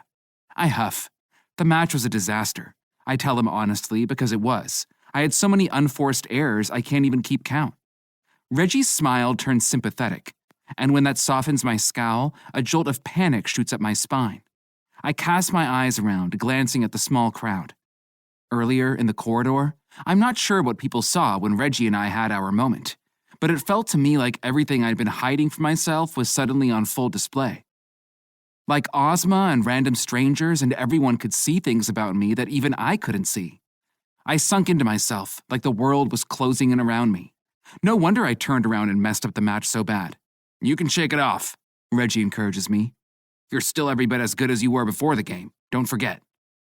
Eager to escape the sunlight, I push a hand through my hair. Want to get out of here? I'm trying to avoid extra attention, stay focused. "Right," Reggie says with a brusque nod. "Hotel?" We don't say much on the walk back. In the back of my head, I can hear my father's voice, lecturing me and listing every mistake of the match. My brain is foggy, and anxiety creeps up my neck, and that feeling where I need Reggie and want to run from him is back strong. He's got a room 1 floor down from mine, and he leads us straight there. I'm not sure what the plan is or why I'm following him, but I do. 3 more matches in the tournament, that right? Easy shot to the win, man. I'm proud of you." I grunt and lean against the wall. I'm not sure what to say, so I say something that I immediately regret. "Maybe I was wrong to drag you here. My injury is fine, and I don't really need an athletic trainer on hand." Reggie's face falls. He sits back on the top of the couch and studies me, his brow wrinkled. "You want me to go home?" "I'm going to be busy. I can't even hang out. It's not right to ask you to come here and just watch me from the side." Reggie shakes his head. "What? I thought you wanted me here. It was your idea." Fuck, he's hurt. I'm hurting Reggie's feelings and fuck. I'm fucking everything up. What the hell is wrong with me? All I want to do is to grab him and squeeze him. But I just stand here, empty, cold, and anxious. Reggie crosses his arms over his chest. "Is it what happened before the match, when Ozma ran into us in the corridor?" My jaw goes tight as I remember it. It didn't help my game. Reggie stands. "But why? What happened?" His voice gets tight. "If I fucked up, Everett, you just gotta tell me. I know I can be too much sometimes. Tell me what I did so I can apologize and not do it again." "You didn't do anything," I say, my emotions boiling over. "I just can't have this shit in my head, not when I'm playing." "What shit? What are you talking about?" I grab my head, my eyes burning into Reggie's. All this anxiety, worrying about what people know, what they're saying about me. I swear, if Ozma or someone figured us out— "Figured out what?" Reggie bellows, exasperated. "That we jerk off sometimes? How the fuck would they figure that out? I don't know, I yell back. All I know is that I was out on that court and I kept thinking about you and hearing my dad's voice, and I couldn't stop thinking about it long enough to get my damn head in the game. And I can't, Reggie. I just fucking can't have that, okay? Reggie slumps down on the couch. What does your dad have to do with this? He asks, surprised. I don't know. I stalk across the room and look out the window. Forget it. I don't like to think about it. Reggie scoffs. Doesn't seem like not thinking about it is serving you that well, champ. I keep my eyes focused out the window at the busy street below, because looking at Reggie right now and seeing him care would just be too fucking much. I'm about to break open, and my breath comes out ragged. He was my first coach. He got me playing tennis when I was young, and he always told me I was meant to be the best. I'm surprised to hear the words, but my voice is slow and steady as they roll out. He would have hated that match. Your dad, I didn't know that he was the one who got you into the sport. I loved it, I continue, but he didn't care about that part. He was a hard man. Mean. He thought I needed pressure if I was going to live up to my potential. No one has ever pushed me as hard as he did. I swallow. I can still hear him yelling. I never did make him proud. Everett. I finally turn to look at him, needing him to understand. He didn't only care about sports. He had judgments about everything, and he would hate. I trail off, gesturing between us. If he knew what we were doing, he'd probably never talk to me again. Hell, the only way he talked to me in the first place was by screaming at me on the court. Reggie winces. Everett, you can't spend your life trying to please your homophobic dad. If he wasn't proud of you and all you've accomplished, he didn't deserve you as his son. You're an amazing person, Everett, and any parent would be lucky to have you. My chest is tight. Ever since he passed, I never let myself criticize Dad. That's just how it is, I tell him. And he's gone. There's no changing who he was. You might have a bunch of loving, supportive friends to go home to, but I've got homophobic coaches and judgmental jocks, okay? So, do you understand now? Do you see why I'm upset? Reggie shakes his head as he stands and steps forward. No, Everett, that's not right. I know it's like your dad is still here. I still feel my mom's presence. I still want to make her proud. But you can't put yourself under that kind of pressure. And it was wrong of him to put you under that pressure too. I rub my face. I'm on the verge of crying, and I never fucking cry. But I am under that kind of pressure, I object. I'm a pro athlete. Don't you get it? I've had my life comfortably compartmentalized since I was 16. Tennis takes precedence over everything else. That's how I win, and it's how I keep all this other complicated bullshit buried. But now you're here digging it all up. Hey, I'm sorry if I'm making things complicated, but that's not fair, buddy. Reggie takes another step closer and pushes his finger against my chest. You can't keep all that buried. It's going to catch up with you eventually, whether I'm here or not. I step toward him. So what? I yell, tears finally falling, hot on my cheeks. You want me to break down and sob about it all night? I'm sure that will help me win tomorrow morning. I don't know, Reggie yells back. I don't know what you're supposed to do or what I'm supposed to do. My pulse kicks, blood pumping my veins. I feel like I'm about to implode. Everything I've been avoiding, everything I fear, it's all staring me in the face. But when I see the warmth in Reggie's gaze, the kindness and strength as he looks at me, the tension snaps. It's like that point in a match when I've been rallying and struggling to keep up.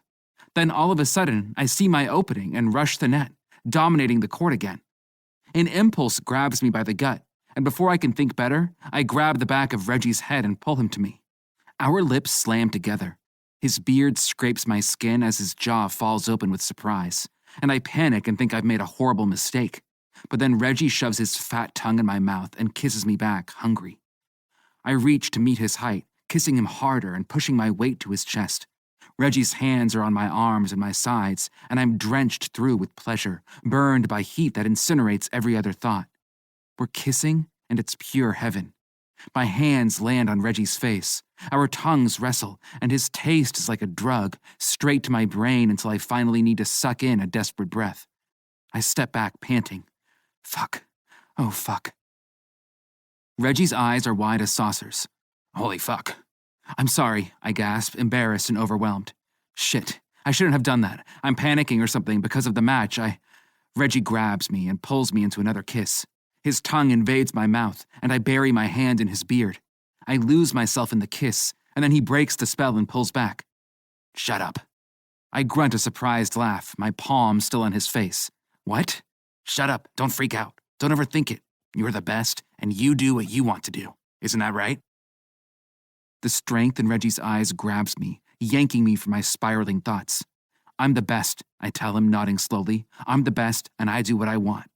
Fuck yeah, Reggie grins. Now show me you mean it. Chapter 22. Reggie. A cyclone of emotions hurtles through me. My chest aches for Everett. I knew he'd been on his own for a long time, but he's never said all this about his dad. He's never admitted to being hurt. I should have known. I should have read between the lines. He's so damn hard on himself, and I knew he carried around plenty of sadness. I should have figured it out and helped him. He obviously needs to talk about stuff, and I'm the right person for him to talk to.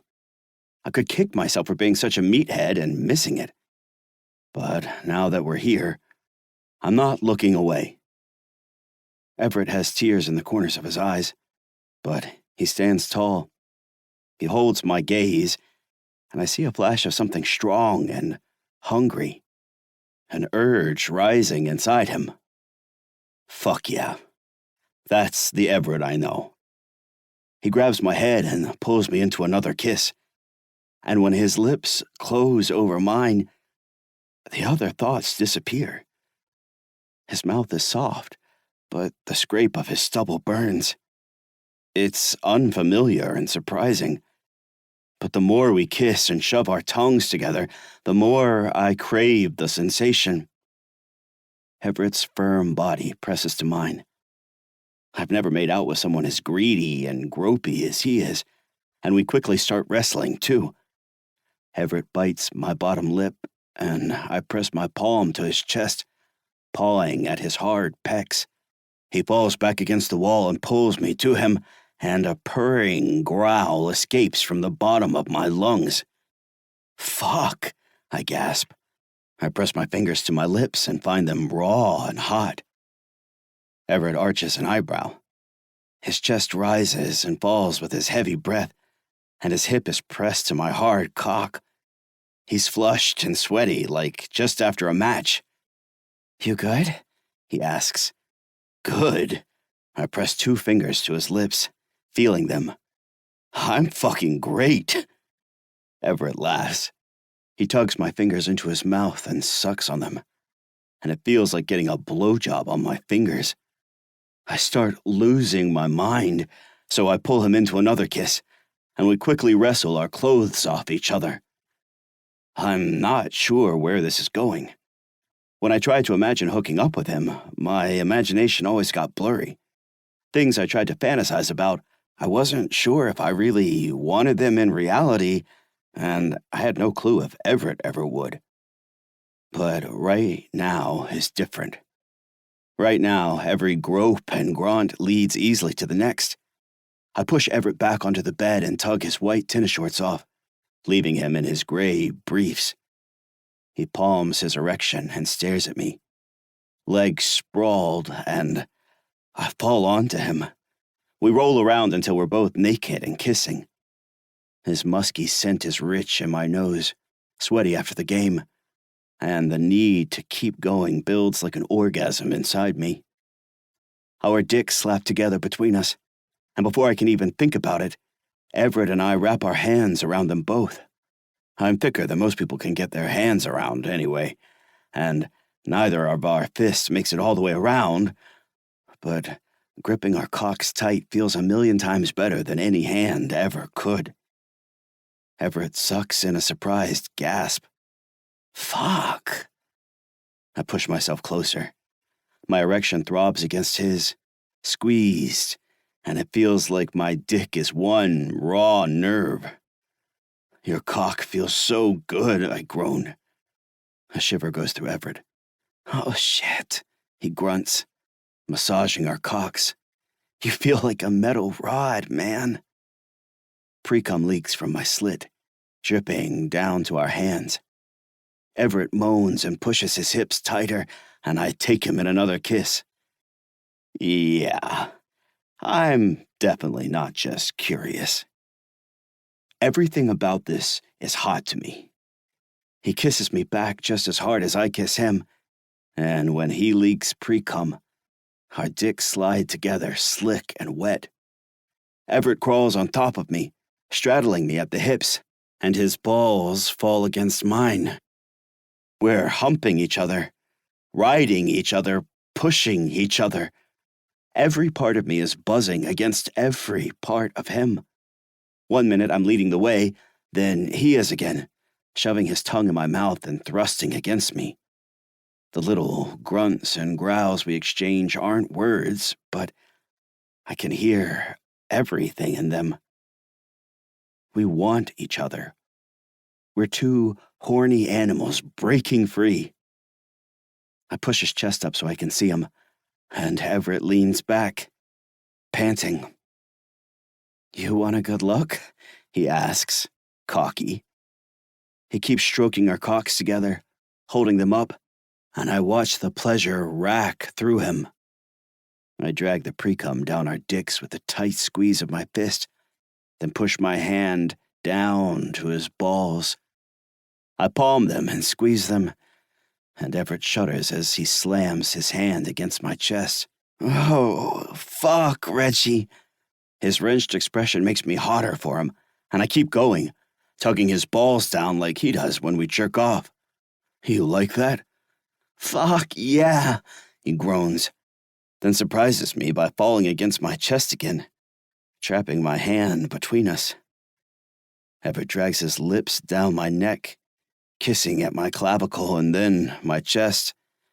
His tongue is everywhere as our dicks rub, and when he buries his nose in my hairy armpit, the need to climax makes me delirious. I grab a handful of his ass and hitch him to me. Love how strong you are. I immediately regret the L word, but Everett doesn't seem to mind. Your big body, he gasps, then latches his lips onto my neck again, finding the sensitive spot. Could throw myself against you all fucking day. I spin us and pin him to the bed. My dick slaps hard against his erection, and we both spasm. Try it, tennis stud, I growl, and Everett spasms again. He seems to like it when I call him that, so I try again. Act like a champ and show me what you got. Everett pumps our dicks harder. His hairy legs writhe against mine as I press him down, thrusting from my hips, cock against cock. Yeah, that's right, I encourage him. You're the best fucking player at this tournament. I'm the best fucking player in the country. You're the best in the world. I grab his ass, holding him tight as I fight the rising climax. Yeah, give me that cock. Rub it up my dick. Everett's expression breaks open. His mouth contorts, his breath disappears, and his balls squeeze tight to his body. A blinding orgasm erupts at my base, and waves of pure ecstasy and warm pleasure crash through me. We shoot at the same time, coating each other in warm, sticky semen. I collapse on Everett, one arm thrown over his chest, a leg between his. When I'm done gasping for breath, I realize all over again what just happened. Fuck. Was that okay? Is Everett going to freak out, lose his next game, and blame it all on me? But then he tosses an arm over my shoulders. He pulls himself up to face me, and his skin is hot to touch. Hey, Reggie? Yeah, Everett? You mind if I crash in your room tonight? My heart jumps. Sleep here, man. Anytime. He grunts. Neither of us says anything for a couple of minutes, and I'm not sure if I should encourage him or console him or maybe just shut my mouth for once before I go and blurt something out, though he sits up and rubs his hands over his face. I promise I'll talk about it, Just after the tournament, okay? Sure, right. After the tournament. He nods. I'm going to head upstairs to my room. Shower. I'll order dinner. Everett stands. His cock is still swollen, and there's white cum smeared on his golden muscles. Sure, he says with a half smile. And, thanks, Reggie. Sorry that I yelled earlier. My chest swells. Yeah, same. And thanks for sharing with me, man. I'm here for you. And with just that, Everett's right. We don't have to say anything else. Not now, at least. Now, I just need to support my guy. He's in this tournament to win, and I'm damn well going to do what I can to help him. So after a quick shower, I order an unreasonable amount of food, then run to the pharmacy downstairs for the sports drink he likes, the gross blue one. When Everett gets back to my room, dinner's waiting on the counter. It's dark outside, and I really wish we could chill on the couch with a movie, but I know he can't relax like that. "What's your plan tonight?" I ask, shoveling pasta onto a paper plate. "You've got to stretch, run through your footwork. What else?" Everett smiles. He's in basketball shorts and a long-sleeve t-shirt from an old tennis tournament, and his hair is still damp. "Shit, Reggie," he jokes. "Straight back to coach mode. Not even a, 'Hey, how's it going, Everett? Lovely weather, don't you think?'" I roll my eyes, but I know it's a good sign that he's teasing me. You want to talk about the weather? He shrugs. "My athletic trainer says I need to relax more." Everett takes the plate of carbs and sits at the little dining table. "Thank you for this," he says, then immediately starts shoveling 3 different kinds of pasta down his throat. "I'm starving." I grin, deeply satisfied by watching him eat, then take my own plate to the couch. "I'm just trying to figure out your rhythm," I tell him. "I don't want to mess anything up." Everett laughs. "Trust me, we're off the routine." I laugh. "You know what I mean." Everett rubs his hand over his face. "I'm going to stretch and, like you said, do my footwork. Then I'll eat more. Sometimes I watch old matches, whoever I'm up against next, but they're not always easy to find." He swirls some spaghetti and sauce. "It's already late, so I'll probably just pass out." Sounds good to me. I'm wiped, man. We go on talking like that, mostly about the match tomorrow. Everett is confident he's going to beat the guy, a defensive player with slow footwork, and I ride that confidence with him. I encourage him, and even count down his stretches like we're at the gym. It feels good. Normal. Everett's pain and anxiety from earlier have disappeared. It's kind of shocking, actually, how good he is at pushing all the darkness away and focusing. But while we're here at the tournament, I understand not to bring any of it up. With his focus back, I'm not surprised at all that Everett wins his next match, easily polishing off the opponent. He's not only back to his old skill level, he's leaning into his new power. His killer serve flies by his opponent time and again, and he's always right behind it, like a tiger rushing the net. A proud grin fills my face as I sit courtside and watch. He's a star. He really is. And he's mine. The thought roars through me, possessive and defiant. It's so powerful I can feel it in my bones. Everett isn't mine, I correct myself. He's not. I don't even know what our hookup meant to me, let alone to him. But that doesn't matter. As I watch him play, the truth pumps through me. I want that man so bad, nothing else seems to matter. Chapter 23. Everett. "Of course I won," I tell Reggie, then push him toward the bathroom. "Why? Were you doubting me?" Reggie laughs. He likes it when I'm cocky, and right now, I'm horny as hell, too. I always get this way after I win. Usually I just jerk off alone in the hotel. Meeting a stranger for a hookup during a tournament is too risky. Tonight, though, I've got Reggie. I'm trying to remember what he said yesterday. Fuck all the voices in my head. A winner doesn't let other people tell him what to do. When I crush my lips against Reggie's, that's exactly what I'm thinking. I don't give a damn what this means or what some assholes think or whether my dad would approve. All I know is that I want it and I need to claim what's mine. His tongue rolls into my mouth. Reggie groans as he kisses me, and when I tug his t-shirt up, he pulls it off. My fingers brush his hairy chest, and the sensation is electric. Reggie messes around like I always want to. Not rough, exactly, but we push each other, greedy and horny, all hands. I like feeling him, smelling him, tasting him. Rubbing my body against Reggie's is a whole sensory experience, and it ignites something in me that I've always denied. Naked against the hotel sheets, I climb on top and let our cocks slap together. It's like touching something forbidden, except I know this is right. There's no doubt in my head because when I was on the court today, I played one of the best games of my entire life. I thrust against Reggie, growling. I feel powerful, especially with him close, and my cock pulses as my heart thuds. Reggie palms the back of my head. Hey, tennis stud. I choke out a laugh. His nicknames are embarrassing, but I like it. Yeah? Reggie waggles his furry eyebrows.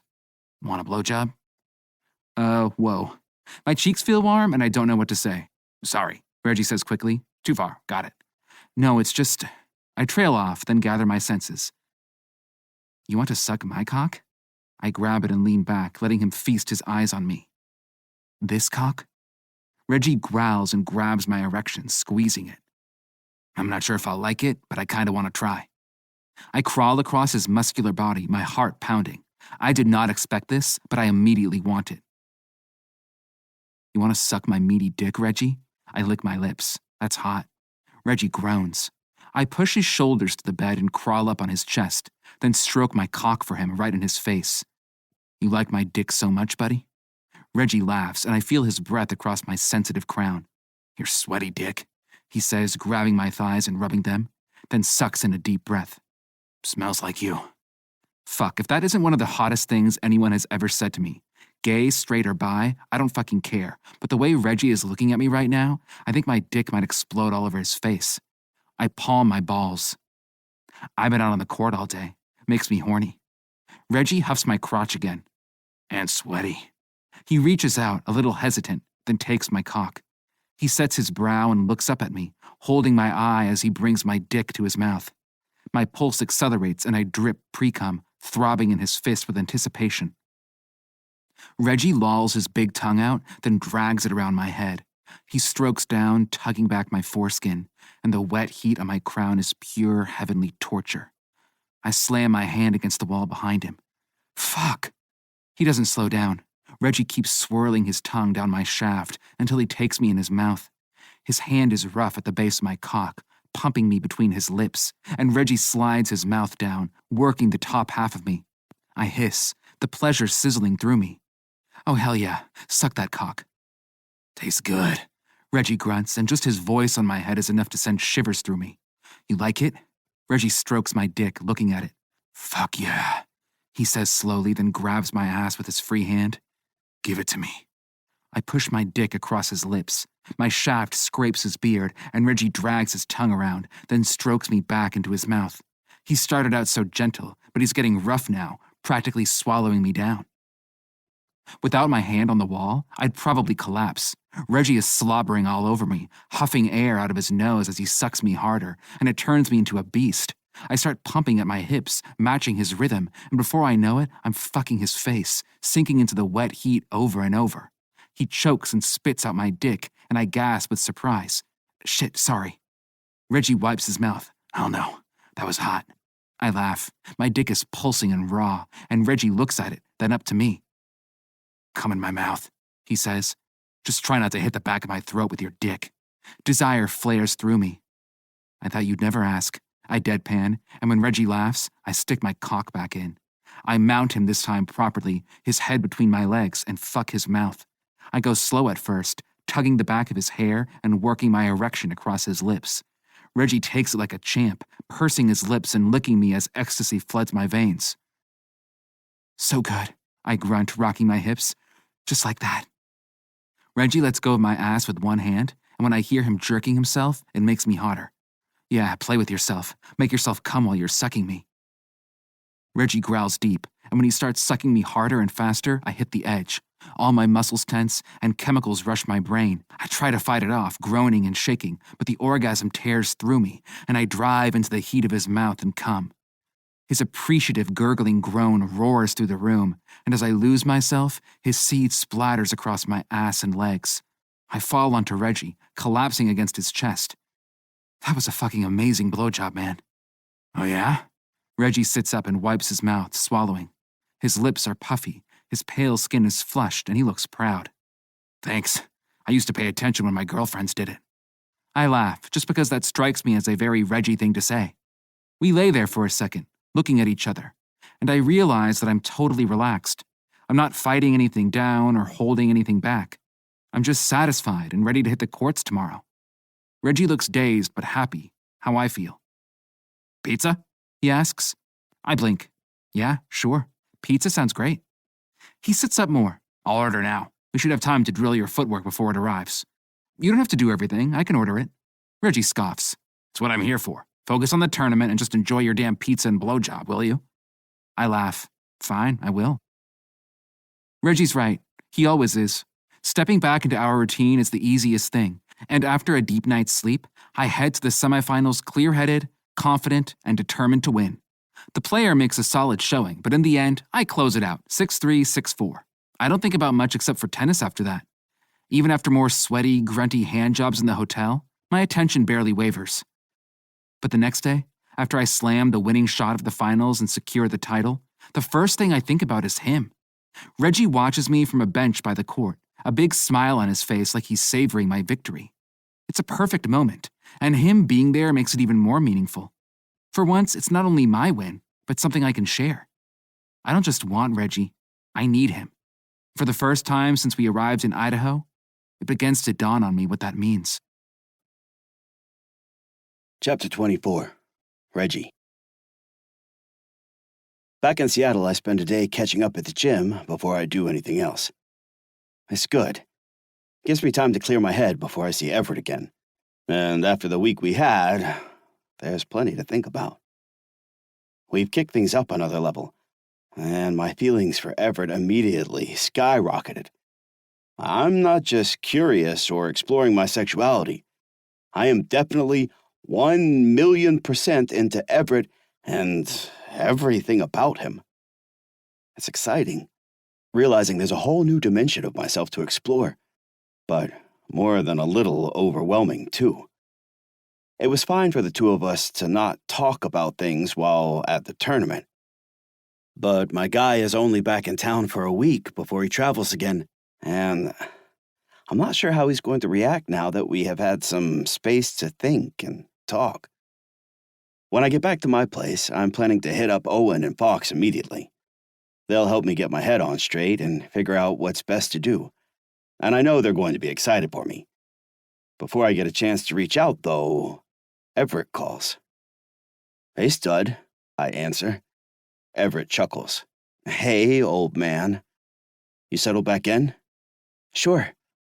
Just calling to check we're on for a workout at 10 tomorrow, right? Got it on my calendar, I say cheerfully, although he should know that. It's our regular workout time. Cool. Everett doesn't say anything else, but even over the phone, I can tell he wants to. I keep my big mouth shut, giving him a chance to spit it out, but the silence stretches on. You, doing anything tonight? I ask. I'm just chilling at home if you want to come by. Yeah, sure, he answers immediately. I can pick up dinner on the way. An hour later, Everett walks in my front door with a bag of Chinese takeout. He's wearing his favorite blue hoodie and a pair of black jeans, and there's a smile on his face. But I can't read his mood. He's not scowling or moody like he used to always be, but something's off, like he's unsettled. I sometimes miss the totally obvious. This time, though, it only takes a couple of minutes of joking around with each other before I realize what's up. I dump a carton of noodles onto a plate and hand it to him. Nervous about talking to me, huh? Talking about that blowjob? He snorts air out of his nose. What? No, I'm not. Fuck. He's cute when I catch him like that. He'd hate it if he knew I think he's cute when he fumbles, but it's true. So you are ready to talk? I say. Great.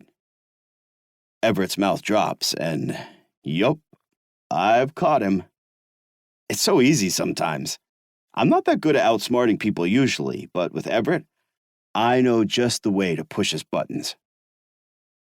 I'm pretty sure I'm bi, I tell him as I dump rice and veggies in another bowl. I don't remember ever being attracted to a guy before. I scratch my beard. It feels more like, I don't know, I forgot that I'm straight. Everett rolls his eyes. Reggie, you can't forget to be straight. I shrug. I don't know, maybe I didn't forget, but it just doesn't matter that I'm straight because I'm into you. I'm into hooking up with you. It's fucking hot, man.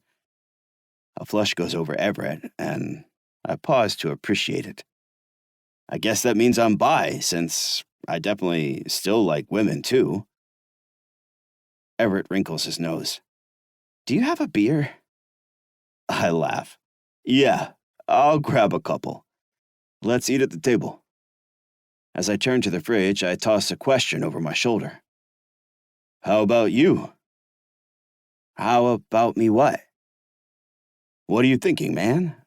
Or have you honestly not thought about it? I sit down at the table across from him. I know you're focused on your game, but you must have thought about us hooking up. I lean forward. It's like all I can think about, honestly. Everett chuckles. I don't know, Reggie. Yeah, I keep thinking about it. Of course I do. It takes everything I've got in me not to pour my heart out right there. I want to tell Everett how damn amazing he is, how good I feel when I'm with him. I'm not the kind of guy who keeps his feelings all bottled up. It makes me feel like a cannon about to fire, but I work to stay chill anyway. I don't want to overwhelm him and scare him away. Not now. Everett swallows some noodles and sighs. His features fall, his old mood shadowing his face again. I guess I've always known on some level, he says, at least since I was a teenager. I never admitted it to myself, though. I'm interested in women, too, so it was easy to bury. He trails off.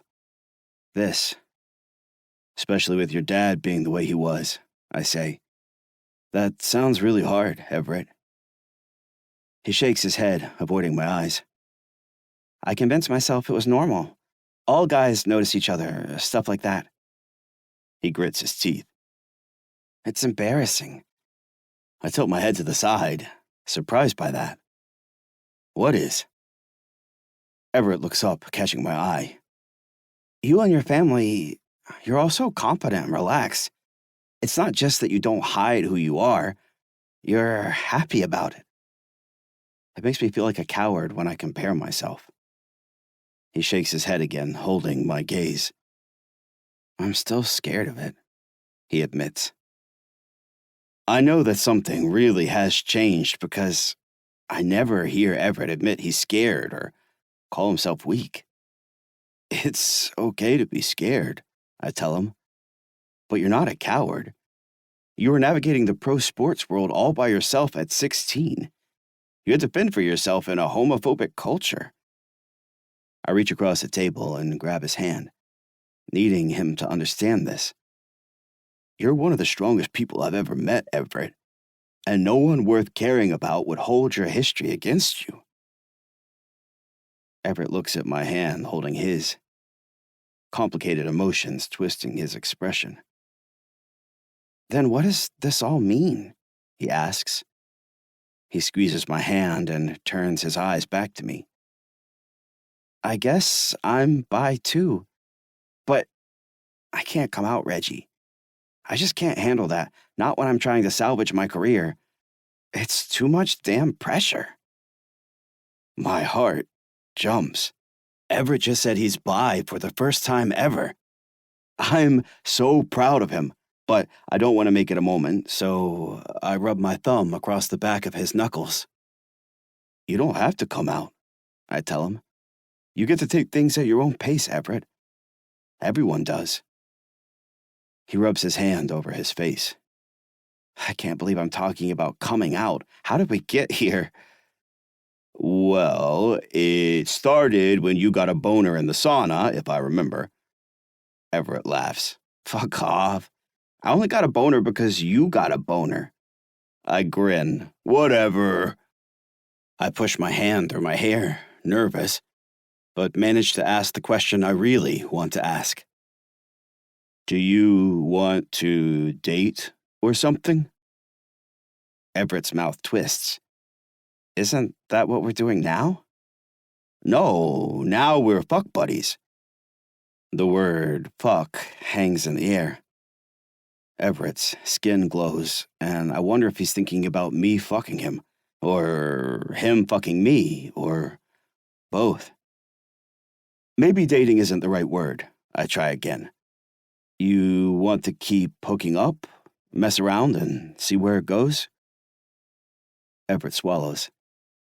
Yeah, I definitely want that. And we can do movies and dinners and stuff. I just need to be private about it. I waggle my eyebrows. Sexy secrets. We can have fun with that for a while. He laughs, his smile creeping back. You still want to come along as my athletic trainer? I know the full schedule is too much time away, but I'll have a tournament every other week. You could fly out for the finals when it works for your schedule. About that, I take a gulp from my beer. I really don't think you should be paying me. It's weird now. I just want enough to cover my bills for the next few months. I can afford it. It's not about that. I rub my jaw. It would be like if my little brother wanted help working out, and I'd want to do it because he's Owen. But then if he paid me, it wouldn't be like I was doing it for him, right? Are you comparing me to your little brother? No, you're like 5 years younger than him, I point out. I'm just saying I get as much out of hanging with you as you get out of it. Okay? Well, fuck, okay then. Everett squints at me. I'll stop paying you if you agree to come to my finals. I lift the hands we're still holding and shake them. Deal. Everett chuckles and leans back in the chair. We smile at each other, and I'm relieved to see his energy shift again, the anxiety lessening. We still have a hell of a lot more to figure out and explore, but I've dragged him through enough for one night. Much better to get to the fun stuff. So, what you're saying is you need me there to blow you before the finals, is that right? I pretend to scowl. Are you just worried about jinxing your game? Is a blowjob for me going to be like a lucky jockstrap? Everett scoffs. I'm pretty sure we don't need an excuse for you to blow me, Reggie. I remember the look on your face after you guzzled my cum. I laugh, remembering the thrill I got from swallowing his load. And proud of it. He locks onto my eyes. I start to remember how good his hard cock felt in my mouth, how he tasted. My dick swells, and from the look on Everett's face, I know I'm going to get another try at it tonight. Before I can toss something his way, though, Everett surprises me by pushing his chair back abruptly. He holds my eye as he stands, takes a swig of his beer, and then walks around the table and pulls my chair back, too. I'm confused, not sure what's happening at first, but then he steps between my legs, drops to his knees, and lays his hands on my thighs. Oh, I grunt. Oh. Chapter 25. Everett. Reggie's fat bulge is right in front of my face, inches from my mouth as I squeeze his beefy thighs, nothing but the fabric of his joggers between us. Yeah, I'm really doing this. Holy shit. I push my palm over his crotch and look up at him. From this position, Reggie looks even bigger than usual, but I don't feel small or weak on my knees. His body quivers when I touch him, and as I keep pawing his erection, I realize I have just as much power as he does. I tilt my eyes up, appreciating that his face is already twisted, his jaw tight. Should I make you beg for it? He lets out a gruff laugh and grabs the back of my head. Should I make you beg for it? I rub my nose up the length of his hard cock, inhaling him. Reggie's musky scent goes right to the core of me. It kind of freaked me out how much I liked it at first, but right now, I can't get enough. Reggie pushes his pants and underwear down, and his thick erection falls out. Up close, I see things I never noticed before, like the dip at the bottom of his slit and the way the blue veins bulge. His massive cock fills my vision, and fuck. How am I going to get my jaw around you? Reggie grabs his base. With your big mouth, probably. He grins down at me. Now kiss it.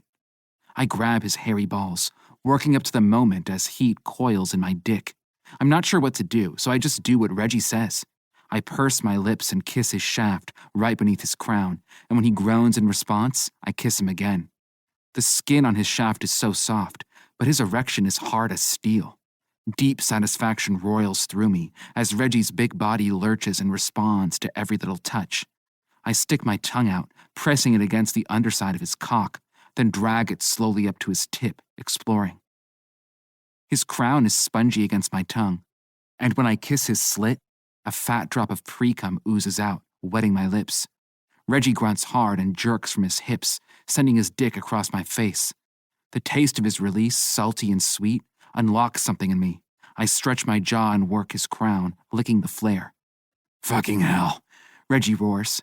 He grips the back of my head, tugging my hair. You're killing me. His voice partially pulls me out of the spell, and I laugh as I roll his balls.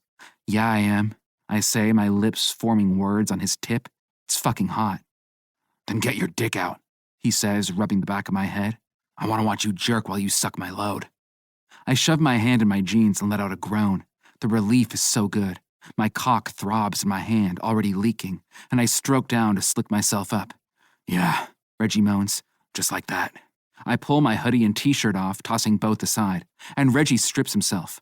We're both naked at his dining table with our pants at our feet.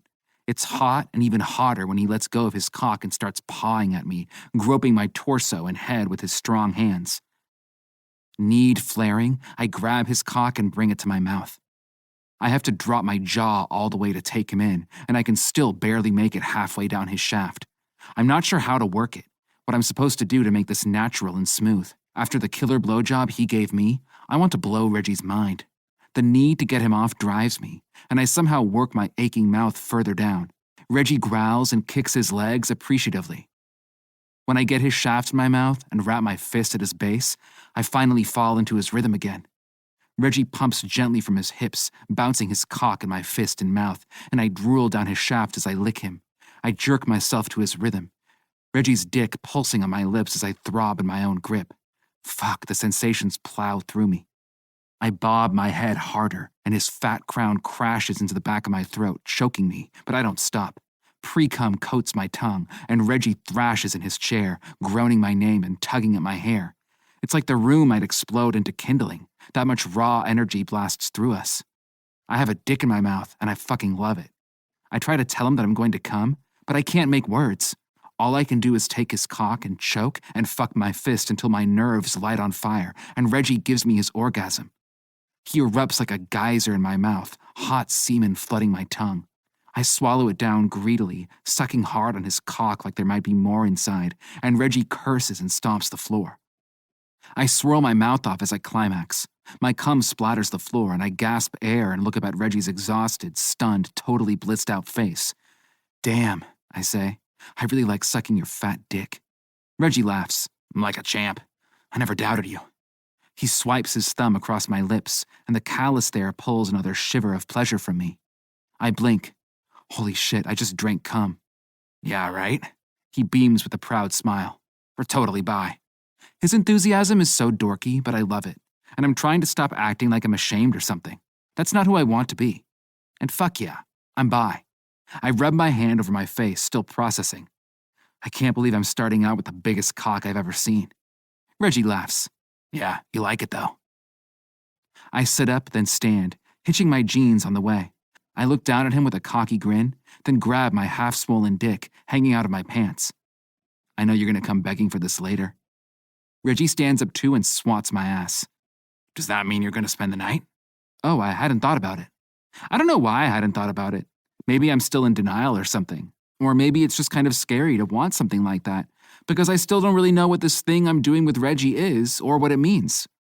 Like, what if I asked to sleep over and he told me no? Fucking horrifying. Except that when Reggie gives me a hopeful smile, I realize it doesn't matter whether I've thought about it or not. He's offering right now, and I definitely want that. Yeah, chill, I tell him. I'll crash with you tonight. Chapter 26. Reggie. The week that Everett is back in Seattle, he crashes at my place more than he does at the hotel. So when he takes off for his next tournament, and I'm suddenly alone for a few days, everything is eerily quiet and empty. I try to do my thing. I pump some weights, drink a beer in the shower, and chill with my video games. But when I still can't shake the sadness that's crept in with his absence, I pull out my phone and call Owen. Hey, Reggie. I've got to tell him, I announce abruptly. There's a pause. Then my brother lifts his voice. Tell Everett? Tell him what exactly? I rub the back of my neck. I don't know, but he's gone and I miss him. I feel like I'm holding something in that I shouldn't hold in. Like I'm a beer can and someone shook me up, and now I'm just waiting to spray. Hold on 1 second, Owen says politely. I hear him talking to Fox, and my best friend quickly takes the phone. You feel like a beer can again, buddy? Yeah, exactly. I stand up. Like a lonely beer can, you get it. Half an hour later, Fox and Owen arrive to my place to keep me company. I know they're looking out for me because they even bring some leftover dinner for me to snack on. I'm confused and emotional tonight, but I know I'm a lucky guy to have them. Here's what's up, I say, sitting at the table and chowing down on chicken enchiladas. When Everett was here, everything was chill. I like him a lot, and he likes me a lot, and we're exploring what this means together, right? Right, Owen says with a nod. Fox has his arm draped over my brother, and they both listen to me carefully. But now he's gone, and there's all this space. I gesture around to my place. Did you know my condo was this big? I didn't realize how big it was before. I don't need all this space. Owen tilts his head to the side. You're kind of all over the place, Reggie. I huff, frustrated that I can't find the right words. I just think I need to tell him how I feel. I think I should sit him down and tell him. Fox arches an eyebrow. How do you feel? I guess I feel like he should be here. Right here with me. And if he's not, then I should be with him. I huff. I don't fucking know. I just think that we should be together. Owen smiles warmly. You really like him. That's so sweet, Reggie. I like Everett more every time I see him. Sounds like more than just really liking him, Fox mutters. I throw my hands up. Sure, exactly. I should just tell him that I more than really like him, right? I should call him up and say, whoa, buddy, this is serious. Because I haven't felt this way before, and I feel it about him, so I should tell him. I look down at the enchilada. It's time for me to pour my heart out, I say with determination, then glance back up. Right? Fox and Owen share a skeptical look. It's really great that you're identifying your feelings, Owen says diplomatically. Except it doesn't sound like you actually understand them, Fox adds. Owen bumps his shoulder against his fiancée. What Fox means is maybe you still need to sit with this more? Everett is going through his own process, and Fox and I were talking about this the other night. Have you really thought this relationship through? For instance, Fox continues, does Everett want kids? Is he planning to raise a family one day? He's almost 10 years younger than you, Owen points out kindly. And that's totally fine, but your lives are on really different trajectories. Pro tennis players don't have much time off, Fox adds, and they're always on the road. I scoff. I've considered all that. And? Fox asks. And I haven't really figured out a solution, but that doesn't matter. Don't you hear what I'm saying? I pound my chest. When Everett isn't with me, I feel it right here. I've never felt this way about someone, and now I finally do, and I need to tell him. Owen sticks a finger straight up. Or, just to consider an alternative proposal, maybe you should figure out what you want first, and what these emotions mean to you. If you and Everett really are meant to be together, then a little time won't hurt. And considering everything Everett is processing right now, maybe it would be kind to give him some space, too. Before you go blabbering incoherently about your chest hurting, Fox concludes. I can't believe this. I thought for sure they were going to tell me to rush to him and bare my soul. What are you suggesting, then?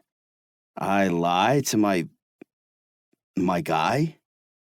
Counterpoint, Fox says.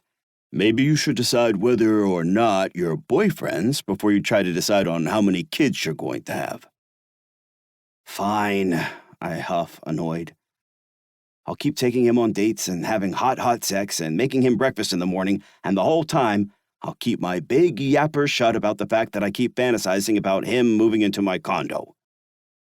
Exactly, Owen says. That's what dating is all about. You do all the grown-up stuff, getting to know each other and figuring out whether this can really work. If you're totally incompatible because of wanting kids or any other reasons, you figure that out now, before you get in too deep. I groan and throw my head back. But I'm already in deep. I want to tell him now. This is the worst. I know, buddy, Fox says. You got a taste of that sweet, sweet cock, and now you can't stop thinking about it. I glare at him. I know you're teasing me, but I do really like his cock. Oh, I have an idea, Owen says. Why don't you invite Everett to the Kissing Dirt concert? I know he likes the band, and you could offer a ticket to his friend, too, the mountain climber. I stroke my beard. How does that help? Fox waves his hand. Friends meeting friends. It's a logical next step. Good idea, cutie. Thank you, Owen says, pleased. I frown. This is really your advice? Play it chill and hang out? You know how bad I am at playing it chill. The fiancés exchange another quick look, an entire conversation passing between them wordlessly. I'm sure you're up for the challenge, Owen offers helpfully. Fox grins and plucks some melted cheese from my plate. Just don't get too cock crazy. I snort. Easy for you to say. Everett. It's hot at the tournament in Florida, the sun baking the world, but that doesn't slow me. I soar across the court, practically flying as I land winning shot after winning shot. I'm not only back, I'm better than ever. I've never felt this light and free. It's like there was a weight on my shoulders and I didn't even know it. If there was any doubt that I owe it all to Reggie, the surprising emptiness that hits me when I'm back at the hotel proves it. In competition, I don't have time to think about much else, but at night, after winning my matches, my thoughts always go straight back to him. Reggie builds me up and takes care of me. He's like my personal champion. I'm used to coaches and my father tearing me down to make me better, but Reggie does just the opposite. He believes in me and loves that I'm a winner. Fuck, he's kind of perfect. Do I really deserve a man like that? I reach the semifinals, and instead of being excited about potentially winning another tournament, I realize I'm just hyped to see Reggie. He shows up in the morning to bring my breakfast, and after we wrestle in the bed and blow each other, he runs me through my drills and gets me ready for the game. He's glowing. Reggie keeps staring at me with these lopsided smiles when he thinks I'm not paying attention, and when we're walking to the racket club, he stays close to my side. It doesn't make me nervous. Reggie understands that I'm not out of the closet, and he's careful to watch himself. But even just walking together feels intimate and loaded, and I have to fight the urge to grab his hand. I need to get back on my defensive game, I tell him, strategizing. I can play all offense at this level, but eventually, I'm going to meet a player who can match me. We can work out some new routines with your coach when we're back in Seattle. Right. Thanks, Reggie. Oh. He stops walking and gives me a grin. Almost forgot. Fox got some extra tickets to the Kissing Dirt show next weekend. Want to go? Celebrate winning your tournament? Fuck yeah. I haven't been to a good concert in years. Bring Luna, too, he says. I'm dying to meet her. The suggestion throws me off. I haven't come out to Luna or told her what's up, but maybe I need to. She's bi too, and it would be good to have someone who isn't Reggie to talk to. My brain ticks over and starts worrying through what that would mean. But when I notice the hopeful look on Reggie's face, I push it away. Yeah, of course, I'd love you to meet her. Cool, Reggie says. He scratches his beard. Guess I'll find my seat. I'll be cheering for you. I wish I could give him a quick kiss or even just a hug, but there are way too many people around, and it's approaching time for my match. Instead, I offer a determined nod. See you after I win. When Reggie came to that first tournament with me, I worried he would throw my game off. Now, though, it's actually pretty easy to shift gears from our morning in the hotel to an afternoon at the courts. My serves come naturally, and I barely give my opponent a chance to defend himself. Every now and then, I steal a quick glance at Reggie. He's watching me like a hawk, grinning and hooting and pumping his fist. It lifts me up and keeps me going, and I easily finish off the match 6-3, 6-3. When I'm shaking my opponent's hand and getting my picture taken, though, I catch another glimpse of Reggie. He's not smiling anymore, but just sitting by himself, watching me from a distance. It's all good. It's not like I could just drag him up here to celebrate with me. Even straight players don't bring their wives onto the court after every win. But as I wipe my sweaty face with a white towel, I realize something. I might have figured out that I'm bi, but now it's like I'm living two lives. There's a life back in Seattle where I hang with Reggie and we have plenty of time to explore each other. And there's a life on the courts where I'm a rising star again, a tennis pro with a bright career ahead. For the first time, I wonder if this can really work. I'm dragging Reggie into both worlds and asking him to hide a big part of himself here, and I'm not so sure that's fair to him. And under the hot Florida sun, I'm suddenly not so sure it's fair to me either. Chapter 27. Everett. Luna and I are halfway to the Kissing Dirt concert in the back of a taxi when I finally work up the guts to tell her what I need to tell her. Reggie's arriving with Owen, and I offer to travel with Luna just so I could do this, but I still wait until the last possible second. The only people who know about me and Reggie are Reggie himself, Owen, and Fox. Sharing this with someone else is fucking daunting. Hey, I kind of wanted to talk to you about something. What's up? Luna's wearing a casual black tank, and she's put her hair up and applied a little makeup for the concert. She squints at me. You're acting kind of moody for a comeback kid. I push my hand through my hair. Right, sorry. Everything is great. It's just that I practiced this like 20 times, but it still feels monumental to say. I'm bi? Luna tightens her squint. Question mark? I'm bi, I say again, forcing the words out, and it does feel like a relief. And I'm seeing someone. Reggie? The hair on the back of my neck stands up. How the hell did you know? The man you constantly talk about and travel with? Yeah, how the hell did I crack that mystery? Luna's eyes pop open wider. Wait, when we talked the other day, you were still straight. Her face opens up in a smile. Everett, are you just now coming out? I rub the back of my head. I guess so. Shit, congratulations.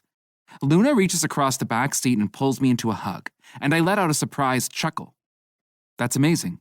Reggie's going to be here tonight, right? Yeah, I say, grinning to myself. He is. I see the way she's looking at me and shake my head quickly. I'm not really coming out, though, not publicly. Right, she nods. Complicated. Right. Reggie's friend and his brothers are partners too, right? Shit, If I would have known it was a bunch of queer people, I would have tried to invite my boyfriend along. I realized that, yeah, a bunch of queer people includes me now, which makes me feel funny all over. Then I realized what she said. Your boyfriend is queer? He's pan and trans.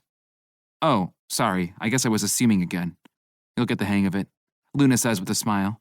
But hold up. Tell me everything.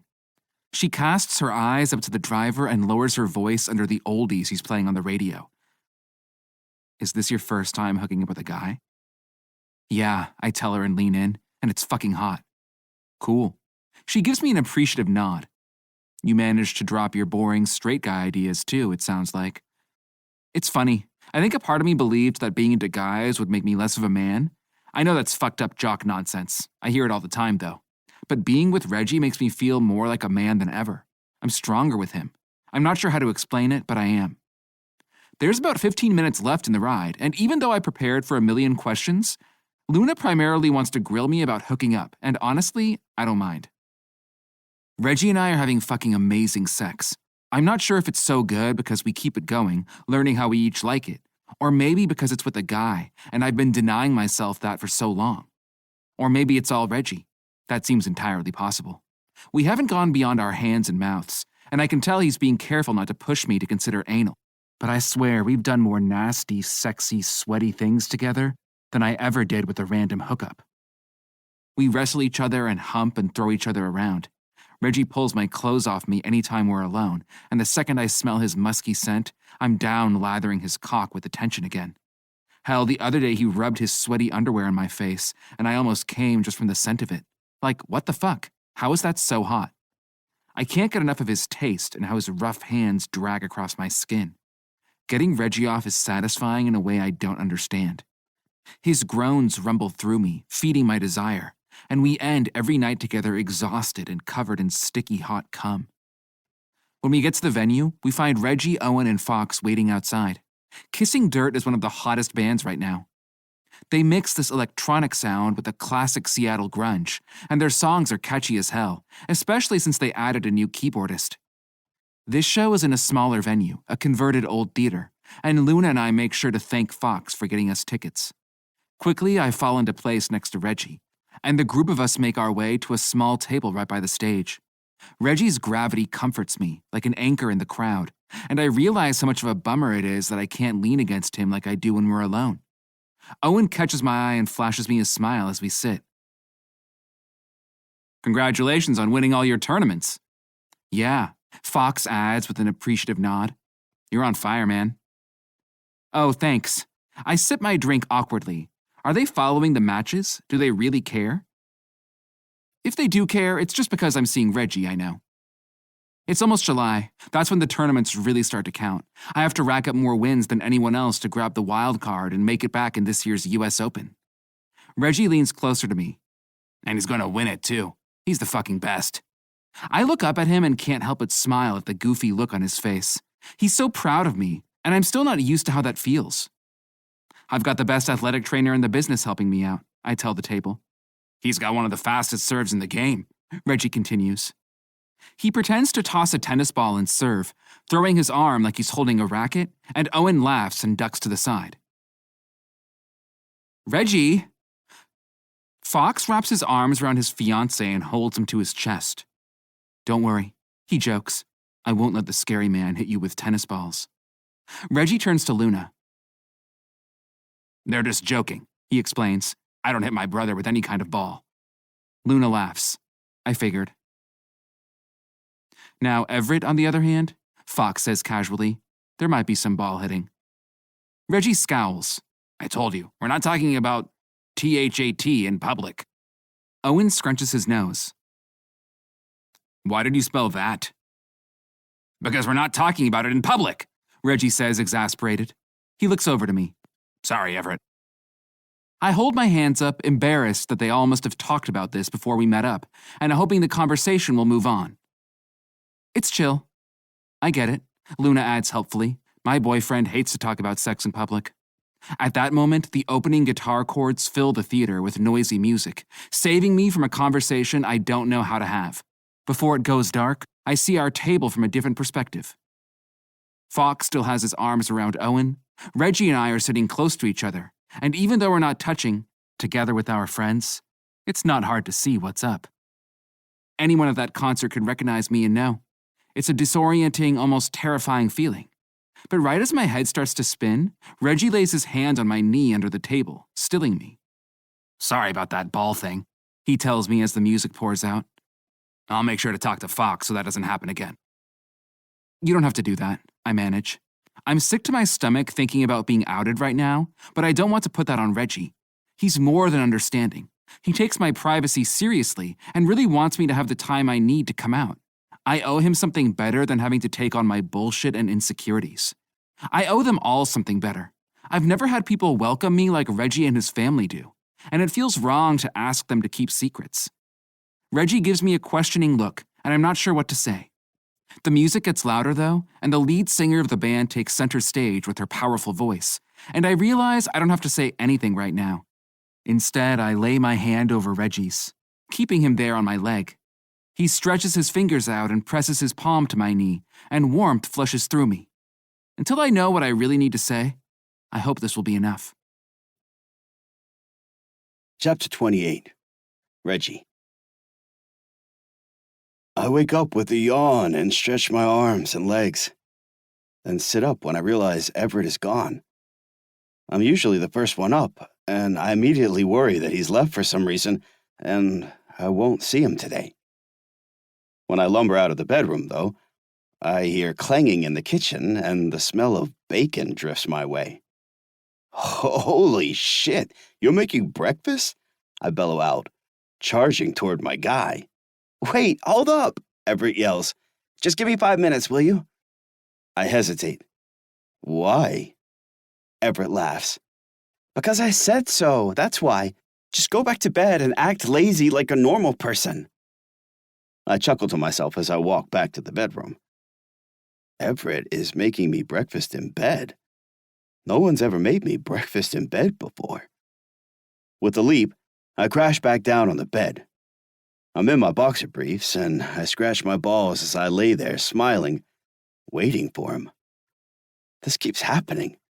I get all worked up like I did when he came over for dinner last night, thinking that something has to change.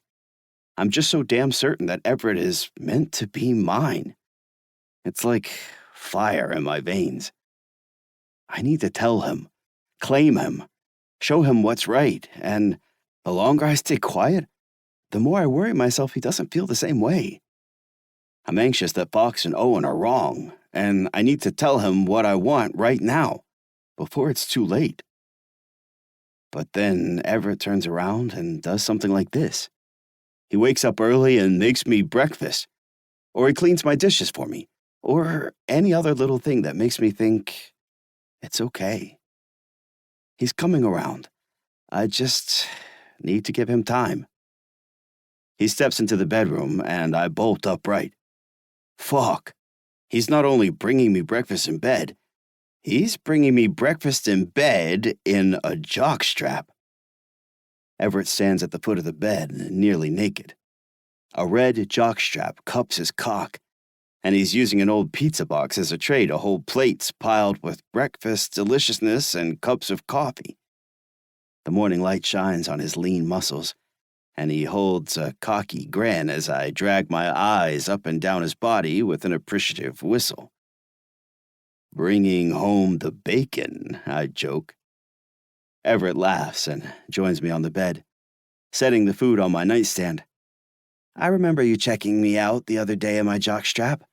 Thought you might appreciate a little morning hookup with your breakfast. I growl. It's that ass. I grab him and throw him to the mattress, pinning him on his stomach. I can't think about anything else after I get a look at it. Everett thrusts up from his hips, fake struggling to get out from under me. The jockstrap crosses the muscular globes of his ass, 2 firm cheeks, and my cock throbs to a tension when he arches it for me. We've been dancing around this for weeks. Everett and I have explored every other part of our bodies except for anal. I'm still not sure if I want to bottom, but I think about dragging my shaft between his cheeks and working my crown into his tight hole, and my dick pulses. Finally, Everett spins to face me.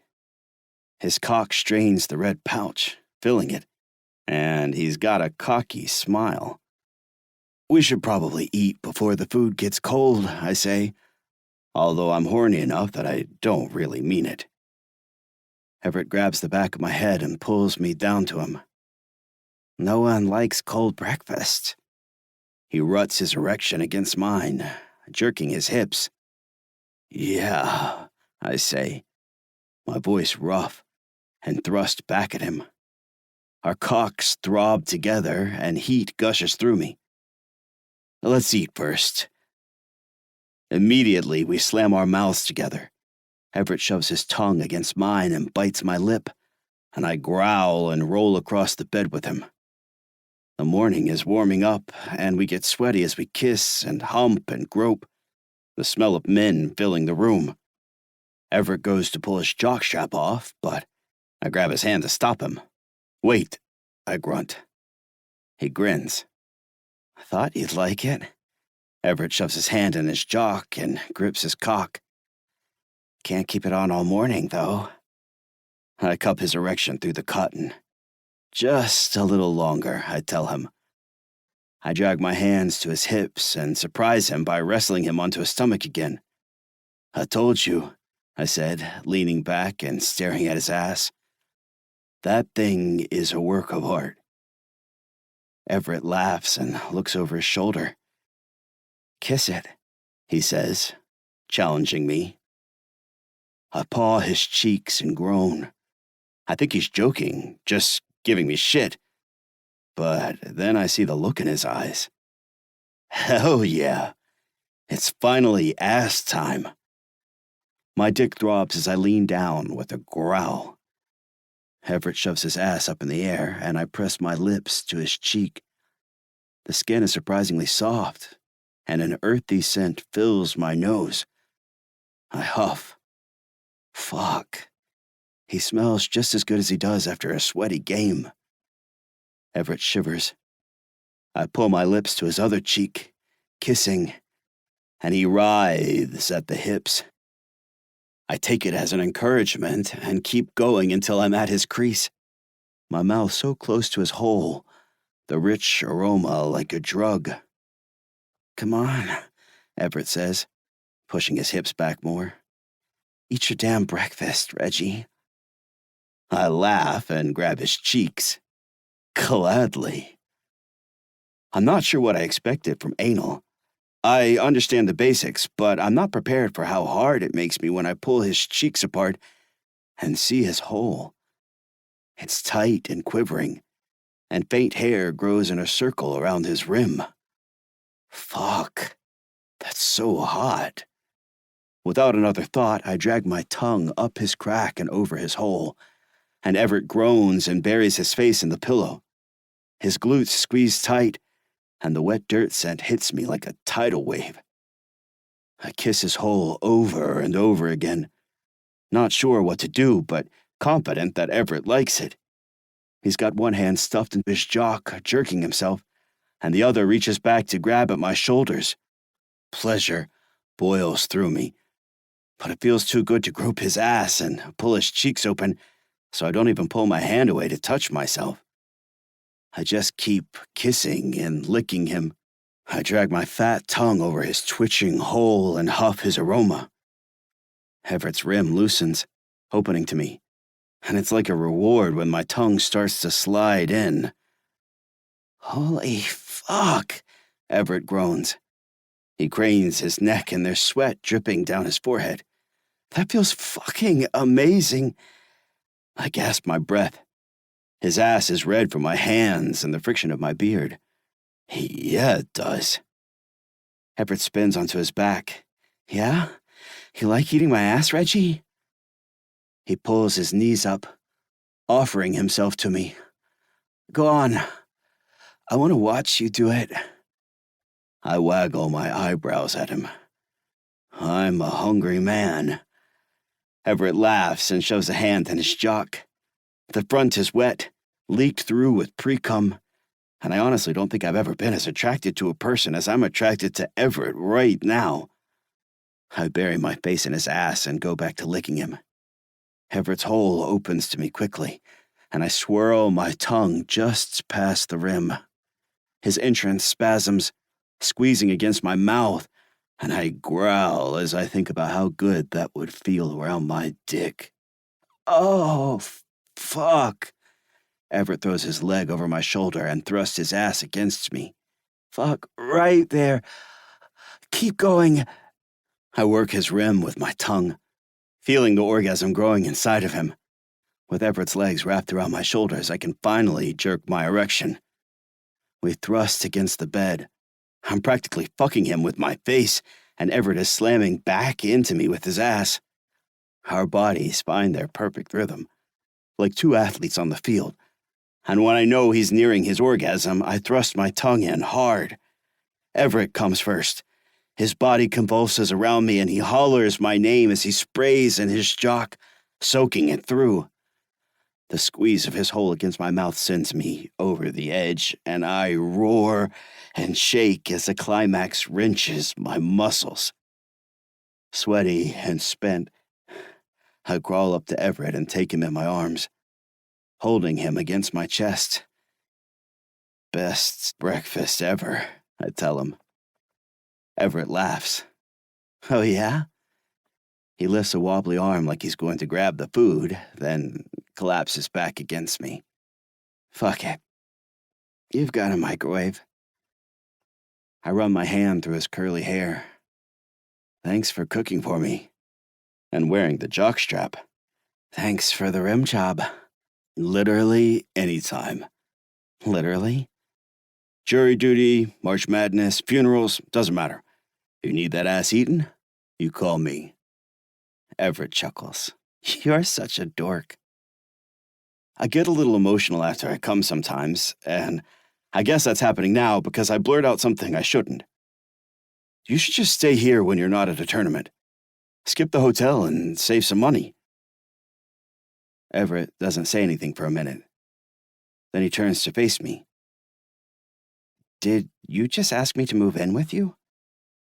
He asks like he's honestly not sure he heard me right. No, I say quickly. I mean, it wouldn't be moving in because you don't really have any stuff and you're only here every other week. Everett tightens his brow, and the fact that I can't read his expression is starting to make me panic. He finally sighs.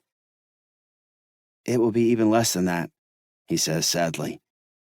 If I make it to the U.S. Open, I mean. Oh, right. I know that.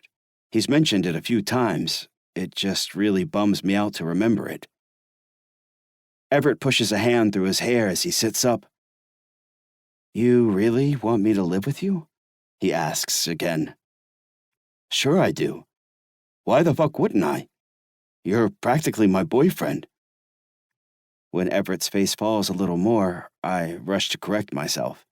Didn't mean to use that word. Shit. Sorry. It's not that, he says. But, Reggie, you deserve a real boyfriend.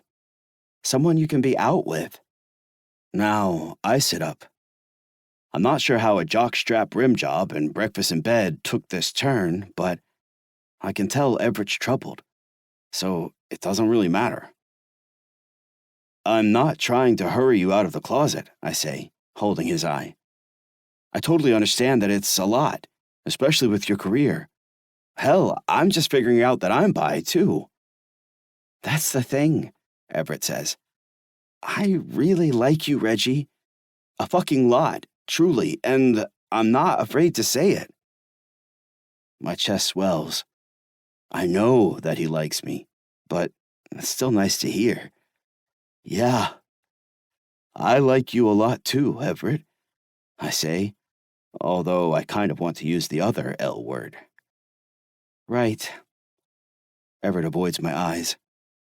I just don't want to hurt you, Reggie. It would fucking kill me if I hurt you. If my career really takes off again and I'm never home and I never come out... He trails off. but my heart stays latched on the fact that he called Seattle home.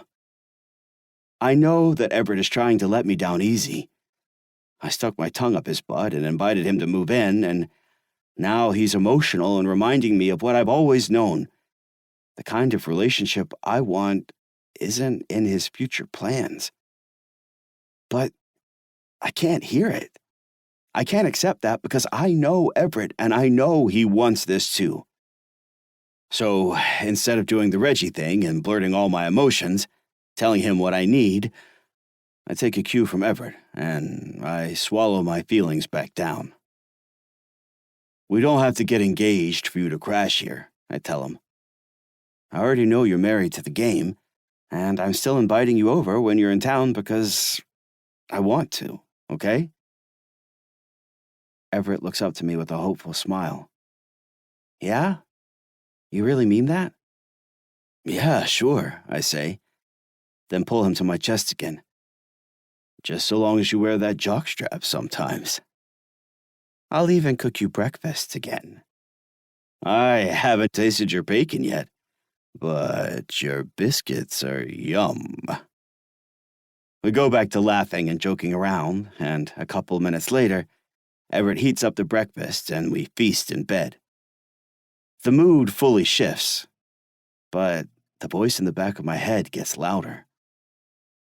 I'm in love with this man, and I need to do something about it. Chapter 29. Everett.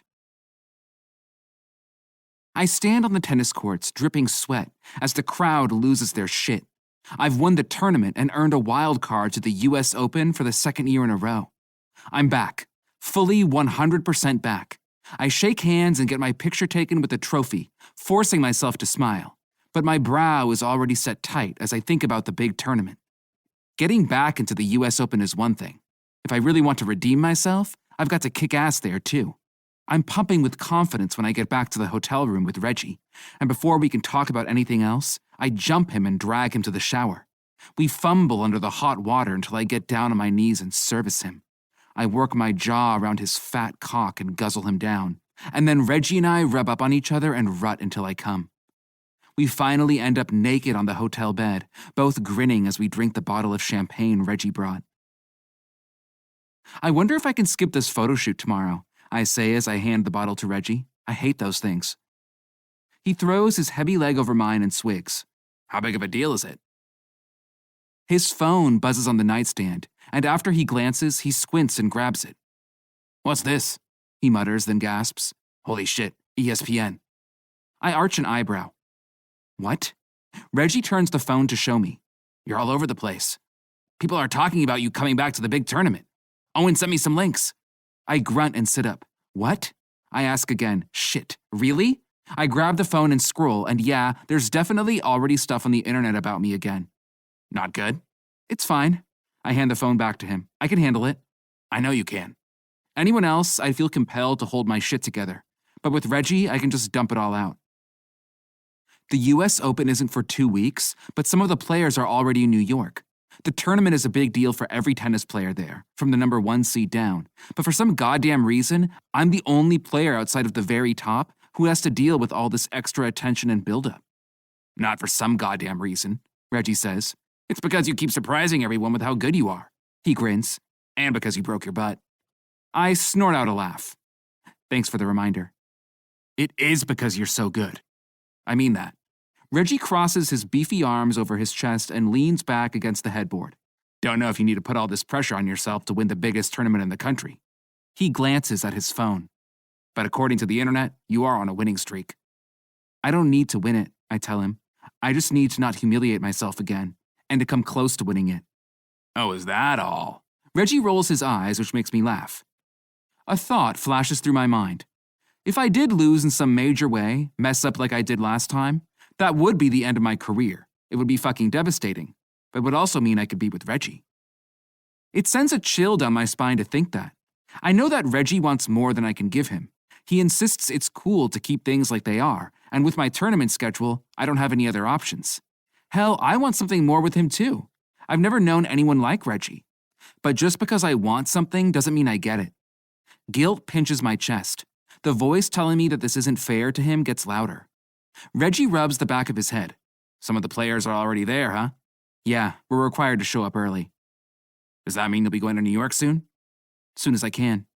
Reggie nods, clearly not liking that, but trying to hide it. Okay. I swig the bubbly champagne. I told you my schedule was going to be like this, I offer, but it comes out sounding defensive. Of course. Reggie grabs the bottle and forces a smile. I'll get used to it. I don't want him to get used to it, though, and I don't want to get used to it either. The idea is lodged in my mind. I could fuck up the tournament and start a new life with Reggie, and that reality makes me feel like my hair is on fire. All that matters right now is the tournament, I tell him, lying because there's something else that matters a hell of a lot, and he's staring me in the eyes. All that matters is my career. I get it, Reggie says, frustration rising in his voice. You don't have to tell me twice. Hey, if that's not good enough for you, then it's not good enough for you. Reggie frowns. Who the fuck said that? 5 minutes ago, I was floating. I felt so good. Now I'm angry and sad. I've trained my whole life for moments like this, and Reggie's big, watery eyes are telling me that it won't be enough, that it will never be enough. His eyes, Reggie's eyes, they swirl with blue and silver, and after all these months together, I can read everything in them. Reggie's just as frustrated and confused right now as I am. He's looking to me like I can explain this or fix it, but I can't. This is why I never let myself fall for someone. This is why I locked my heart up when I was 16 and threw away the damn key. Reggie winces and turns away, breaking contact, and it snaps me out of my emotions. I'm hurting him. It's the worst feeling in the world, and the guilt is a tidal wave over my other worries and fears. I'm sorry, I say, deflating. I don't know where that came from. Reggie reaches out and takes my hand. The comfort grounds me, pulling me back down to reality. I haven't forgotten, he says, his deep voice quiet. I know that you're an athlete first, Everett, and I know that you're not looking for the kind of relationship that I am. I want to object, pour my heart out, and tell him that I am looking for that. Settling down with Reggie and having a normal life sounds like pure bliss, but it would be cruel to say as much when I know I'm not available. You're fine, I say as I rub my hand over my face. I'm just feeling some of the stress of the tournament. It's wrong of me to snap at you like that, and I'm sorry. Reggie summons a smile. Sure. Fuck, he's such a teddy bear. I don't deserve someone as good as him.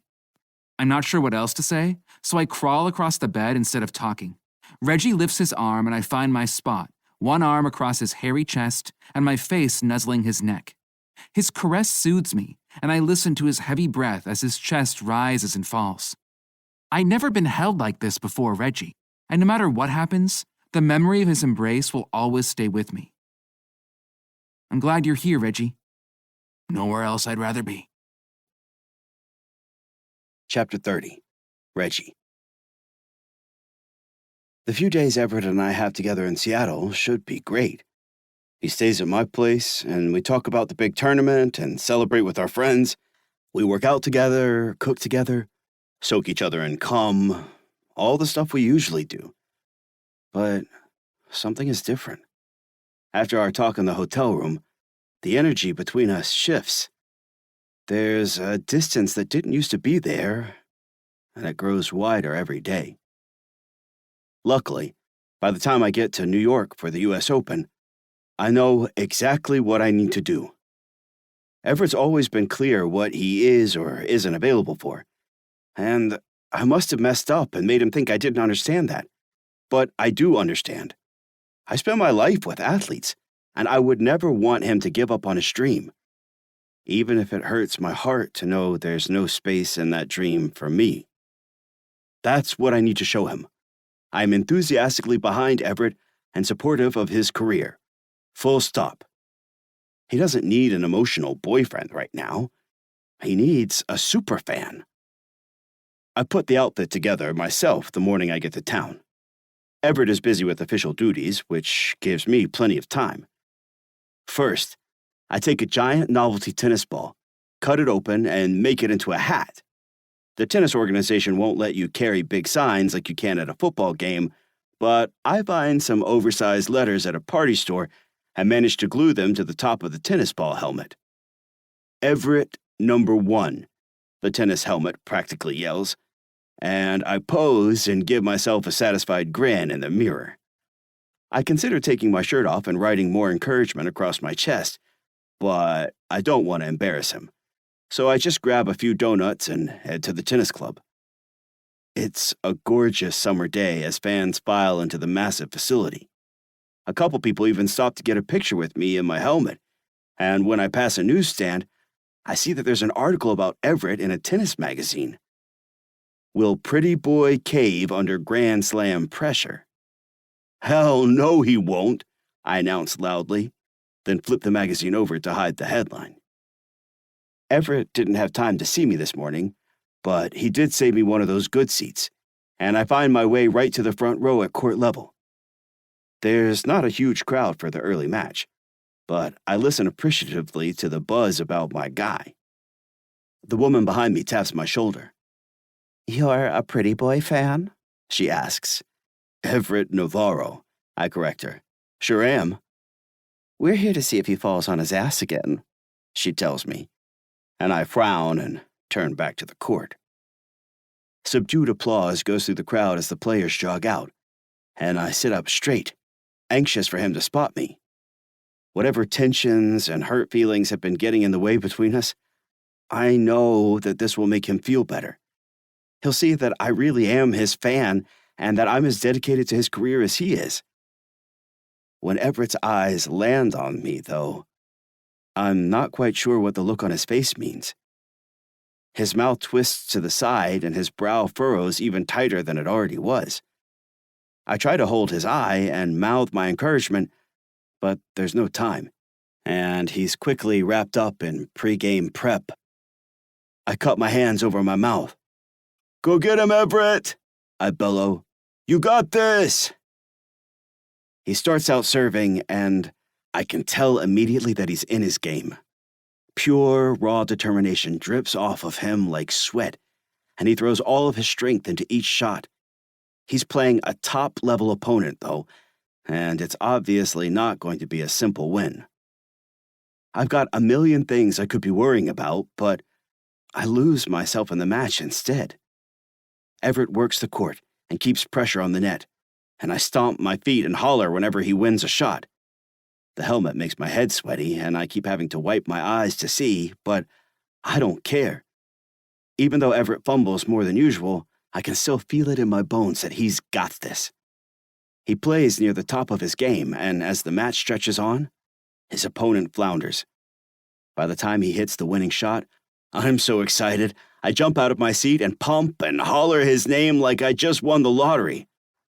No one in this massive stadium knows that Everett is my guy, but I beam with pride anyway. He's a damn star, no doubt about it.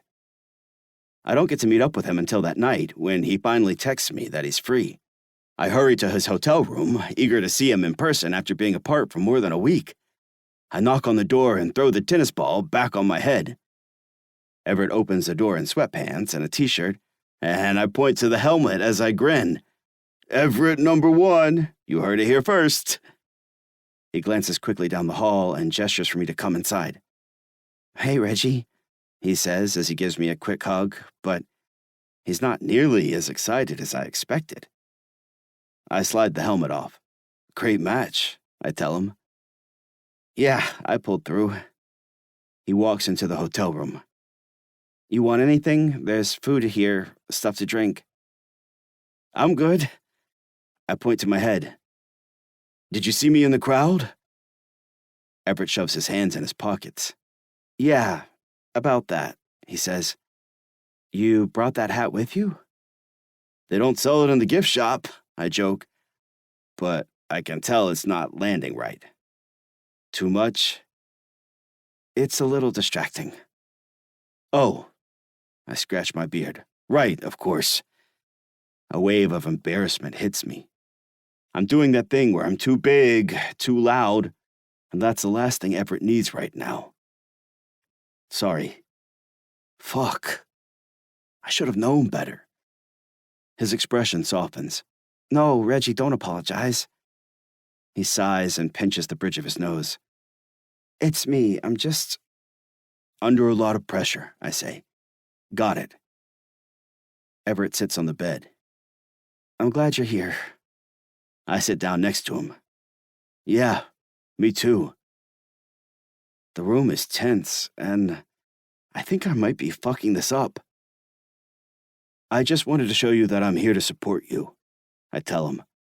You're going to have an amazing career, and I'm going to be there cheering you on every step of the way. Everett leans against me and slides his arm around my waist. Thanks, Reggie. I drop my arm across his shoulder and wait for him to say more, but he doesn't. He should be pulsing with energy right now, like he usually is after a win, but instead Everett just seems sad, like when I first met him. Finally, I cave and break the silence. What do you want to do tonight? Run through the drills, maybe blow off a little steam? Everett rubs his forehead. I already did my drills. I'm pretty wiped, honestly. I think I might just watch some of my opponent's old games and hit the sack. Sure. Totally. I nod toward the door. I can head back to my room if you need quiet. No, he says quickly. Stay here. He tilts his eyes up to me. Please, if you don't mind just chilling. Of course not, I tell him, forcing a big grin.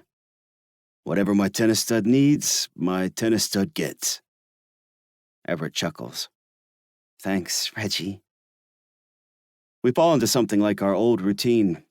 I make him drink water, and we curl up together on the bed, watching old matches on his laptop. Everett likes to lie against my chest, nuzzling me, and the comfort of having him there is almost enough to convince me that this is normal.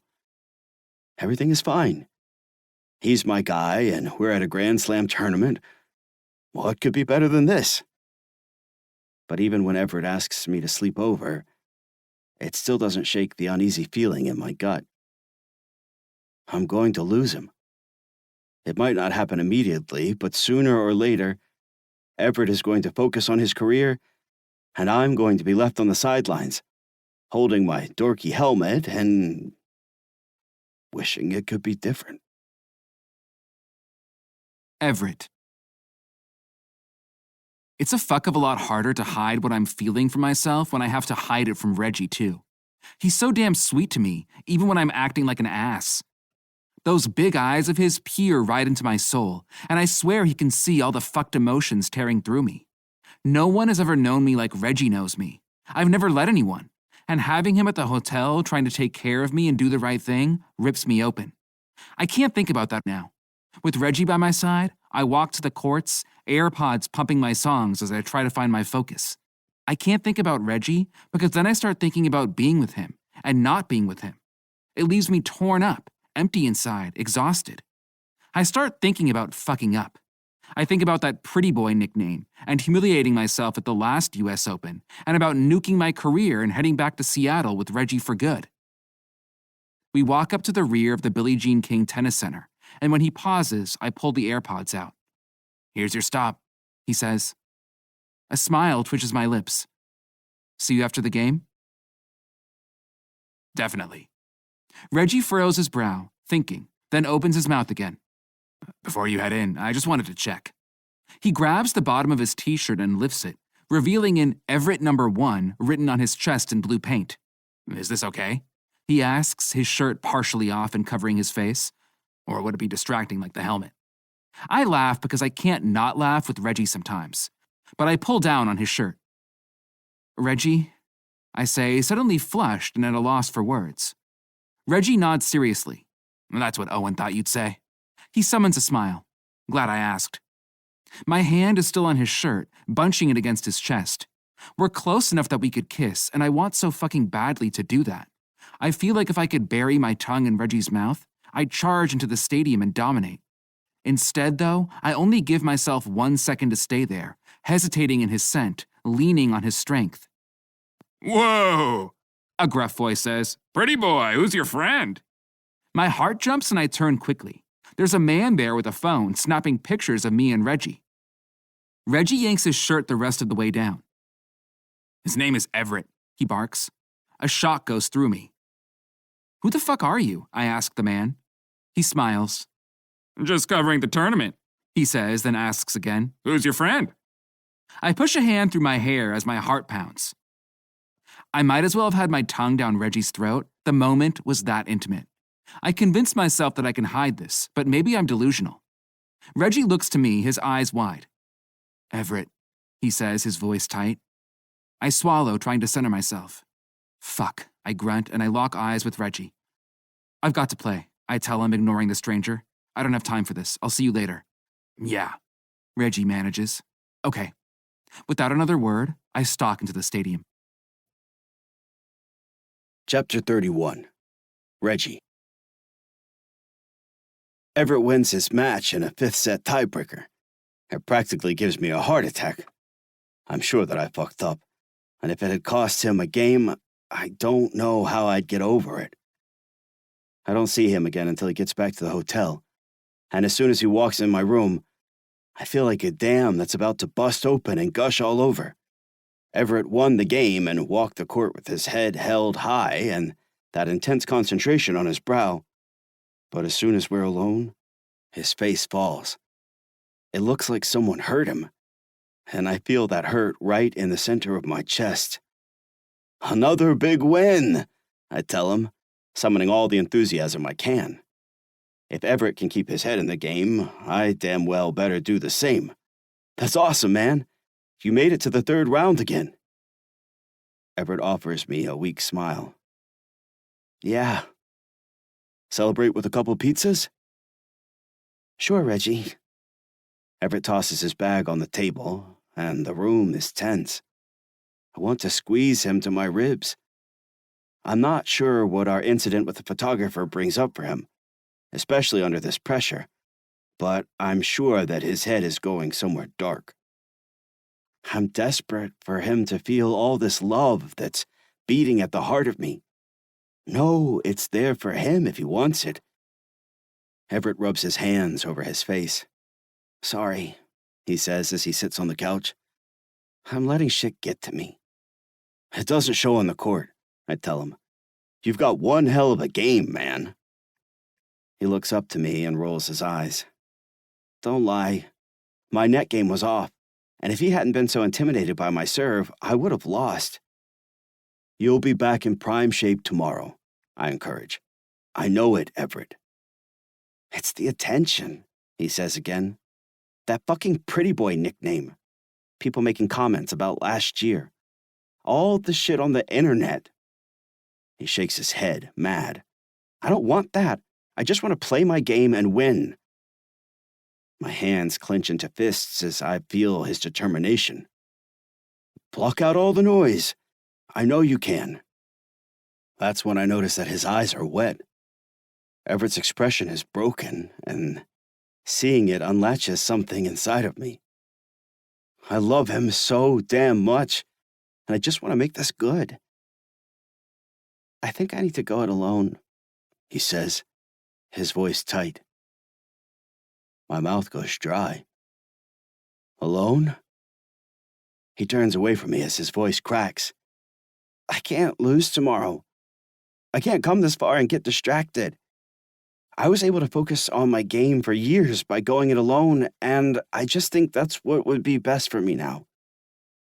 He lets out a ragged breath. I'm sorry, Reggie. Oh. I rub the back of my head and try to hide the fact that my heart is breaking. Okay. We can meet up after the tournament, he says, still avoiding my eyes. Back in Seattle. I'll just use my hotel room to chill out and focus. Okay, I say, trying to hold steady, but I can't. He's pushing me away, and it breaks my big fucking heart in half. My breath catches, and I kind of blubber my words. It's whatever you want, Everett. That's cool. Reggie. He looks up to me, and I know he needs this to be okay. He's in the middle of a Grand Slam tournament, so I need to keep my shit together and make this okay. I grab my phone off the table. Good luck with everything, I say quickly, anxious to leave before my emotions get the best of me. You're going to kick ass. Reggie, wait, he says, standing suddenly. You can't just... I rub the heel of my palm across my eyes. I'm sorry, I'm just tired or something. I should go so you could do your thing. I swallow, then blubber some more. But you're not alone, Everett. Don't think you're alone. Everett's face wrenches to the side. I am alone, though. You can't say that, Reggie. You have your family and your home, but I don't. I'm going to spend the rest of my life on fucking tennis tour where everyone calls me pretty boy, and I'm going to be alone, and that's just how it is. He winces. Fuck!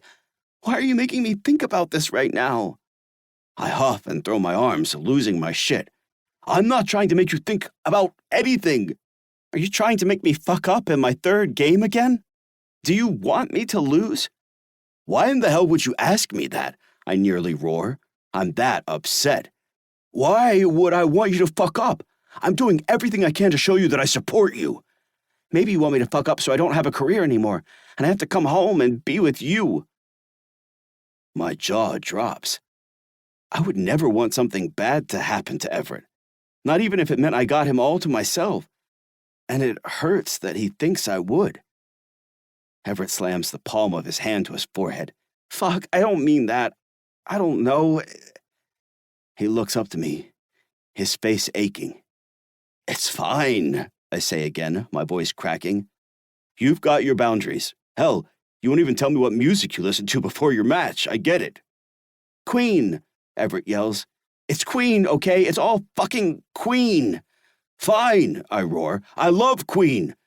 Why the hell are we arguing? He yells back, tears leaking from his eyes. I'm at my wit's end, and when I see that he's crying, I erupt. Because I fucking love you. Because you're my damn person, and I love you. The room goes silent. Everett is stunned and wordless. My heart thuds and sweat drips down my chest. Hurt and need and pure passion rip me to shreds, and I want to roar like a beast. And then, like a bolt of lightning, I realize what I just did. I can't do this.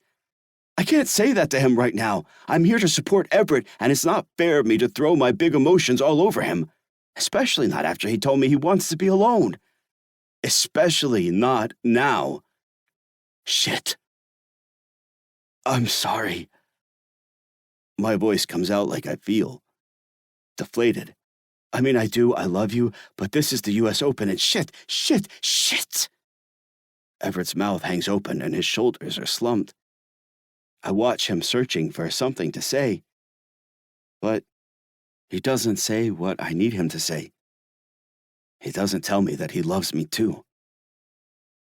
The silence stretches on until I can't handle it anymore. I can't stand in the room where I just screamed, I love you, and not hear it back, so I tear my eyes away from Everett's. I'm sorry, I'll go. Just call me if there's anything I can do, okay? His jaw still slack. Everett nods slightly. Before I break down and make a worse mess of things, I walk out of his room, tears streaming down my face. Chapter 32. Everett. I walk onto the courts under a hot midday sun, and my feet feel like lead.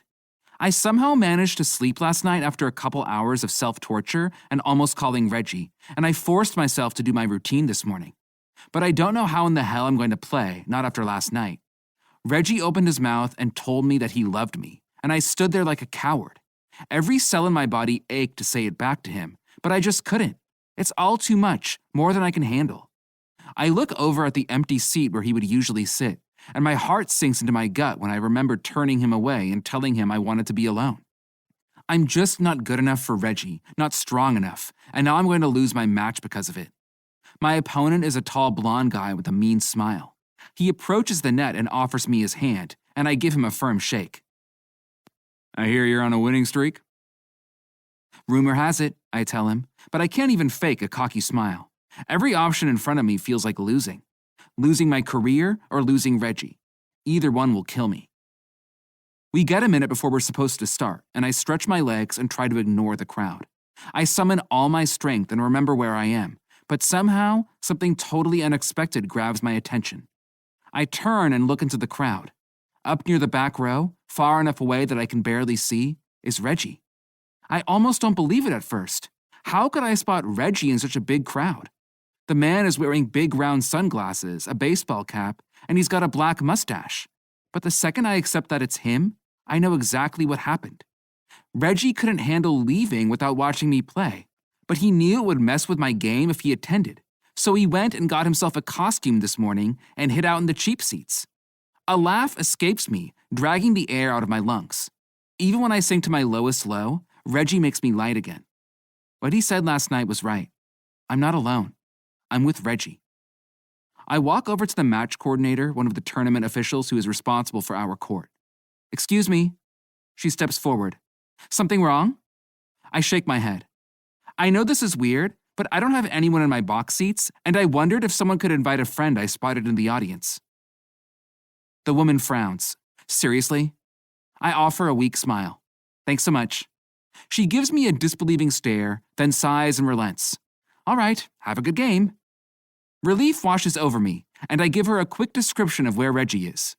As I make my way to the serving line, I see someone approach Reggie, startle him, and then guide him off. I breathe. Just this one small thing, and I start to feel better. I'm not allowed to talk to anyone once the game starts, and I delay as long as I can, bouncing the ball and considering the serve I'm about to launch. My muscles hum with life, and certainty sets in. It's like Reggie told me. I can't let other people dictate who I am or what I do. I'm a winner, and I get what I want. Reggie takes his spot in the box. He's right where he belongs, close to me.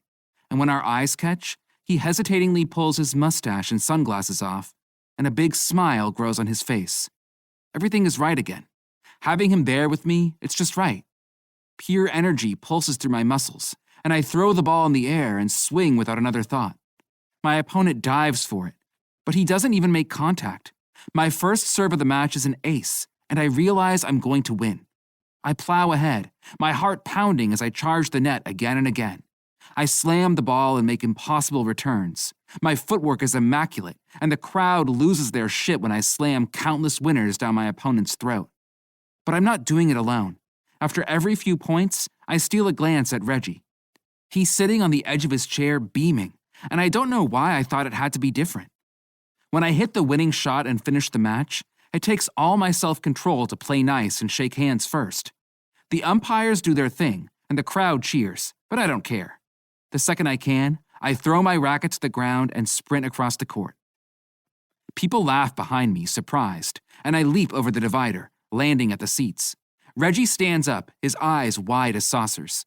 The eyes of the stadium are on us as I throw my arms around his shoulders and slam a deep, long kiss to his lips.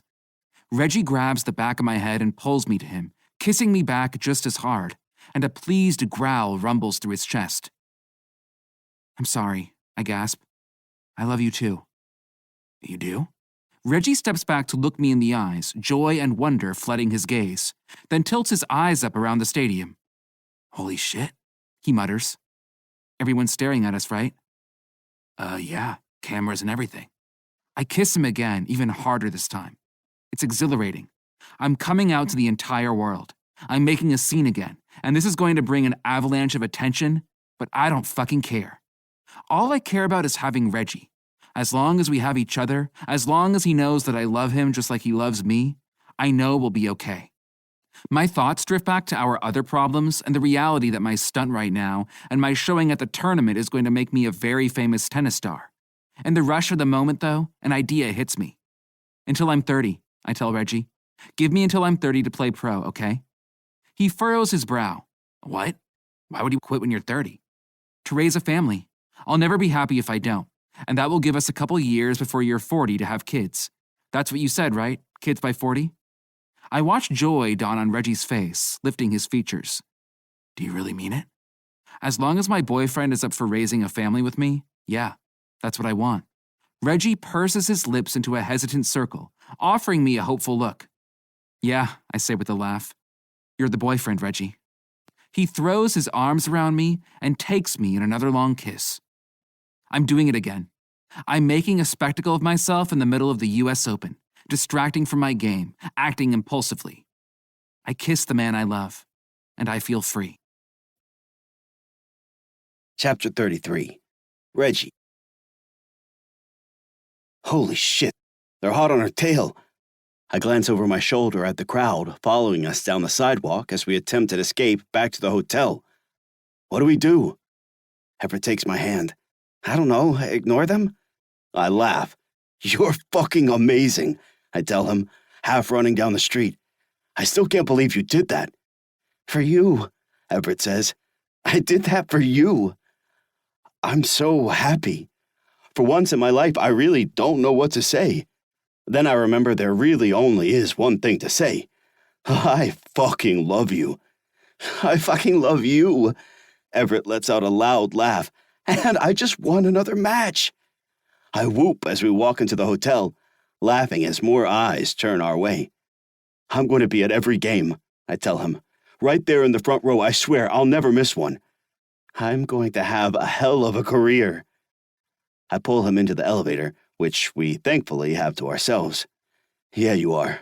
And you're going to show a lot of little queer kids that they can do whatever they want. You'll probably change lives. A warm, surprised light shines across Everett's face. Yeah, fuck. I guess I will, won't I? With a kiss, I push him against the wall of the elevator as it zooms up. I'm so proud of my guy, and I still can't get over the fact that he really loves me. He loves my goofy, loud ass, and we're going to be together. By the time we get in the room, we can't keep our hands off each other. We strip and wrestle across the ground. Fuck, I love the way you smell after a match, I groan, huffing at his armpit. Everett shoves it in my face, and the musky smell rewards me. Hell yeah. He ruts his erection against me. Lick it. I drag my mouth from his armpit down to his abs, then take his hard cock in my mouth. Everett's rowdy, and he wrestles his legs over my shoulders and mounts me. I grab his ass and greedily take his cock as he fucks my face, and Everett growls about how hot we are together. When I'm choking on my own pleasure, Everett pulls his cock out of my mouth and crawls across my body. He pushes his lips to my ears, and my muscles jerk when his voice whispers, I think I'm ready to try your big cock, Reggie. I push myself up. Really? Everett laughs and pushes me back down. Why not? He grins. You think I can fit it in my tight hole? He pushes his ass against my hard dick. You think I'm man enough to take you? I grab his hips. With a little help. I wrestle Everett over and make my way to his ass. He groans when I lick up his crease and his rim squeezes in anticipation. I work my tongue like I'm starving, huffing his sweaty scent and corkscrewing Everett's tight hole. I'm going to fuck the hell out of him. My tongue thrusts past his rim, entering him, and Everett slams the ground. We're still on the floor, and we inch closer to the bed as I keep working him open. My dick drips, and every thrust reminds me how good he'll feel wrapped around my erection. Finally, Everett pulls off me. Fuck, he groans, and drags himself half up on the bed. Try your fingers. Lube? Suitcase, he pants. We make it onto the bed, and I cover a finger in lube. Everett gets on his hands and knees, presenting his ass to me in a way I really fucking like. Tell me how it feels, I say, then swirl a finger at his rim. Good, he grunts. Give it to me. I do what he says and push his rim, and after a little resistance, my finger easily slides in. Everett groans again, and his hole squeezes tight. I never tried anal, and I know Everett hasn't ever been penetrated, and I'm so grateful that he's the guy I'm sharing this moment with. Oh, fuck yeah, Everett groans, shoving his ass back. Stretch my hole. I grin. There goes the sentimental moment. Jerking myself, I work him harder. And when I decide he's ready, I slide a second finger in. It takes Everett a minute to get used to it, but the second he does, he starts thrusting his hips and telling me to fuck him harder. Sweat pours down my chest. I don't care if it takes all night to get my dick in you, stud. I'm going to fuck you until you come. I need your big dick, Reggie. There's going to be cum pouring out of you. My fingers hit a throbbing spot and Everett's voice breaks. Right there, he groans. I work the spot, curling my fingers. It must be his prostate because Everett loses it and collapses on the bed. Oh, fuck. I fall on him, my fingers in his ass. You like that? He reaches out and grabs the back of my head. Fuck, right there. He pulls me to him and his spot throbs against my fingers until he pushes me off. Fuck me, he gasps. Dick. I laugh and grab him. Dick. I pull him up. You got it. I'm ready to work my crown against his rim, but Everett wrestles with me. He gets me onto my back in the middle of the bed, then crawls on top, staring down. His brown eyes flash. He looks free. He looks like a champion. Love you, Reggie, he says as he takes my dick in his hand. Love you, stud. Everett. Reggie's fat dick throbs and leaks against my hole. My thighs burn as I squat above him, trying to work his crown past my puckering rim, but I can't fit it. Fuck, I need his cock in me so bad. I need to feel him deep inside, reminding me this is real. I'm going to have it all, everything I want, an amazing career, a life with Reggie, and a family too. He's the man I love, and I'm going to spend the rest of my life making sure he's happy and satisfied. I paw Reggie's chest and squeeze his hard nipple as I try to force my ass down. His thick dick is hard, and my hole burns as it stretches, still too tight to take him in. The sensation of being penetrated by his fingers still hums and throbs, nerves flaming that I didn't even know were there, and it feeds my need to take him. Easy. Reggie encourages me, a hand on my hips. Breathe. I do what he says, breathing deep. My muscles relax, but I still can't fit him in. There are coals of pleasure at my root, and only the friction of Reggie's cock stretching me open will satisfy me. Reggie places his hand on my cheek, cupping my face. Try another position, he grunts, his expression strained as he fights back an orgasm. I roll off my boyfriend, landing on my back and lifting my knees. Instead of mounting me, Reggie buries his face in my ass and rims me again. I slam down, riding my hold to his mouth, and when his fat tongue pierces me, he quickly adds 2 fingers. I'm delirious, writhing on the bed and fisting the sheets. My cock pours on my abs, but I don't grab my shaft because I know I'll immediately climax, and I need him in me first. Fuck, Reggie groans. Tastes so good. The pressure builds, and when I can't handle it anymore, I pull my ass away. Reggie's face is red and puffy, his pale skin pink around his lips, and I slam my mouth to his for a kiss, then jump to my feet. Here, I demand, frantic and horny, as I lean against the little table. Try it like this. I bend over, and Reggie tries to take me from behind. He thrusts his dick at my hole, wetting me with pre-cum, but I still don't open for him. My rim just throbs and squeezes, torturing his crown until the table topples and we both fall to the ground. We wrestle, grunting each other's names. 1 minute I'm on top of Reggie, then he's on top of me. We roll into the nightstand and send the lamp crashing to the ground. Then Reggie scoops me up in his arms and stands as I throw my legs around his hips. Everett, he groans. I support my weight by clinging to his neck, and Reggie's muscles tense as he works his dick against my hole. He's sturdy and solid like a tree trunk. I press my forehead to his. Reggie. We're both panting, riding the edge of an orgasm. I can't make words, and the delirious look in his eyes tells me that he can't either. But the longer I hold his vision, the more I get lost in his eyes and the intoxicating swirl of silver and blue. Ah! I groan, my rim stretches, and his crown sinks in. Holy fuck! I yell. Reggie holds me to his chest as we pant. He's barely inside me, but the full, hot sensation sends trembles across my body, and with a surprised gasp, I sink down another inch. My eyes roll back into my head. Holy fuck. I'm bursting, my nerves singing as I struggle to hold my load in. Reggie walks me to the bed and lays me out. The sheets are tangled, and his sweat drips down on my chest as he mounts me. Look me in the eyes, he commands, his brow set tight. I do what he says, and the room disappears. There's just us, together, like we're meant to be. Reggie fumbles for the lube, then squeezes more on his dick and rubs it around my rim. He gently rocks his hips, easing in deeper, then pulling back again without withdrawing completely. It sends me spiraling, and I thrash against the bed. Fuck me, I groan. Give it to me, Reggie. Give me your cock. Reggie growls. I'm gushing in your hole.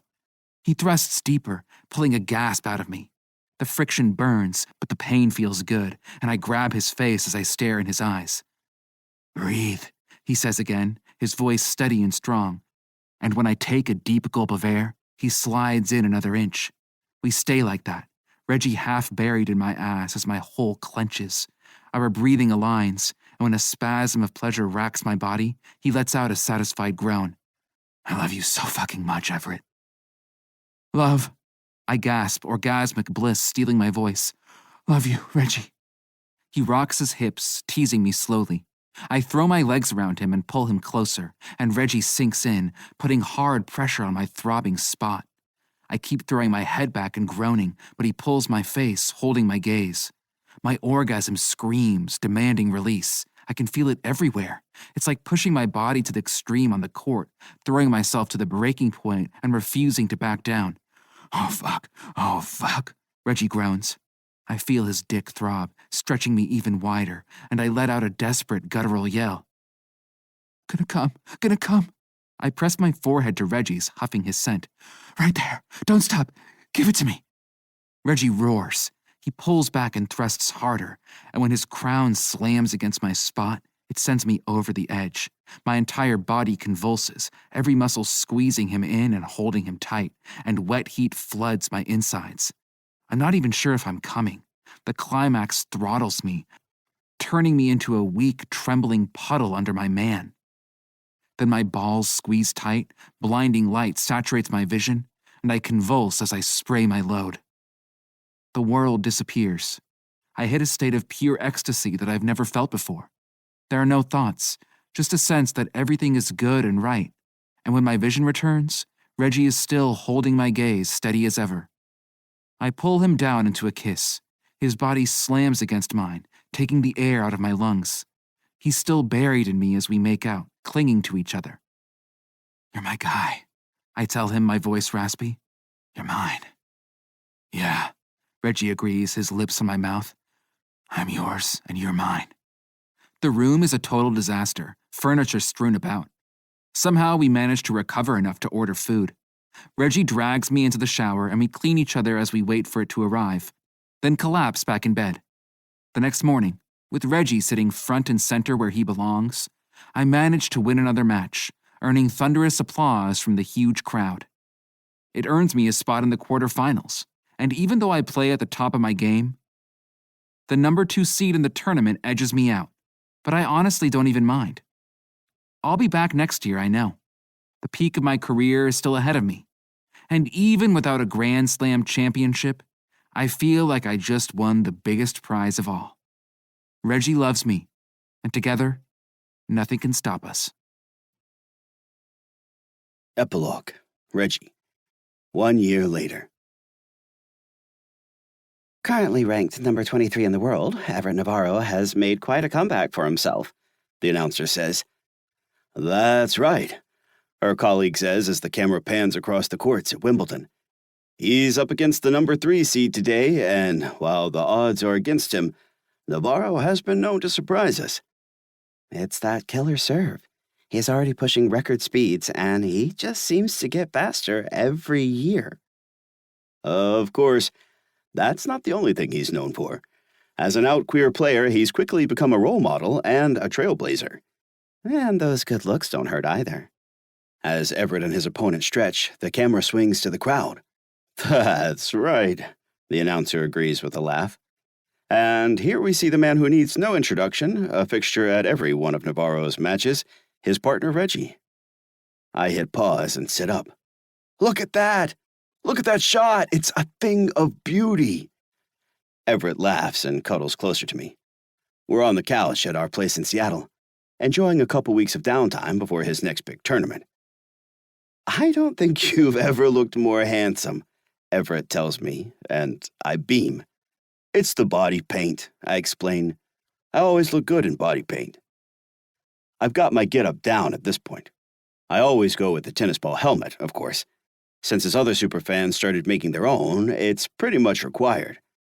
And I paint my bare chest, too, although Owen and Fox have been helping me come up with new phrases for each match.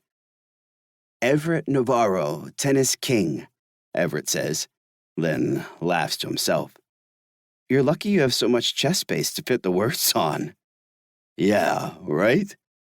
I throw my arm over his shoulder and hold him close. I'm glad you like it. Hell, at this point, I wouldn't know how to play if you weren't there. We grin at each other, and with my big mug frozen on the TV, we start kissing, which gets us wrestling and naked, and soon enough we're fucking our way across the living room for the second time today. Everett's hit a new high in his career, which means he doesn't have to play as many tournaments to keep his ranking up. Instead, his life is balanced between high-profile, high-pressure matches and lots of time training back in Seattle. He's still busy as hell and just as driven as ever. But I'm grateful that there's more time for this, too. Normal shit, like watching movies and cooking dinner together, hanging with our friends and wasting lazy afternoons in bed. I was fully prepared to live the life of a sports husband. We're going to start our family when the time is right. And in the meanwhile, getting to ride along with Everett's career is one of the most exciting and hottest things I can imagine. So when it turned out that we didn't have to delay our domestic bliss nearly as much as I feared, I felt like I won the lottery. After we come, Everett crawls on top of me, spent. We're lying on the floor, sweaty and panting, and I notice his eyes drift up to the TV. It's still kind of funny, he says. Being so famous?